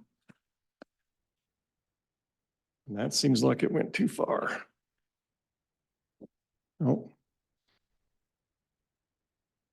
Is in section 5 under records and reports. A couple of minor changes there. So fur dealers are required to maintain current, complete, legible, and accurate records. Once they purchase a fur dealer's license, we ask that they report all of the transactions that they have for furs or hides. This is not restricted specifically to fur-bearing hides or furs. It is intended to include all the transactions that they conduct through their license as a commercial process within the department. So we made a minor change in section 5 as an effort. A lot of these commercial regulations that we have varying due dates, especially for non-residents. For instance, this regulation has had January 15th as the date they have to submit their records to the department on an annual basis. Other regulations say January 31st, and some others have different dates. So we're trying to just basically get all of those due dates on the same schedule. So we've proposed to change that date from January 15th to January 31st. And then in section 6, in order to be in line with some of the other regulations that we have when we're discussing about revocation of licenses, we've just added a little bit of clarity to this to section 6 to include reasons such as refusal to allow department law enforcement officers to inspect business premises or records in accordance with this regulation, and failure to keep or submit properly completed records required by this regulation and state statute.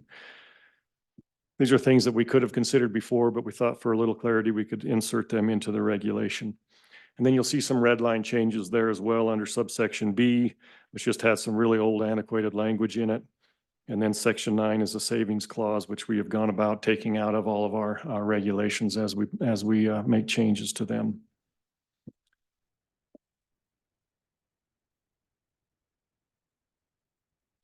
We had 8 public meetings across the state, 1 in each region. Comments were received from October 13th until December 4th.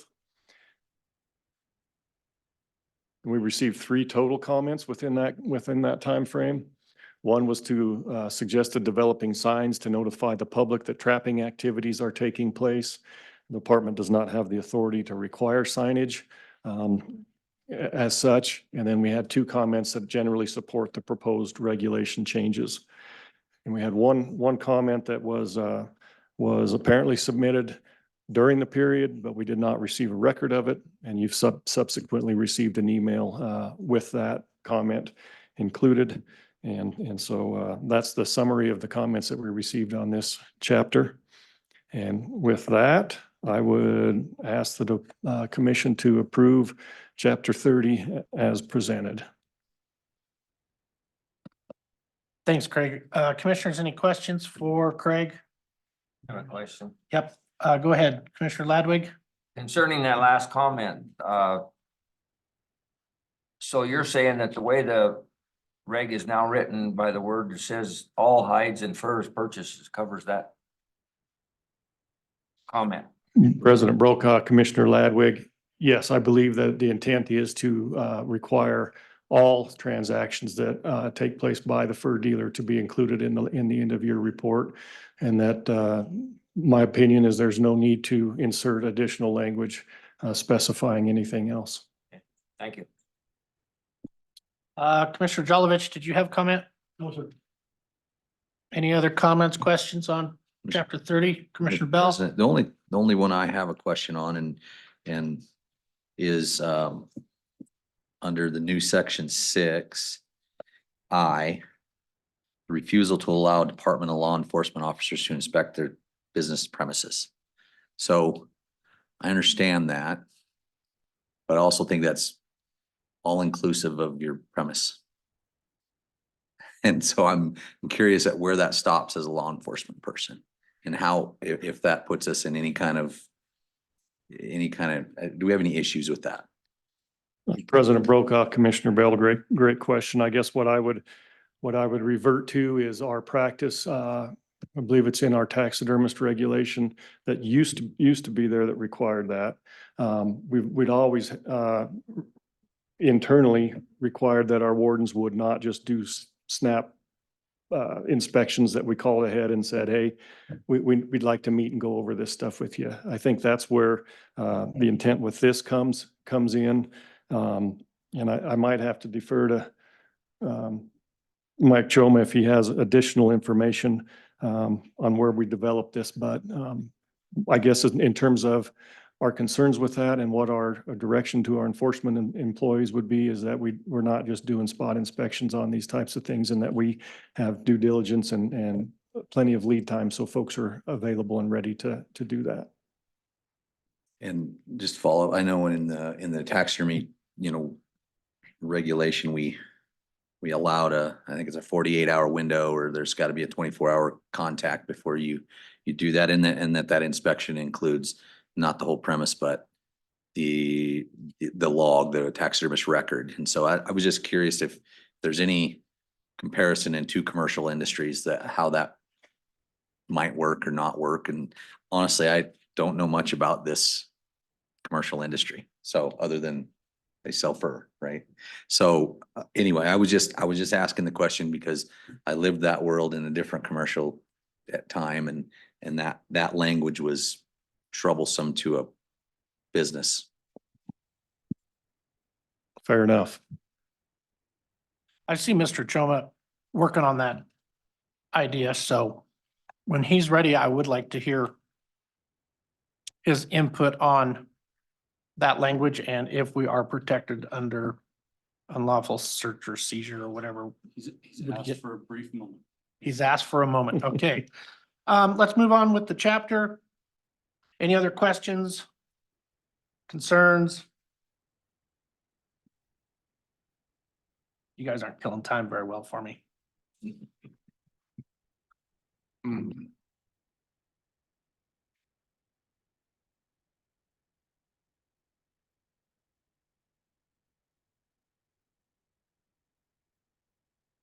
Well, Mr. President, if you'd like to fill the silence, I'll just offer that since, what is it, almost 25 years now, this regulation has not been revisited. So you can take that with you. Right. As a president, you were able to revive something almost from the dead and I get it did. taken care of. So I great did. job. I got to sign it. You watch. Richard Lagwood will kick my signature off next year. I'd like a lasting legacy somewhere. It might be this, I don't know.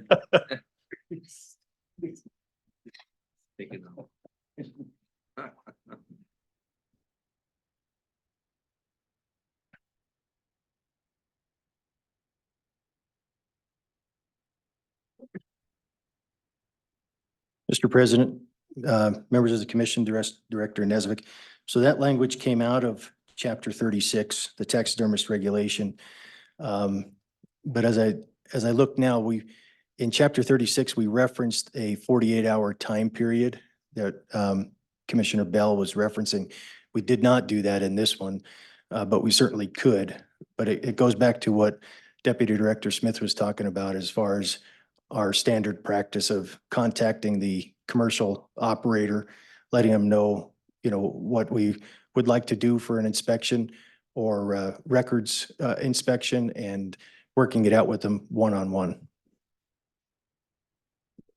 Okay, very good. So for consistency, should we add a 48-hour word in that section that Commissioner Bell's worried about for consistency with the taxidermy reg? And Mr. President, I just clarify, I'm not 100% sure I'm worried about it. I really was just asking about it because I don't know if there's been any commercial operators that have even had an issue with this. And if the relationship's great, then it works really well. So I mean, I just thought I'd ask, and anyway, just making sure. So.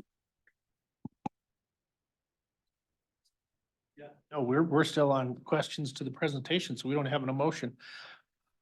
But if you're not wanting to see it there, I'm comfortable with the department's recommendation, if you are. Any other questions, concerns from the commissioners? I don't see any, so I'm ready to move the chapter 30. Move to approve. It's been moved to approve. Is there a second? I'll second. Commissioner Bell with the second. Any further discussion on the motion to approve the department's recommendation to chapter 30? Hearing and seeing none, all those in favor of that motion, say aye. Aye. Aye. Those Aye. opposed? Oh, thanks, Ashley. I'm sorry. Those opposed? Motion carries. Chapter 30 is set. Greg, don't go far. It's chapter 61.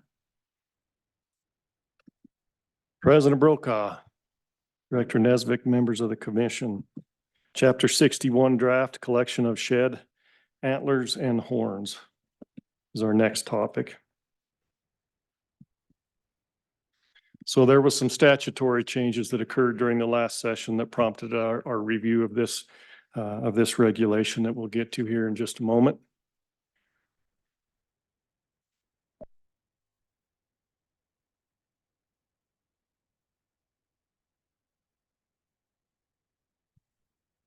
And the commission has authority through Wyoming Statute 23-1302. And what these statutory changes ended up doing, and again, I can't read what the screen says, so I'm just going to wing this off of my notes, is that we were required to implement a 7-day Head Start season, basically for residents to collect antlers or horns, and then also to require the purchase of a conservation stamp for any non-resident who's 15 years of age or older in order to legally collect antlers or horns. And so in chapter 61, first thing is that the definition of what collect and what that means. There's a small addition in there. So what it means is to search for, locate, stockpile, or possess shed, antlers, and horns of big game animals on designated state or public land, or attempt to search for, locate, stockpile, or possess shed, antlers, and horns of big game animals on designated state or public land. So it included the designated state or portion of that definition into the definition of collect. And in addition, changed the definition or included the definition of resident, which shall mean as defined under state statute. In section 3, so when the way we approached this with the Head Start for the residents is that we determined that the easiest and least obtrusive way to do this was to basically make a collection area. In statute, the commission can regulate collection of shed, antlers, or horns basically west of Interstate 25. We currently, and you'll see a map here in a moment, have a much smaller portion of the state that is under these collection rules. So what we've done is drafted a collection area. And so collection area 1 would be, as you see in front of you, open May 1st at 6 a.m. and close December 31st at 11:59 p.m. for residents. And then it would open on May 8th at 6 a.m. and close December 31st at 11:59 p.m. for non-residents. That accomplishes the 7-day Head Start. In addition, you'll see a little bullet point underneath there that indicates that a conservation stamp is required for all non-residents 15 years of age and older to collect shed, antlers, or horns within the collection area. And then we go on to define what the collection area is. And it's the same description that we've had in there previously. We just changed it to basically call it collection area 1. And here's a map that shows what that is. So it's everything south and west of that red line is the collection area that we're proposing as collection area 1.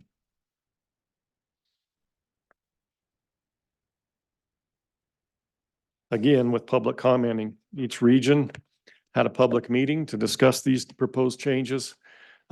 We had public comments open from October 13th until December 4th, in person or by mail or online. We received a total of 15 written comments for the draft. One comment did not support the antler collection starting date for residents beginning before the non-resident date, nor did it support the requirement for non-residents to possess a conservation stamp. 12 comments generally supported the recommended changes, and other comments referenced the regulation, the enforceability of the regulation, and outside department survey results related to shed, antler, and horn collection attitudes. They were not really specific to what the draft was for.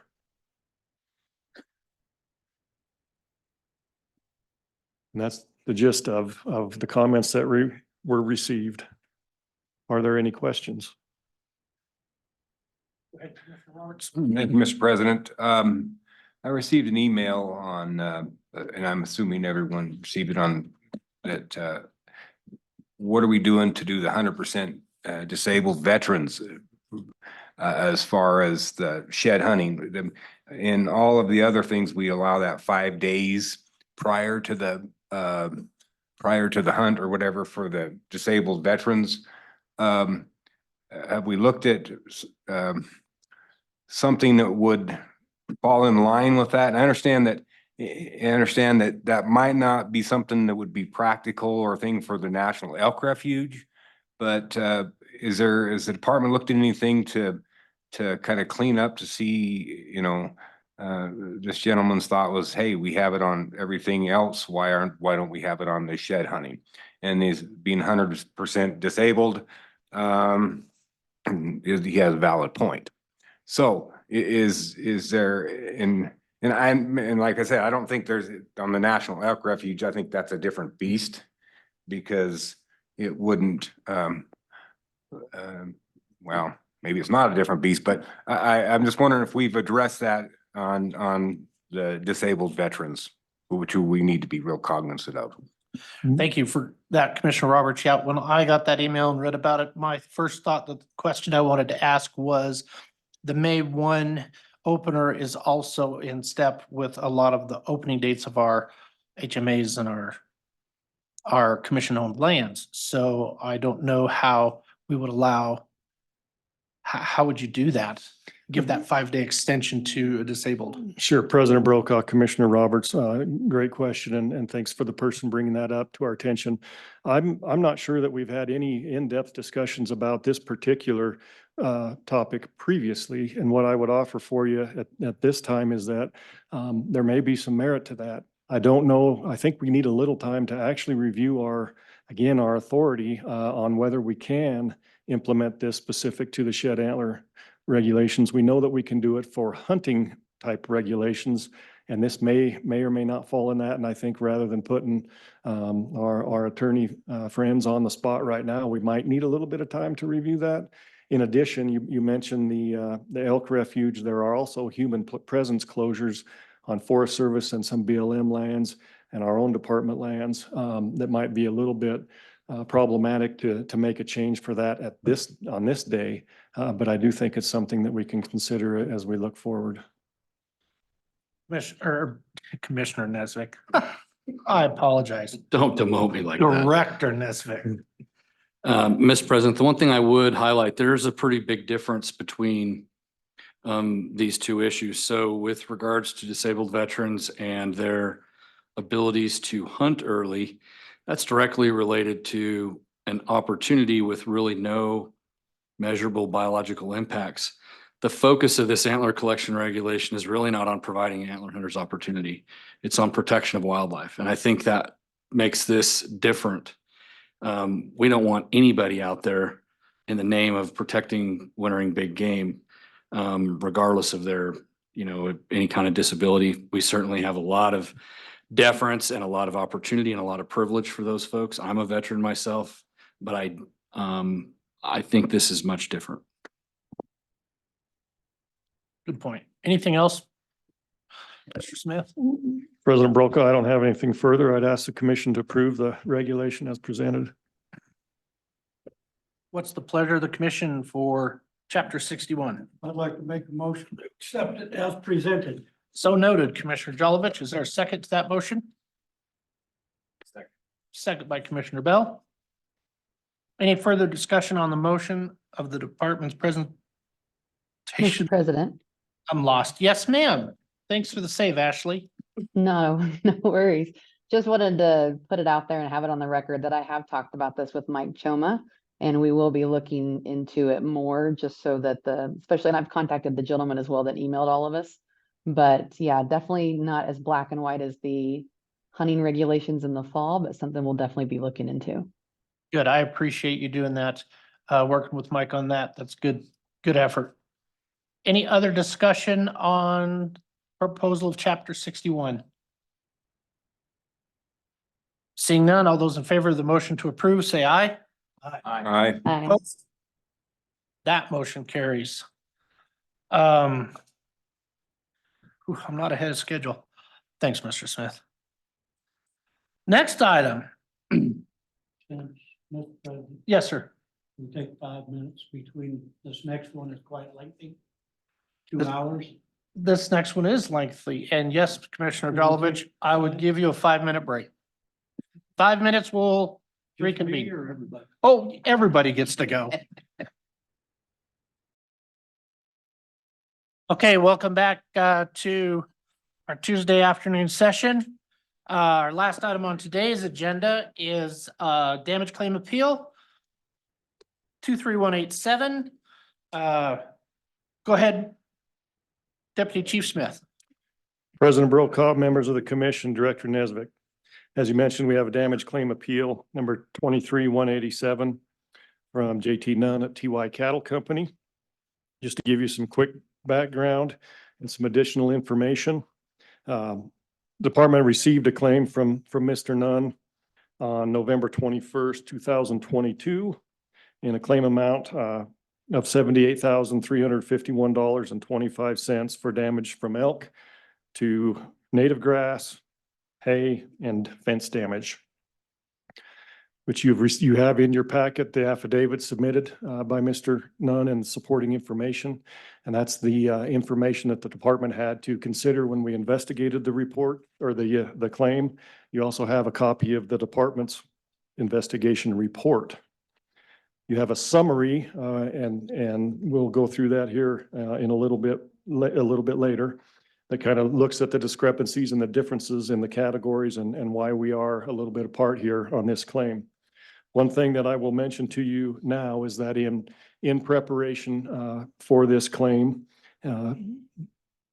Laramie Regional Supervisor Matt Withroder had met with Mr. Nunn, and Mr. Nunn did point out a valid mathematical procedural error that the department made that does make a difference on what the recommended payment for Mr. Nunn should be. And I'll just tell you the total amount and allow Supervisor Withroder to address that when he does his presentation. But what the department recommended in all the information that you have is a payment of $64,465 for the damage by elk. That mathematical procedure error that we made resulted in an additional $3,233.25 that should have been recommended as part of the partial payment to Mr. Nunn. So at the end of this, we will make a recommendation that the commission approve a total partial payment of $67,698.25. And again, Supervisor Withroder will explain that discrepancy during his presentation.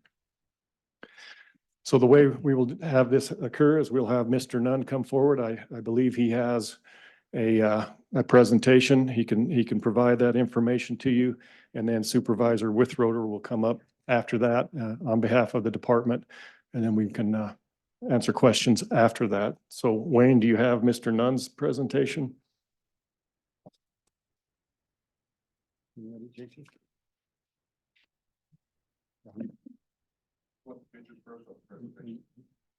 These are the arrow, left and right. Put it over there, and it takes just a second. Very quick. Do you want the picture first or the presentation, sir? The pictures first.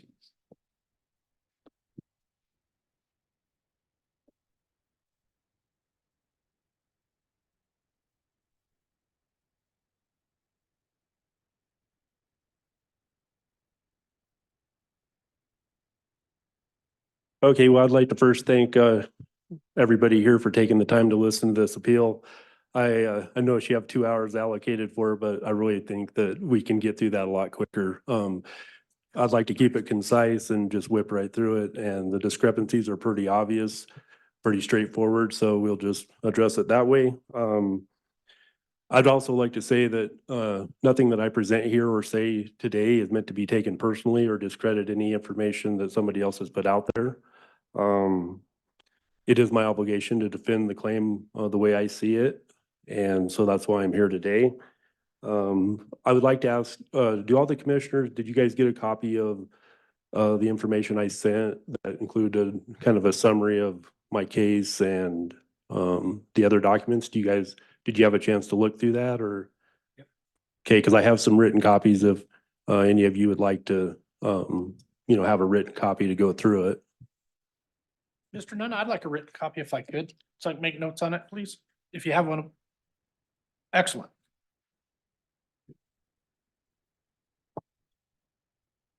Okay, just to start off, I have just a few short videos and pictures to show you, just to kind of give you an idea of the landscape, the location of what we're dealing with. So if you want to go ahead and play the videos and show the pictures, we could take a quick look at those.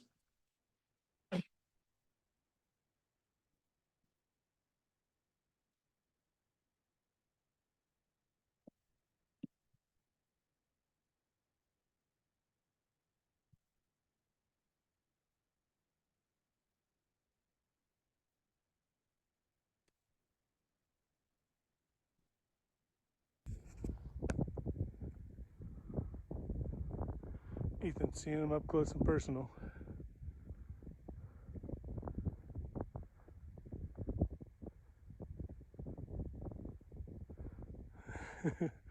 That's cool.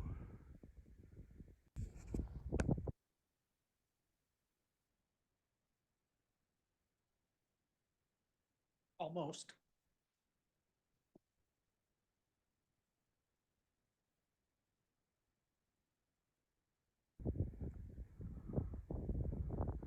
Ethan, seeing them up close and personal.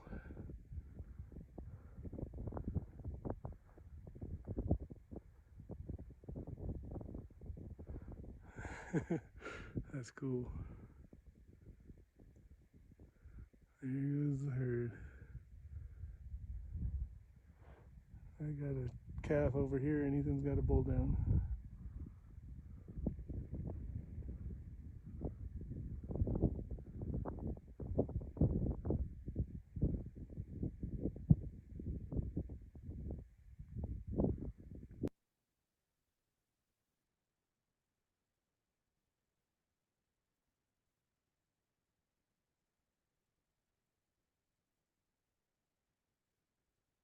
I think that many elk in a group is called a glob. That's a glob. That's beyond herd. That's beyond a bucket full. It's a full glob.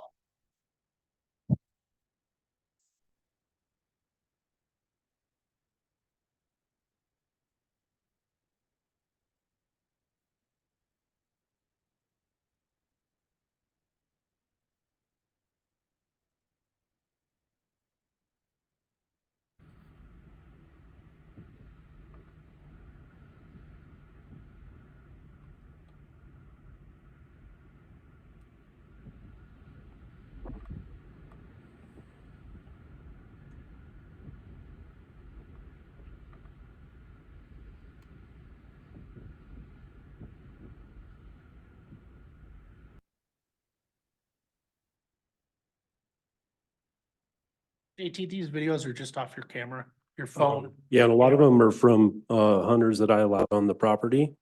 I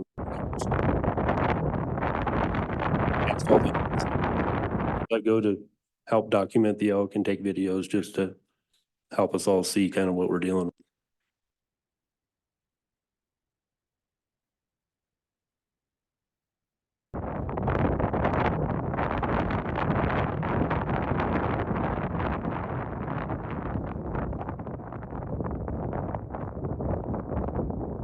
That picture there kind of, or the video there shows a hay meadow where they really like to congregate. That's, I'll explain more as we go through, but that's kind of just a video of the hay meadow. Yes, sir. Yes, please.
I think that that might be all of them. If not, I think we kind of get the gist of what we're looking at, so we can move forward and keep going on with, but thank you for putting those up.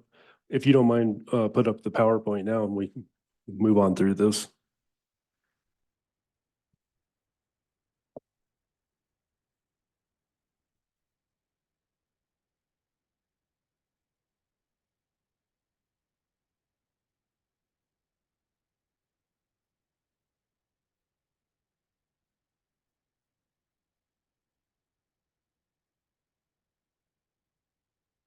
Okay, we good?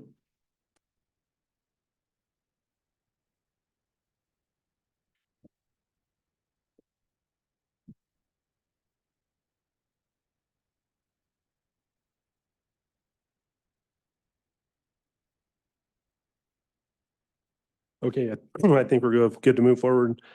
Before we get into the details of the numbers and stuff, I'd just like to point out a few background points. I met with Mr. Withroder, Mr. Brinegar, prior or right at the beginning of the start of this claim, to discuss strategies for dealing with the elk damage and document the usage for the claim.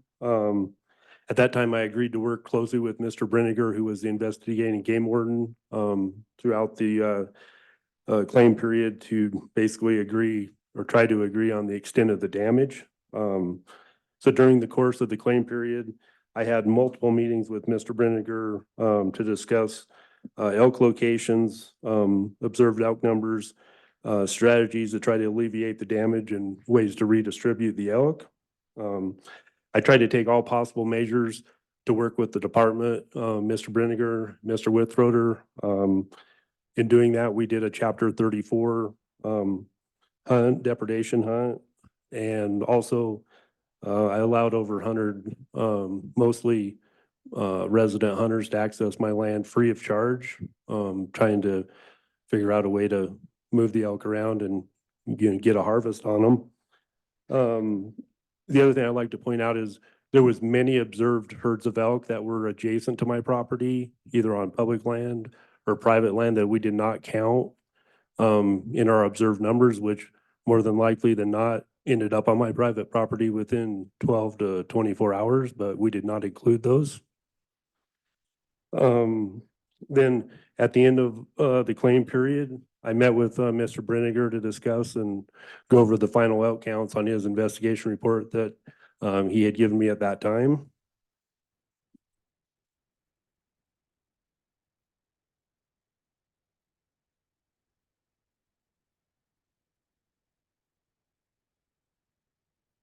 So basically, the reasons for me being here and having this appeal basically boils down to obviously the difference in the dollar amount, but also to point out some discrepancies between the way the calculations were made.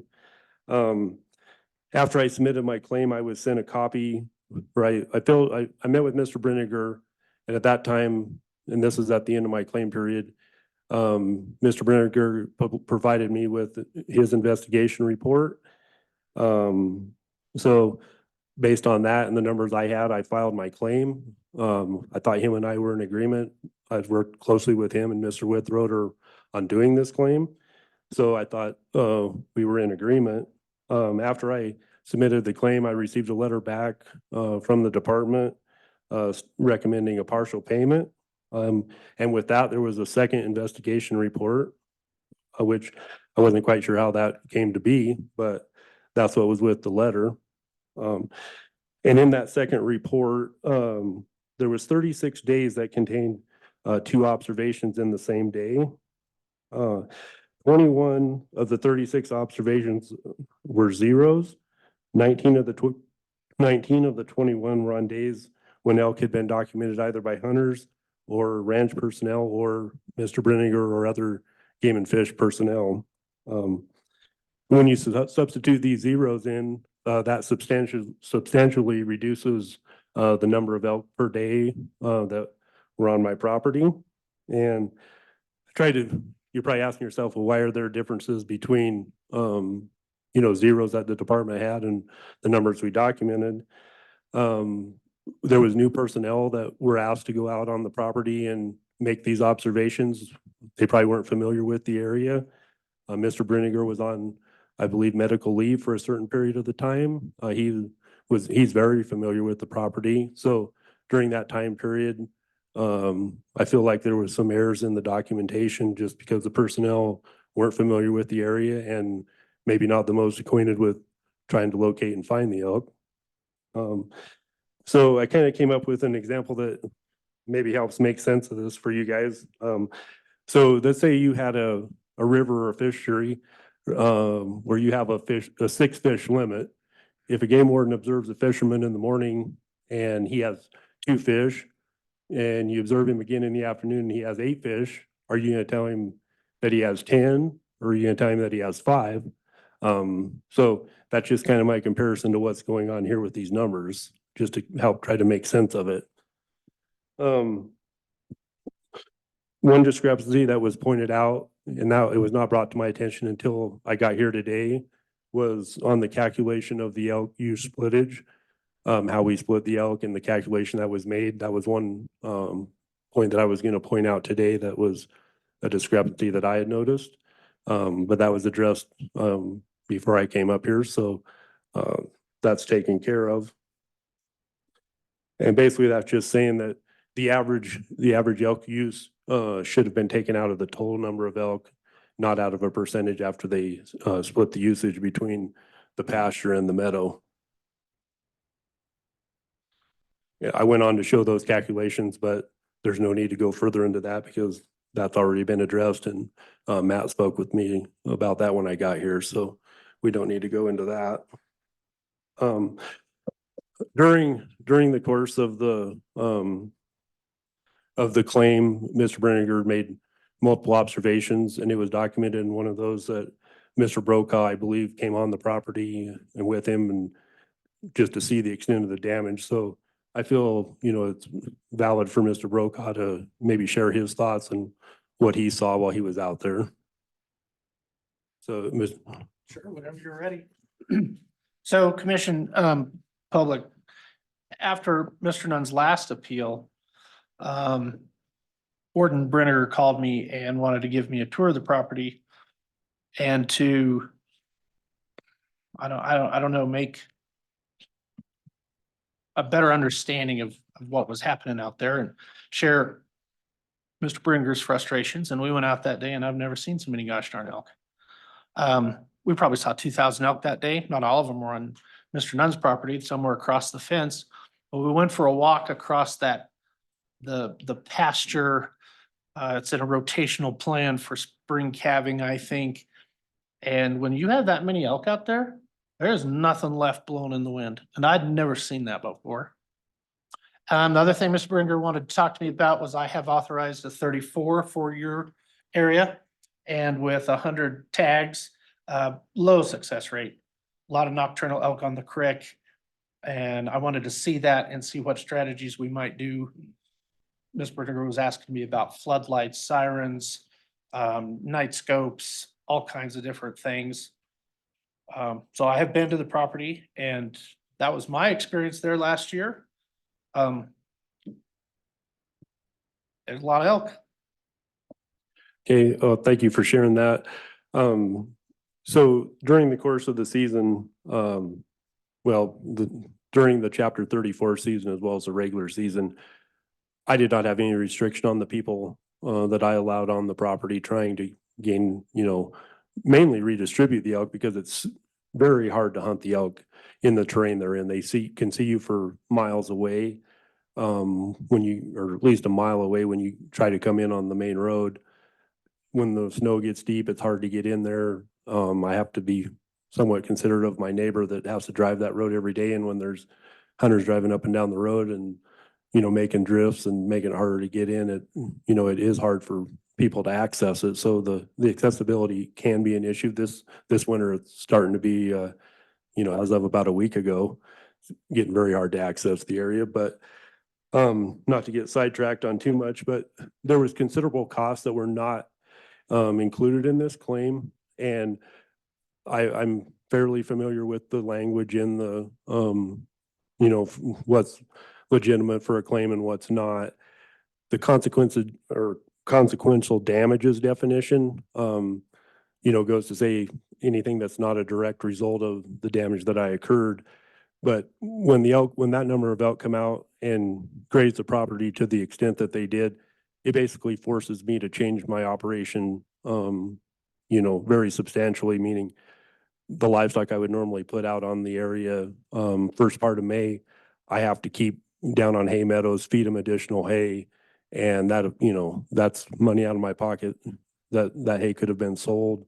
It affects the next year's growing crop, but based on the definition, in the language, that could be looked at as consequential damages. So I didn't include any of those costs in this claim and only tried to work with the numbers that I had. Well, most of the numbers that I got were from hunters. I asked every individual that I gave permission to that went on the property to take videos and send me documentation of roughly how many elk they, were seeing while they were out there. So the majority of my numbers, in conjunction with numbers from Mr. Brenninger, came from actual hunters that were on the property. So the next, this slide here shows the calculations. These numbers are based on the information that I was provided by Mr. Brenninger. And I don't know if you guys have a copy of the initial report that I sent in an email, I believe. But I took his numbers and went through and did these calculations. And there was one error in his calculation where he had times the number of elk by 133 days, which was the number of observations, but not the number of days during the claim period. So I corrected that calculation, and based on Mr. Brenninger's number, the total that he had was 80,476.58. And on my original claim, I filed it for 78,351.25.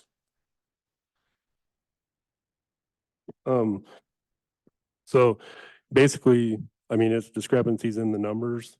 I think you can kind of see why I have questions on it after seeing the numbers that Mr. Brenninger provided me. So in conclusion, I guess one issue is, why are there two different departmental reports? I feel like the second report doesn't accurately represent the number of the elk on my property because of the number of zeros that were added in on days when hunters or other personnel had documented elk on the property.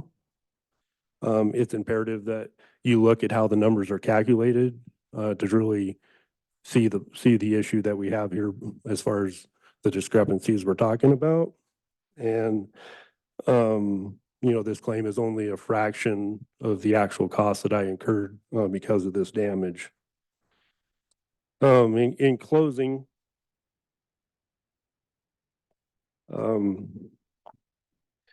basically I would just wanted to say I didn't understand, like I just said, the reasons for the two different reports. I was told by Mr. Brenninger that he worked closely with Mr. Rithroder, which I know he did, as well as myself, on the reports. I just don't feel like the calculations are accurately represent the number of elk that were on the property. And when you look at how the calculations were made, I think you can see that for yourself.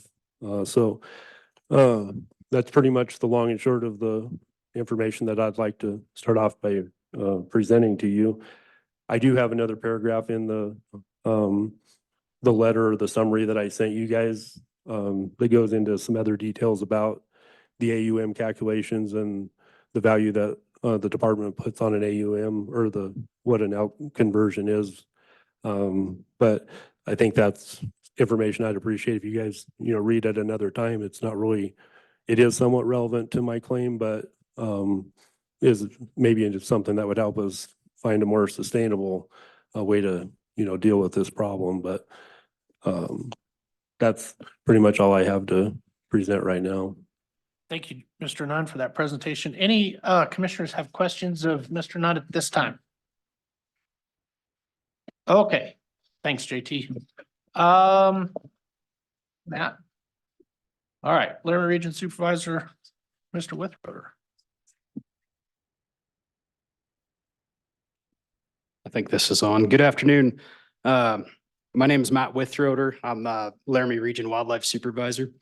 What I thought we'd do today is just kind of step through our PowerPoint presentation and kind of show you the department's recommendation for compensation in this matter. So wait for a PowerPoint to come open.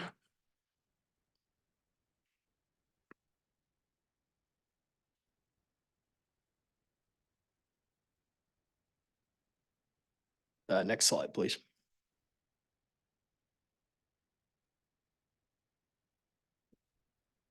Okay. There we go. So, so we received an investigation, or excuse me, I went 2 slides. So we had a request to start a damage claim that was reported to our South Laramie Game Warden, Bill Brinegar, and that began the department's investigation. That was on 11/21/2023. I believe Mr. Brinegar was on leave this time, and so he had inquired to me to start an investigation. So I went out there to the property. This is, I'll show you some maps of the property here shortly, and began observations of elk on Mr. Nunn's property beginning on 11/25/22. So typically how observations are done is mutually agreed to document elk by either party, both the claimant as well as the department, as weather would allow. So a lot of those conversations were done through Warden Brinegar.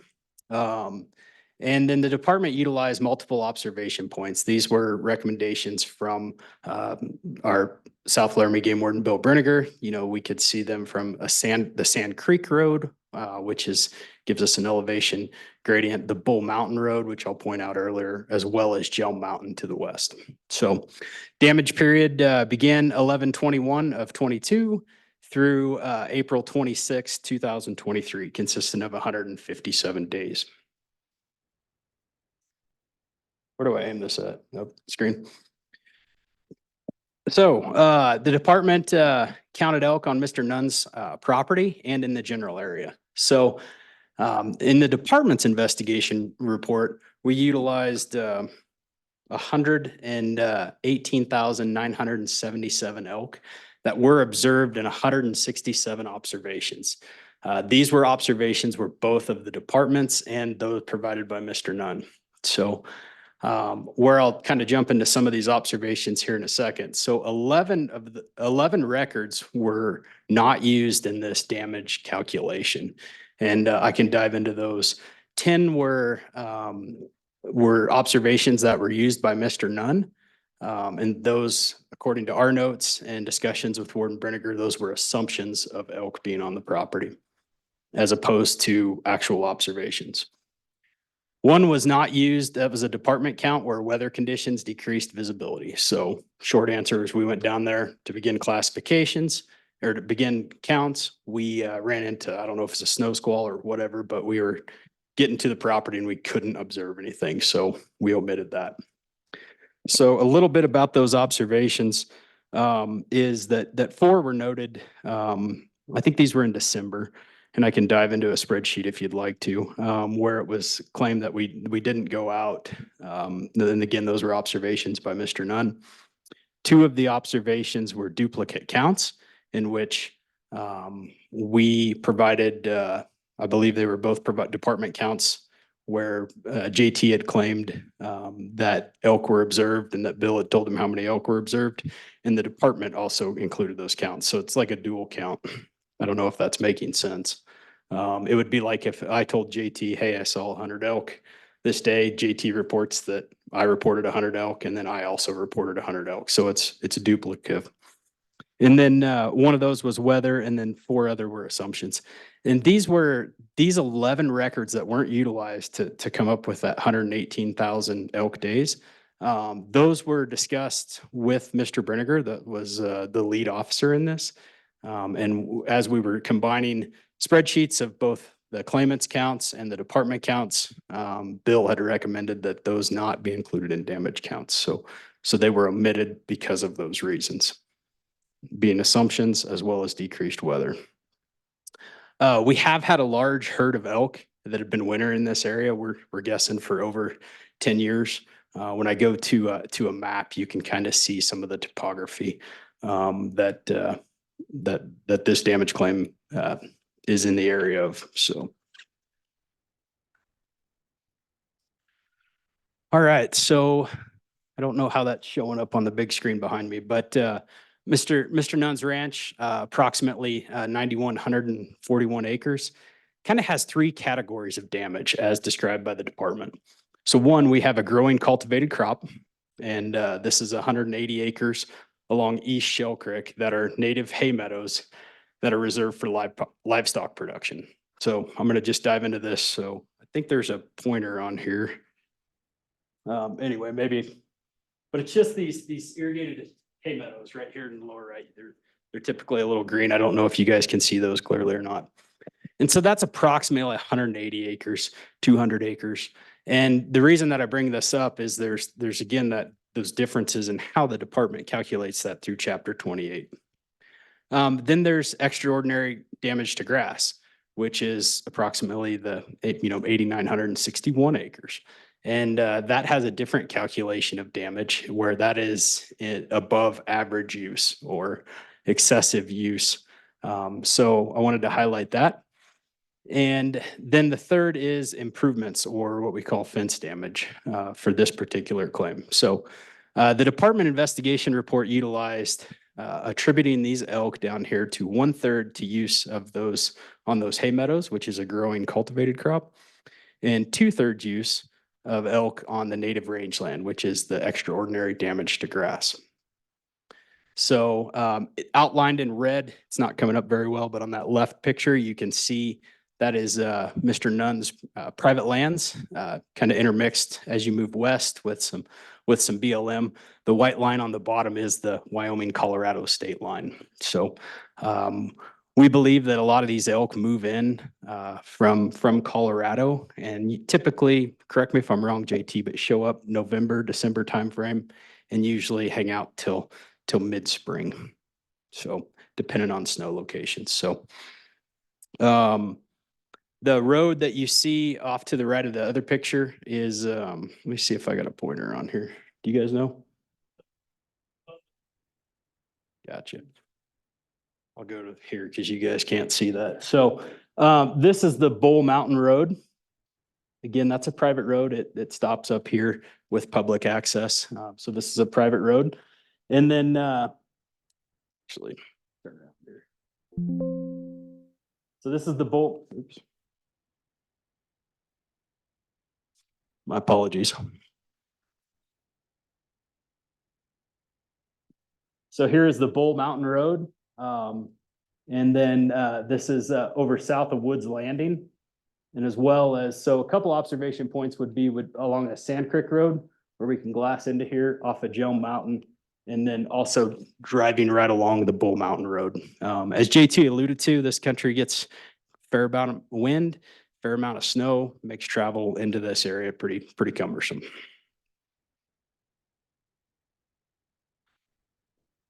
All right, so if we break this down into manageable chunks, the 3 chunks. So again, we utilized that 118,977 elk days and 167 observations. That calculation shows up to be average use of elk 712.44 elk per day. Again, this is the methodology we had just applied to that 180 to 200 acres. So you can see the calculations before you that breaks out the actual elk use per day. Again, we had agreed to use a 1/3, 2/3 split. I believe that was in conversations with the claimant and Mr. Brenniger. That application, those calculations carried out, comes up to be, we settled on an amount of $37.50 per AUM.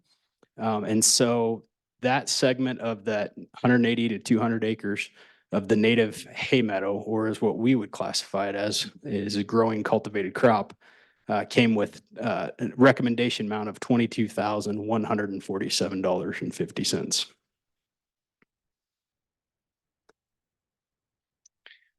All right, this is where Mr. Deputy Smith had corrected some values here. So I'm going to give you some corrected values. What you're seeing is not a corrected value that both Mr. Nunn and Mr. Smith spoke to earlier. So for instance, we again had the same number of elk observed over those 167 observations. So that's 712 elk, 0.44 elk per day. And the average use of the property, because again, extraordinary damage to grass definition is above average use. We utilized the existing claim that was done in the winter of 22. And that damage period was January 12th, 22 through May 5th of 22, where we averaged 104 elk. So those calculations break out. Again, what you're seeing is the incorrect version, but I'll explain that. So first, what we did is we take the average elk, and what we should have done is took 712.44 minus 104 as the first calculation. And so that gives us an actual elk per day of 608.44 elk per day. We then times that by that 2/3 rate, which is 0.67. That should give us 407.65 elk per day above average use.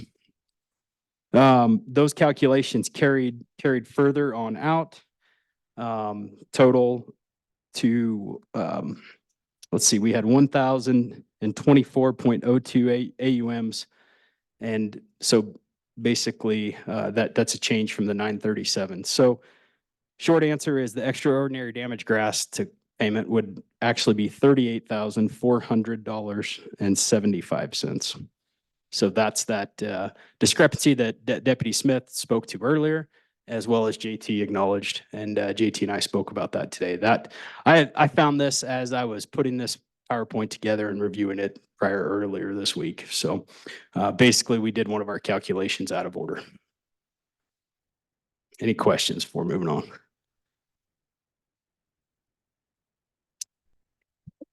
The last component of this would be Mr. Nunn on his claim had advised that 180 hours were needed to fix fence that was damaged by elk presence, and at a reimbursement rate of $30 per hour. So the the calculations were 180 hours times $30 an hour was department calculations came up to $5,400 in fencing labor. And Mr. Nunn advised there was an additional 1,750 fencing material, $1,750 of fencing materials that was purchased. So add the 5,400 of the fencing labor with the materials, we came up with a recommendation of $7,150. I believe Mr. Nunn had claimed a little higher amount in there. I think that was just a miscalculation, which I can go to at the end.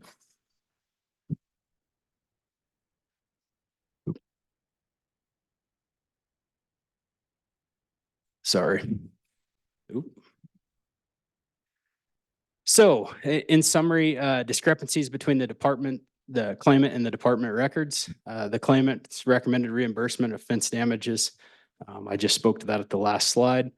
Was on the claim was $6,300. The department calculates this as $5,400. 180 times 30. The department's recommendation for reimbursement to grass and native hay meadows was calculated by that conversion to AUMs, and then calculated at a growing cultivated rate, not accounting for the extraordinary damage to grass. The department documented an average use on the Nunn Ranch. Again, as I alluded to earlier, that was our 104 elk from 2022 claim. And this figure was used in the average of the extraordinary damage to grass.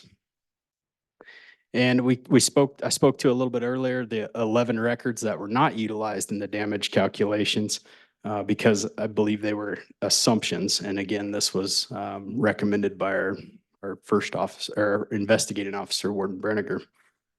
So a little bit about how we calculate stuff. So for instance, if we see elk in the area, more than likely than not meeting that standard, we give the claimant the full allotment of what elk would consume that day. So in like a growing hay situation, that's either 0.48 AUM or 12.46 pounds of forage.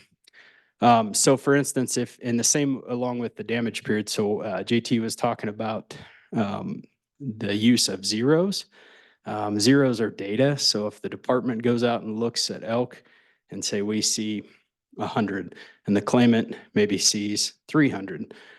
If those are the same day, what we do is we average those. We have an observation of 100, we have an observation of 300. That's 400 total elk divided by 2 observations. So an average use of 200 elk for that day. Also along this, we utilize the average throughout the whole claim period. So we take our, as you saw earlier, the math showed our total length of the damage period, 157 days, divided by the number of observations. So so that average is throughout.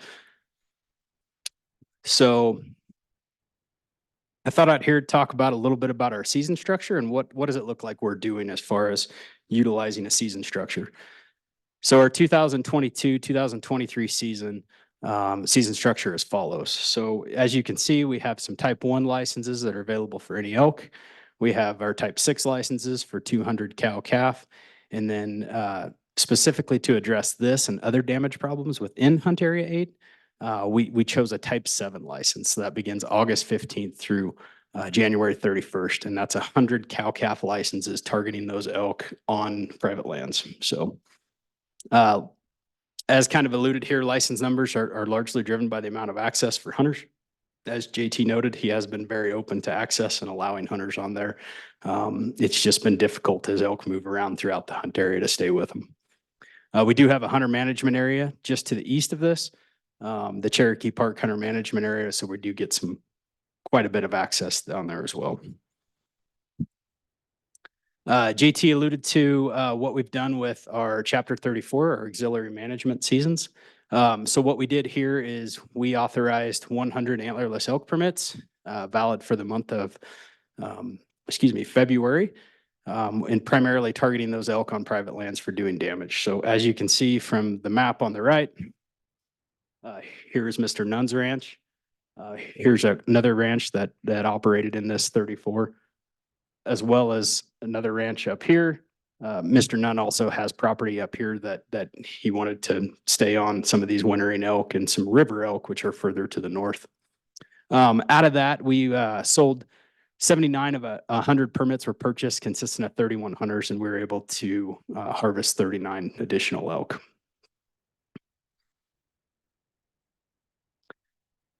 Let me catch up in my notes.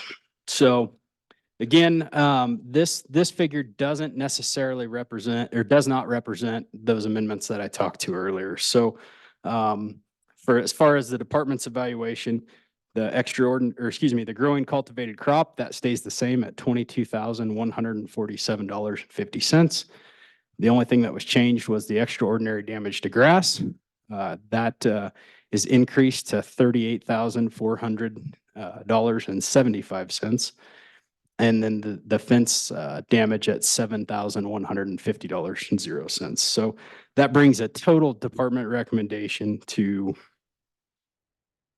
$67,698.25. Again, apologize about that mistake. It was an oversight and a miscalculation on our part that we caught earlier this week. So any questions with regards to those edits that we talked about today? I don't see any. With that, I'd stand for any questions.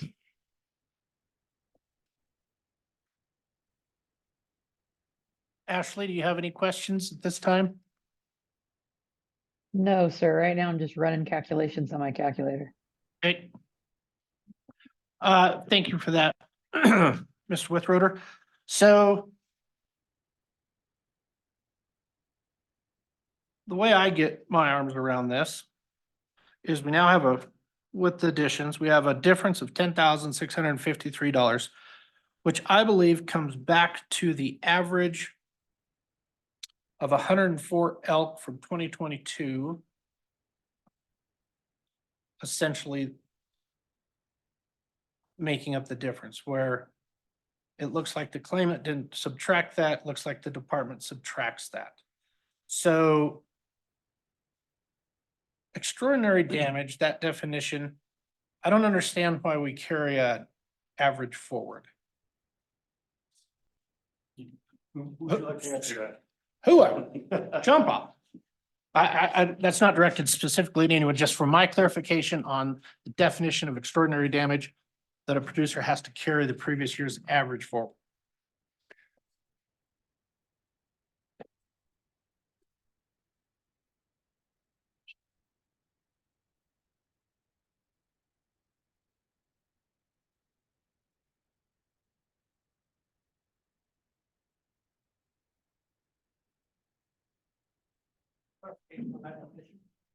So the President Brokaw, the definition of extraordinary grass is based on the average, usual, or customary use over time by that same basically herd, if you want to call it that, that is on the property. So I believe in this case, we have information from 2022 to consider when we look at how much use is above and beyond what we know occurred previously. So that's the impetus for subtracting the known average use that we did have record of in 2022 from this year's average to get that exceeds the usual or normal use. Okay. Does that make sense? Yeah, that helps me with that definition.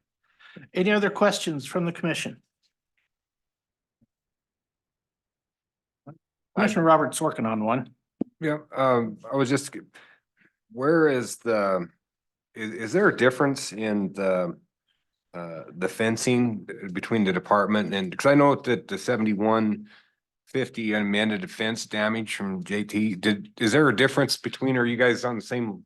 Oh, and go ahead and come up real quick. And first I want to apologize for last year. And I know that myself, I was really hung up on this fencing stuff, but after last winter, I've changed my mind on the fencing stuff because boy, they tear the living crap out of it. Okay. So I apologize for going the rounds with you last year on that. Well, thank you. I didn't understand that. Okay, to clarify the fencing, anyways, on the previous claim, I had an amount on there for the fencing and when Mr. Brinegar and I talked about what the damage was, my claim period ended, I had to file the claim and I told him that the damage, this last winter was more extensive than it was the winter before. And I said roughly 8,000 or whatever I put on there for fence damage is what I estimated it was going to be. And so that was just a miscommunication error with Mr. Brinegar and myself. And so I have no problem, amending the dollar amount on the fence damage because of that miscommunication. They were just a matter of, in him and I talking about it, I said, we can't get to all the fence and have it fixed by the time I have to submit the claim. And I said, it's worse than it was the year before.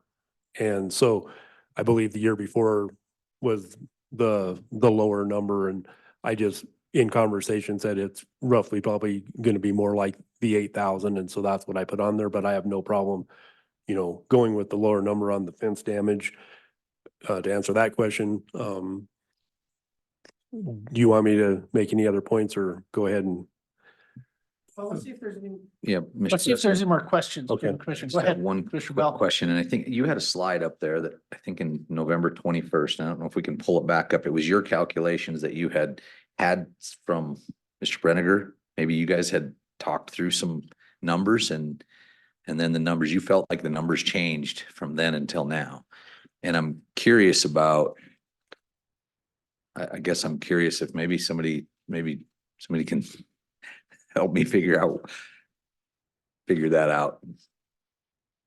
I mean, right now, it looks to me on this that you had a number earlier in the year from Mr. Brinegar, and was that put in on paper or was that just something that? Well, yes, sir. Like I said earlier, I worked closely with Mr. Brinegar the whole time during this claim. And prior to me submitting my claim, I met with him because I didn't want to be here today, to be honest. And so I wanted to make sure that him and I were somewhat close on the numbers that we had. I made a copy of what he gave. He gave me an investigation report prior to me filing my claim. And I have a copy of that right here. I also included it in emails to all of the commissioners. So I would bring this over to you and show you the calculations. Well, I think it's that same thing right there. Yeah, so that is the calculations that I made off of Mr. Brinegar's report. And here is Mr. Brinegar's original report that he gave me. And in there, when I say corrected calculations, I refer to the fact that he multiplied the number of elk times 133 observations opposed to taking that times 157 days. And so that's how I came up with the number he had, which was 81,376.58. And I made copies of this investigation that he gave me. I'd be happy to, give each one of you one of these if you'd like. Well, to you look. have a copy. I'll just take one. I think you sent it to us too. I think I have that also, but that's right. Okay. Appreciate that. Thank you. So I based, I based my claim on the information that Mr. Brinegar gave me, as well as the numbers, that I had.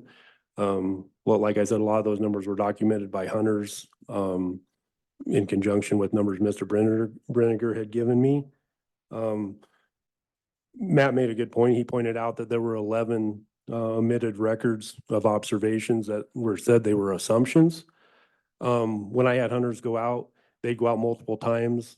And for example, say on a Monday, a group of hunters would count and tell me, yeah, we saw 1,000 head of elk today.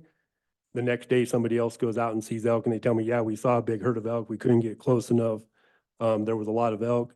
I made the assumption that, the elk hadn't went anywhere. They don't go anywhere that time of the year out there. So I made the assumption that the elk, that the second group of hunters or even the same hunters told me they saw the second time was the same elk they saw the day before. So when I say assumptions, it's just based on, the fact that one day a group of guys saw the elk, the next day somebody else tells me they saw some elk, and I assume same elk, same numbers, because, they say a big group of 1,000 or close to that. I mean, that's the best I could do for you. The observation points, to really see and get a count on all the elk, you pretty much have to drive every half section of the property. So when either myself or Mr. Withrow or Brinegar, when we observe from miles away, I mean, you may see all the elk one day, but the majority of the time you're probably not going to see, but just a very small fraction of them. So, it's just hard to document from, a long distance away, like Matt was pointing out.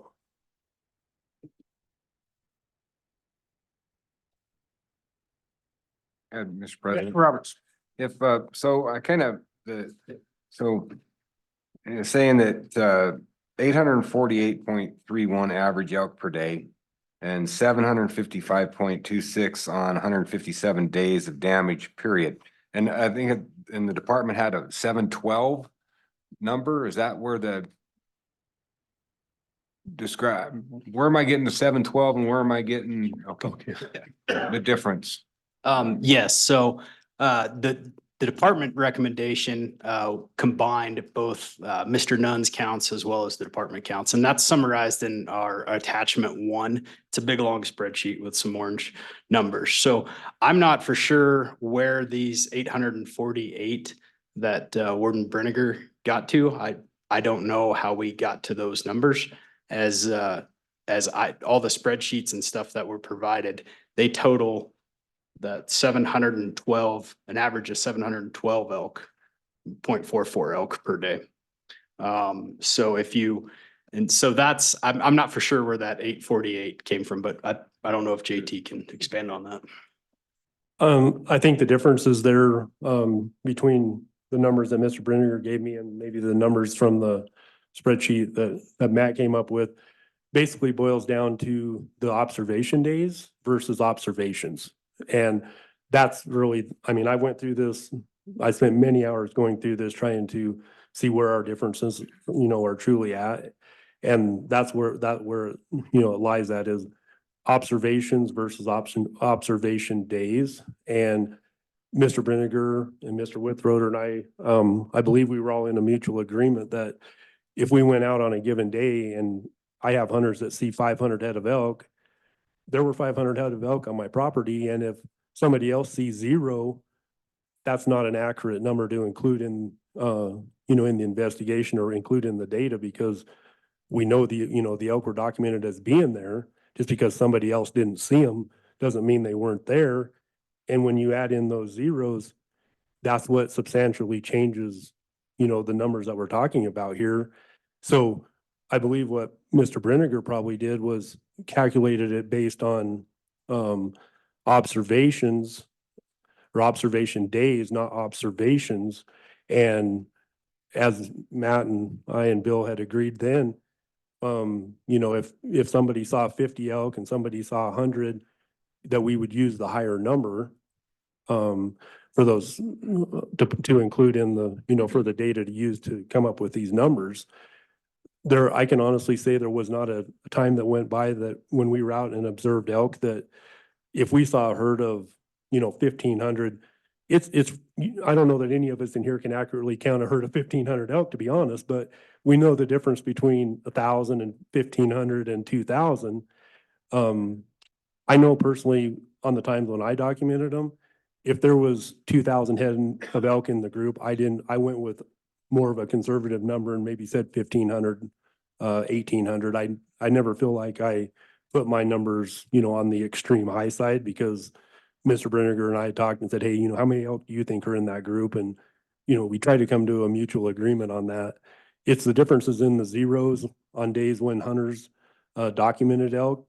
And when you just look at the number of observations versus the number of observation days, it's just difference in doing the math, and excluding the zeros basically is what it boils down to.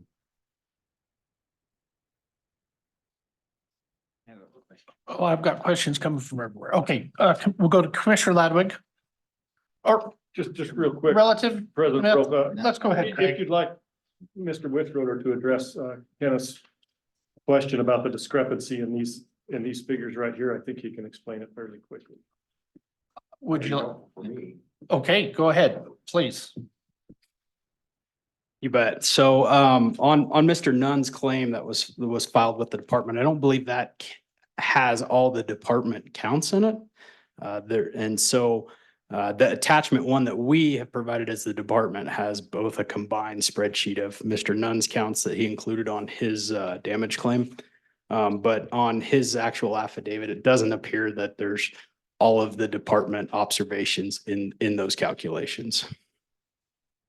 So that's part of the affidavit that was submitted on June 22nd, his affidavit. Does that help you guys? So I think that's some of the discrepancy, if that makes sense. Okay. Commissioner Ladwig. Talking about elk counts, on the screen, it was titled counted elk on Mr. Nunn's in the general area. It specified that you counted 118,977 elk observed in 167 observations. And down below that, you said that there were 11 records were not used for damage calculations. Were those 11 records already subtracted out of that number? Or were they still in that number? Because you use that number later on for your value calculations.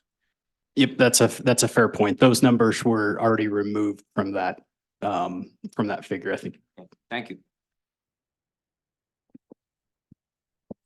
Somewhere in my file here, I have a copy of all the original observations that Mr. Brenniger had given me on a spreadsheet. I don't know if you care to see those, but I do have those, if someone wanted to see them. But so basically what I did was, after looking at this and, Matt and I have worked together, Bill and I have worked together, I went back through the second investigation report that was given to me after I filed the claim, when I received the letter recommending partial payment.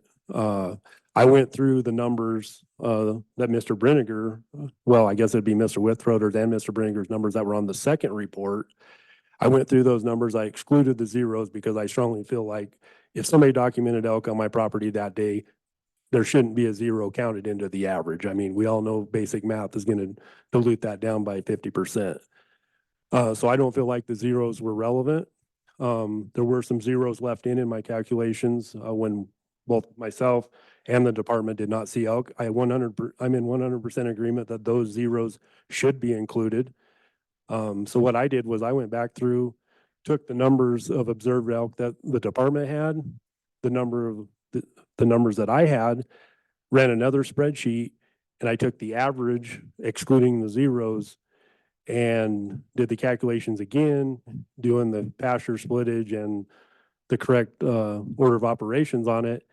And again, I came within $1,000 of the original amount I had on the claim, which was, you know, $2,000 or $3,000 lower than what Mr. Brenniger had on the original one. So, I mean, overall, we're fairly close on agreeing on this. I think it just boils down to how the numbers are put in there and how they're calculated. But the difference in observations versus observation days really changes it. And then the zeros that are added in, because on a given day, Mr. Brenniger had 133 observations or observation days. In the second report, there's 167 observations. And like I pointed out, I think 19 of those were zeros. And I think Mr. Brenniger operated on the premises like him and I and Matt had agreed that if somebody documents and sees elk out there, the zero shouldn't be included. Here about a month ago, Mr. Withroder and I had a meeting in my shop to kind of discuss calculations on another claim that I submitted for the summer damage on my pivot. Him and I both agreed that zeros should be excluded if somebody documented elk on that day. So knowing we mutually agreed on that, Mr. Brenniger and I and Matt had agreed beforehand.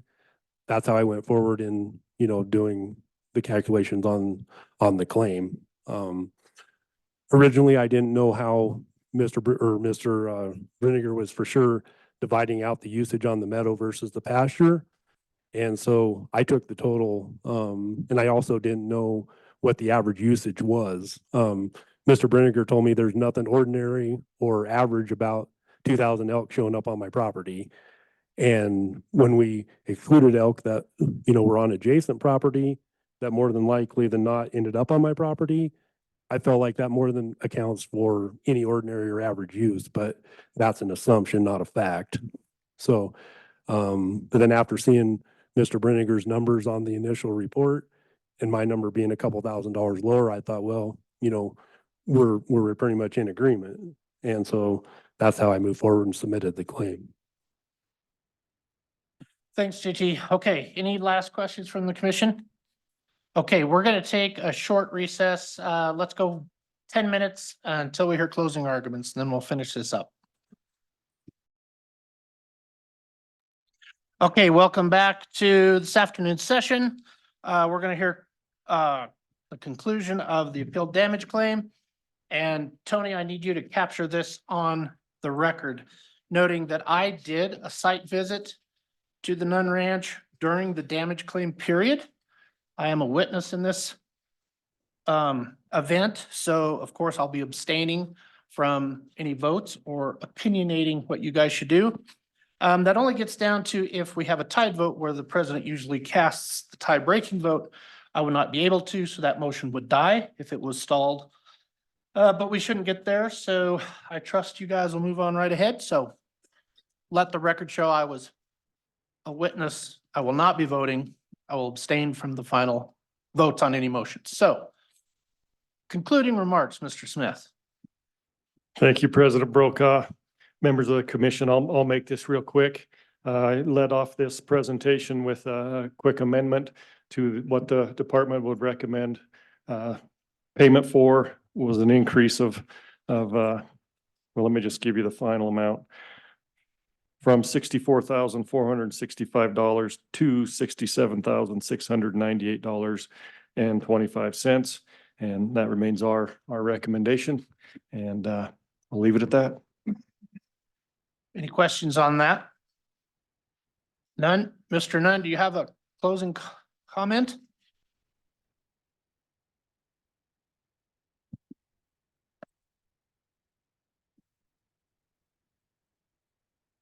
Well, I guess again, I'd just like to thank you for taking the time to go through all this. I know there's a lot of numbers and a lot of ways to look at it, but I guess if I didn't feel strongly about the numbers I put on my original claim, I wouldn't be here today.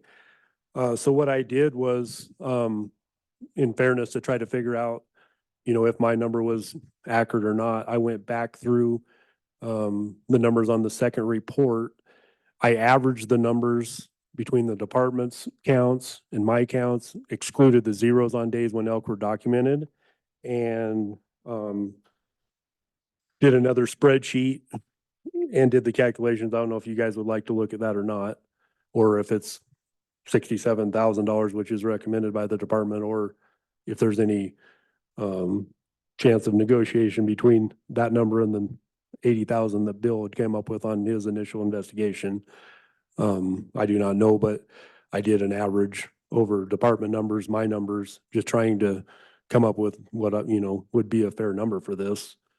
So if you guys are interested, I could, give you a copy of that. If not, that's fine too.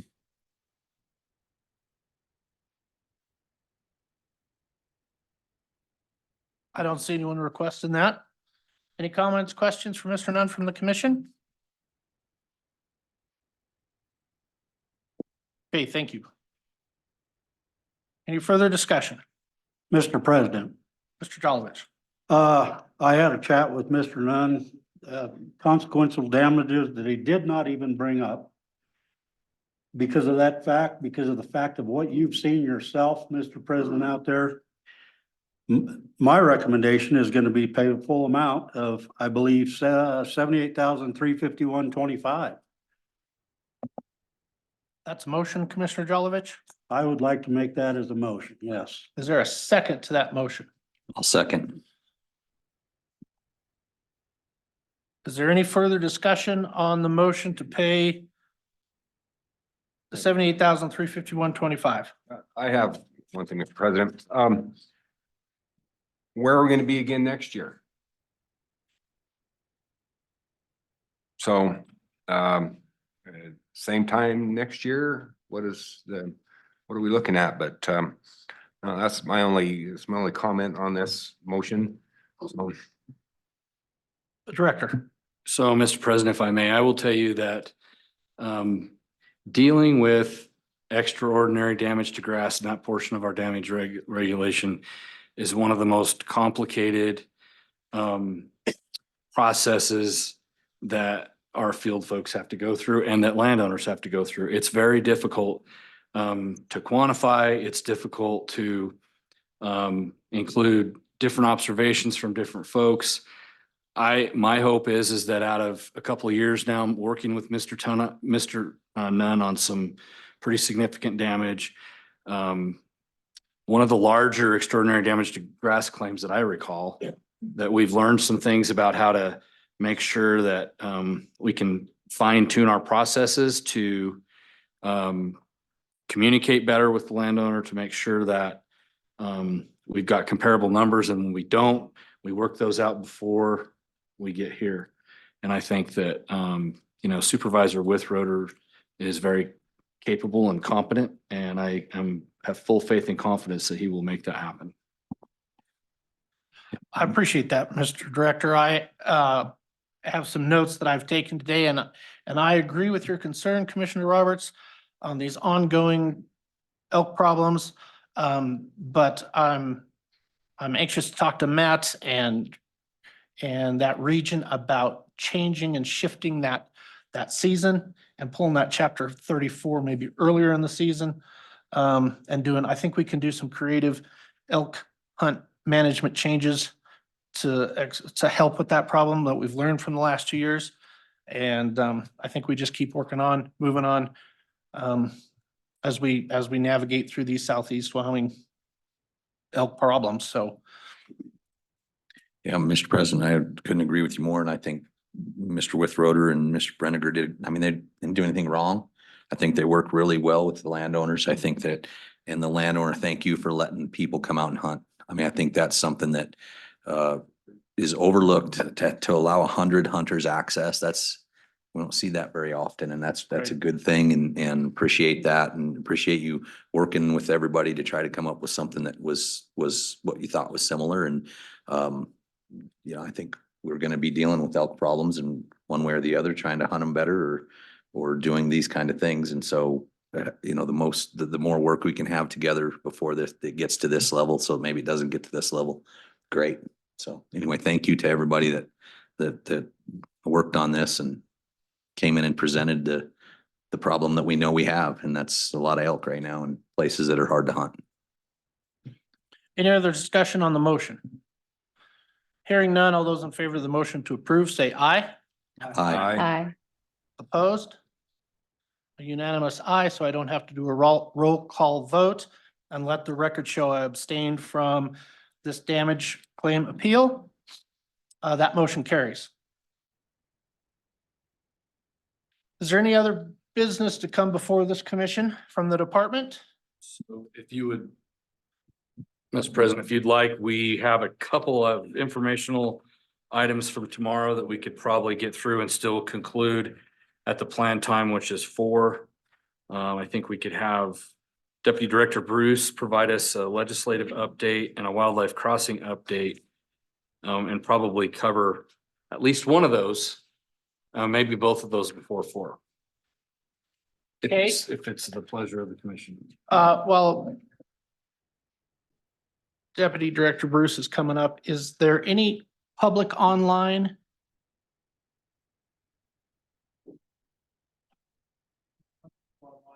Nobody's asking to comment. I don't have any blue sheets, so we won't have, doesn't seem like we'll have time for, need to budget time for any public comment. So yes, Angie, go ahead. Thank you, President Brokaw, Director Nesbitt, Commissioners. I'll first do Commission Item 24, Legislative Update, and if there's time, if you want me, I can go into Item 25 or save that for tomorrow.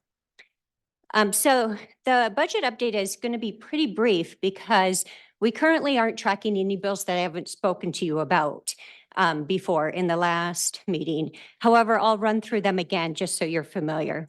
As you guys know, this is a budget session, really quick, 20 days, starts February 12th. So far, as of a few minutes ago of looking, there's 111 bills that have been filed and almost a month left to continue to file them. Out of that 111, like I said, we're tracking 3 of them and monitoring another 11.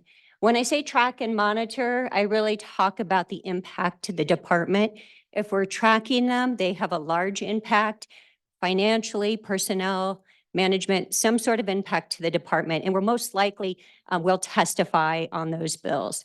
If we're monitoring them, they have somewhat of an impact, maybe impact to all state employees, something that we're watching closely, that as we know, they move through the session, there might be amendments, that it might go from a monitor to a track if it has a bigger impact. So we're keeping a close eye on those. So with that, we have the 3 committee bills that came out of the interim session that we're currently tracking. The first one to talk about is House Bill 17, is Fishing Outfitters and Guides Registration of Fishing Boats. This came from TRW committee. It's been a conversation at the session for the last, thank you, Director, 10 years, and talked about a great deal during this interim session. And the bill, what it does is it gives the commission the authority that they may regulate commercial guiding fishing outfitters and guides. Again, there's a may, and you can do it by watershed currently in the bill, but it does give that authority. And then what I like to call like a sister bill to that, because it was wrapped in the same conversation in the joint committee, is a bill for non-resident fishing license increase. House Bill 2, it's now referred to. And the reason it's kind of complementary to the other one is TRW did recognize the extra work load onto staff for regulating fishing outfitters and guides. And so they looked to the non-resident fishing license as a way to help compensate for that workload. So in the bill, non-resident fishing would go from $100 to $110. The daily would go from 12 to 14. And the 5-day will go from 54 to 60. And I see you guys writing stuff down, and I'll just put this in an email as well to help you get those right. That will bring in approximately just under $700,000 extra annually to the department. And then the third bill that came from Joint Ag, excess wildlife population damage amendments. The Wildlife Division worked very actively with the Joint Ag Committee on this, but it's an act that compensates landowners for extraordinary damage to rangeland. It's important to point out that the extraordinary damage payment would have a multiplier of 150%. And then it also directs the Game and Fish to have an elk management plan and then do a report back to the committee every year. So those three were committee bills that have, again, they're already public on the website, and I'll pass that information along to you. And then some of the monitoring bills are a whole array of things. Not any surprises that I can see so far. An example of one is House or Senate File 3, which gives state employee 24 hours of leave for volunteer fire and volunteer EMS work. Another one that just got filed today increases our conservation or our game warden officers' retirement contribution into the formula. So again, we'll be watching those closely and may or may not testify on those. And then just to wrap up here, I think you guys all have in front of you the snapshot. This is a publication we used to hand out to legislators. It's really a summary of our revenue from this previous year. Explains it in a really easy format. Nish and our communication staff worked really closely with the other divisions to do an impressive document. It also gives some highlights throughout the year of what occurred with the department. So you have some of those. If you need more, just let us know. That's available to use. And then like I said, I'll send you an update, but if you'd also, we'll also have a weekly update as the session goes through on Fridays to recap the week, what happened, and the latest on where the bills stand. With that, I'll stand with any questions. Thank you, Angie. What would you add, Director? Go ahead. I just have one thing to add at the end when we're done. Only thing I would add is, have we resolved who is on the ledge committee, commissioners on the ledge committee for close contacts for Angie? President Brokaw, we haven't, and I would appreciate that if you did that today as Yeah, well. Let's iron that out real quick. The legislative committee is direct contact with Angie on bills that come that have a direct fiscal impact where you guys are relevant. On legislation, she throws it to you, takes your insight, your expertise. Nothing big and powerful like asking you to come testify unless needed. But y'all have ties on that can do this kind of work, so I'm ready for some volunteers to help Angie with legislative work. I'd like 3 on the 3 is kind of what we've been working with. Yeah, that worked well. Yep. I got 1 more year left. I'll volunteer. Attaboy. I've been on it all the time anyway. Mhm. Commissioner Ladwig's back on. I nominate Commissioner Bell. Oh, thanks a lot. I was gonna nominate Commissioner Masterson. Actually think he really wanted to do this, but I don't have any problem helping with this. I have no problem. Thank you. I would ask Ashley. Ashley, would you like to be part of the ledge subcommittee? Absolutely. Fantastic. There you go.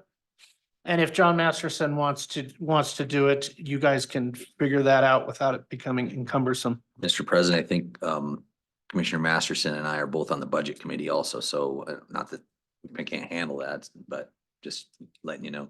Okay, very good. Do you have direction? Thank you. Very good, fantastic.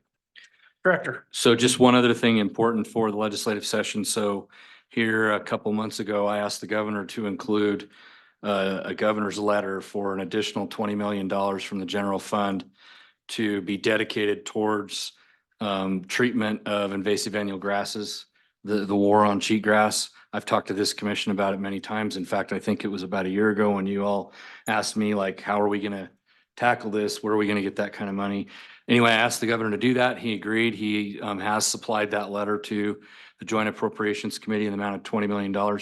I felt like it was best handled because it does cross, it crosses multiple state agencies. It has some relevance to counties, weed and pests. So I really felt like it was best if this money was housed and administered by the Wyoming Wildlife Natural Resource Trust. They've got a strong track record of taking similar types of funds and administering them. But that then the director of the Department of Ag, myself, and the director of the trust work together to figure out the process by which grants would be made and how we would develop partners and matching and any of that kind of stuff. But the note, the governor's letter is specific to private lands and state lands. And the reason we did that is because there's already some, significant opportunities on BLM and forest to do this kind of work. So just wanted you to be aware of that. I really hope that this makes it through the Appropriations Committee. Excellent. That'd be good management. That'd be some good work. Any other business come for this commission for today? Any public online? Oh, Rick's coming in with papers. He does. He's got an important, it's the last, but one of the most important things he will do today. Okay, proceed, Chief Cleaner. President Brokaw, Director Nesbitt, members of the commission, thanks. I just wanted to take a few minutes. I know you all have spent a lot of time and given a lot of consideration and importance to where we're at in terms of hiring new game wardens and keeping our positions full with good folks. And just so you know, in the last 24 months, we've hired 18 new game wardens, and there are 7 of them, actually 8 in the room today. As part of their new training program, we had them come and attend a commission meeting. And yeah, it's a little bit mean, but when they're out counting sage grouse or in the helicopter counting bighorn sheep or something, they'll appreciate that they're not here. So I did want to just introduce them real quick, and if it's all right, just have them come up and tell you where they're from and how they ended up here. So, and I'm actually going to start with Mark Dexter, who's actually not part of the newest crop of folks, but he is one of our newer faces in the last 2 years. And then we have Jack Turnipseed. You guys will stand as I call your name. Brad Blackstock, Noah Gibbler, Daniel TC, Zane Stewart, Chase Ferguson, and Ty Masco. So if you'll let them come up real quick and tell you where they're from, I'd appreciate it. So thank you. Please do. Welcome, gentlemen.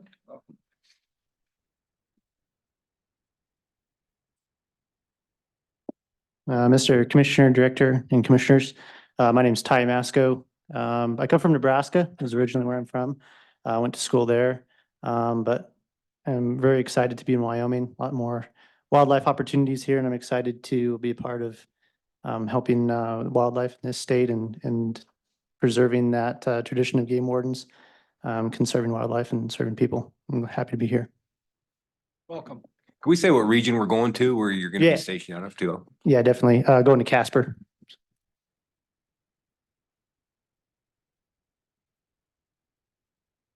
Director, President, and the rest of the commissioners. I'm Chase Ferguson. I'm a Wyoming boy. Got my degree from the University of Wyoming, spent 6 years in the Marine Corps, and then spent last 1.5 years as an XSCS technician in Laramie region, and I'll be going back to Laramie region. Welcome. Thank you for your service.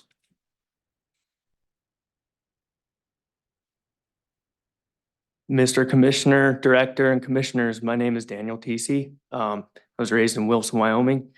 I got out of Wyoming for a little bit for my education, went to Vermont. Outdoors was a big part of my childhood and still is a big part of who I am today. So preserving that tradition of outdoorsmanship and stewardship, and to serve this great state and the people, I'm more than thrilled to do. I'm from Wilson. I'll be in the Jackson region. Excellent. Thank you.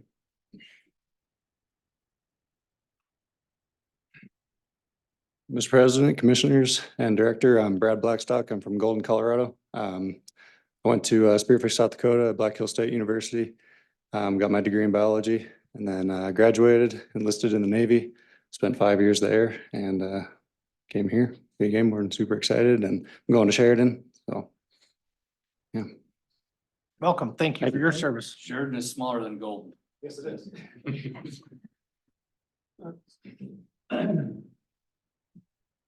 Mr. President, Director, Commissioners, thank you guys for having us today. I'm Zane Stewart.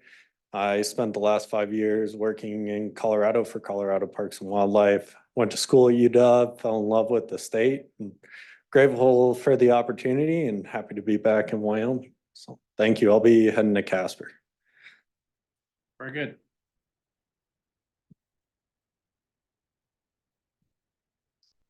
Mr. President, members of the commission, Director Nesbitt, I'm Jack Turnipseed, originally from Reno, Nevada. I went to school in Utah, at Utah State in Logan, Utah. And got this opportunity right after I graduated, and glad to be here in Wyoming and carry on the heritage, tradition of being a game warden here in the state. So I'll be in Green River as a trainee. Are you related to the former chief game warden, Tyler Turnipseed? Yes, sir. How's that? I got a lot to live up to. Is he your father? He's my uncle. Uncle, all right. He's a great guy, great man. I appreciate it.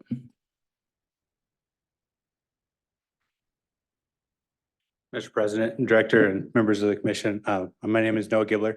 I was law enforcement back in Kansas City, Missouri. I'm originally from St. Joe, Kansas City area. Went to get my degree. I have a wildlife conservation and management degree, and drew me to Wyoming was I always wanted to come out here and do things a little differently, get out of the humidity. My family can keep that for now.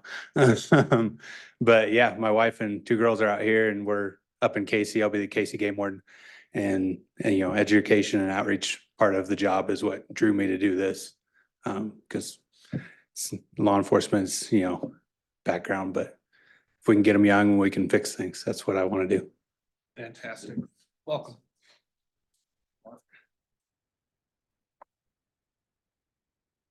Mr. President, Commissioners, Director. My name is Mark Dexter. I started with the department early 2000 as a damage tech out of Cody for a couple years. Went into law enforcement out of Converse County until recently when I was blessed to come back to the department back in April. I'm stationed out of Torrington. I'm the Goshen County game warden over there. So thank you, guys. And it's great to have you, Mark. It's nice to have, with the trouble we've had in Torrington, it's great to have you there. Nobody less, nobody in Medicine Bow. Good job, chief. Good job, chief. Yeah. Congratulations to all you fine people. Welcome to Wyoming. Any public comment from the room? Any other department comment? Any other commission comment? Well done. Good work today. I would entertain a motion to adjourn. So moved. Moved by Jolovich, second by Second. Commissioner Bell. All those in favor? Aye. Opposed? Aye. Adjourn until 8 o'clock tomorrow morning.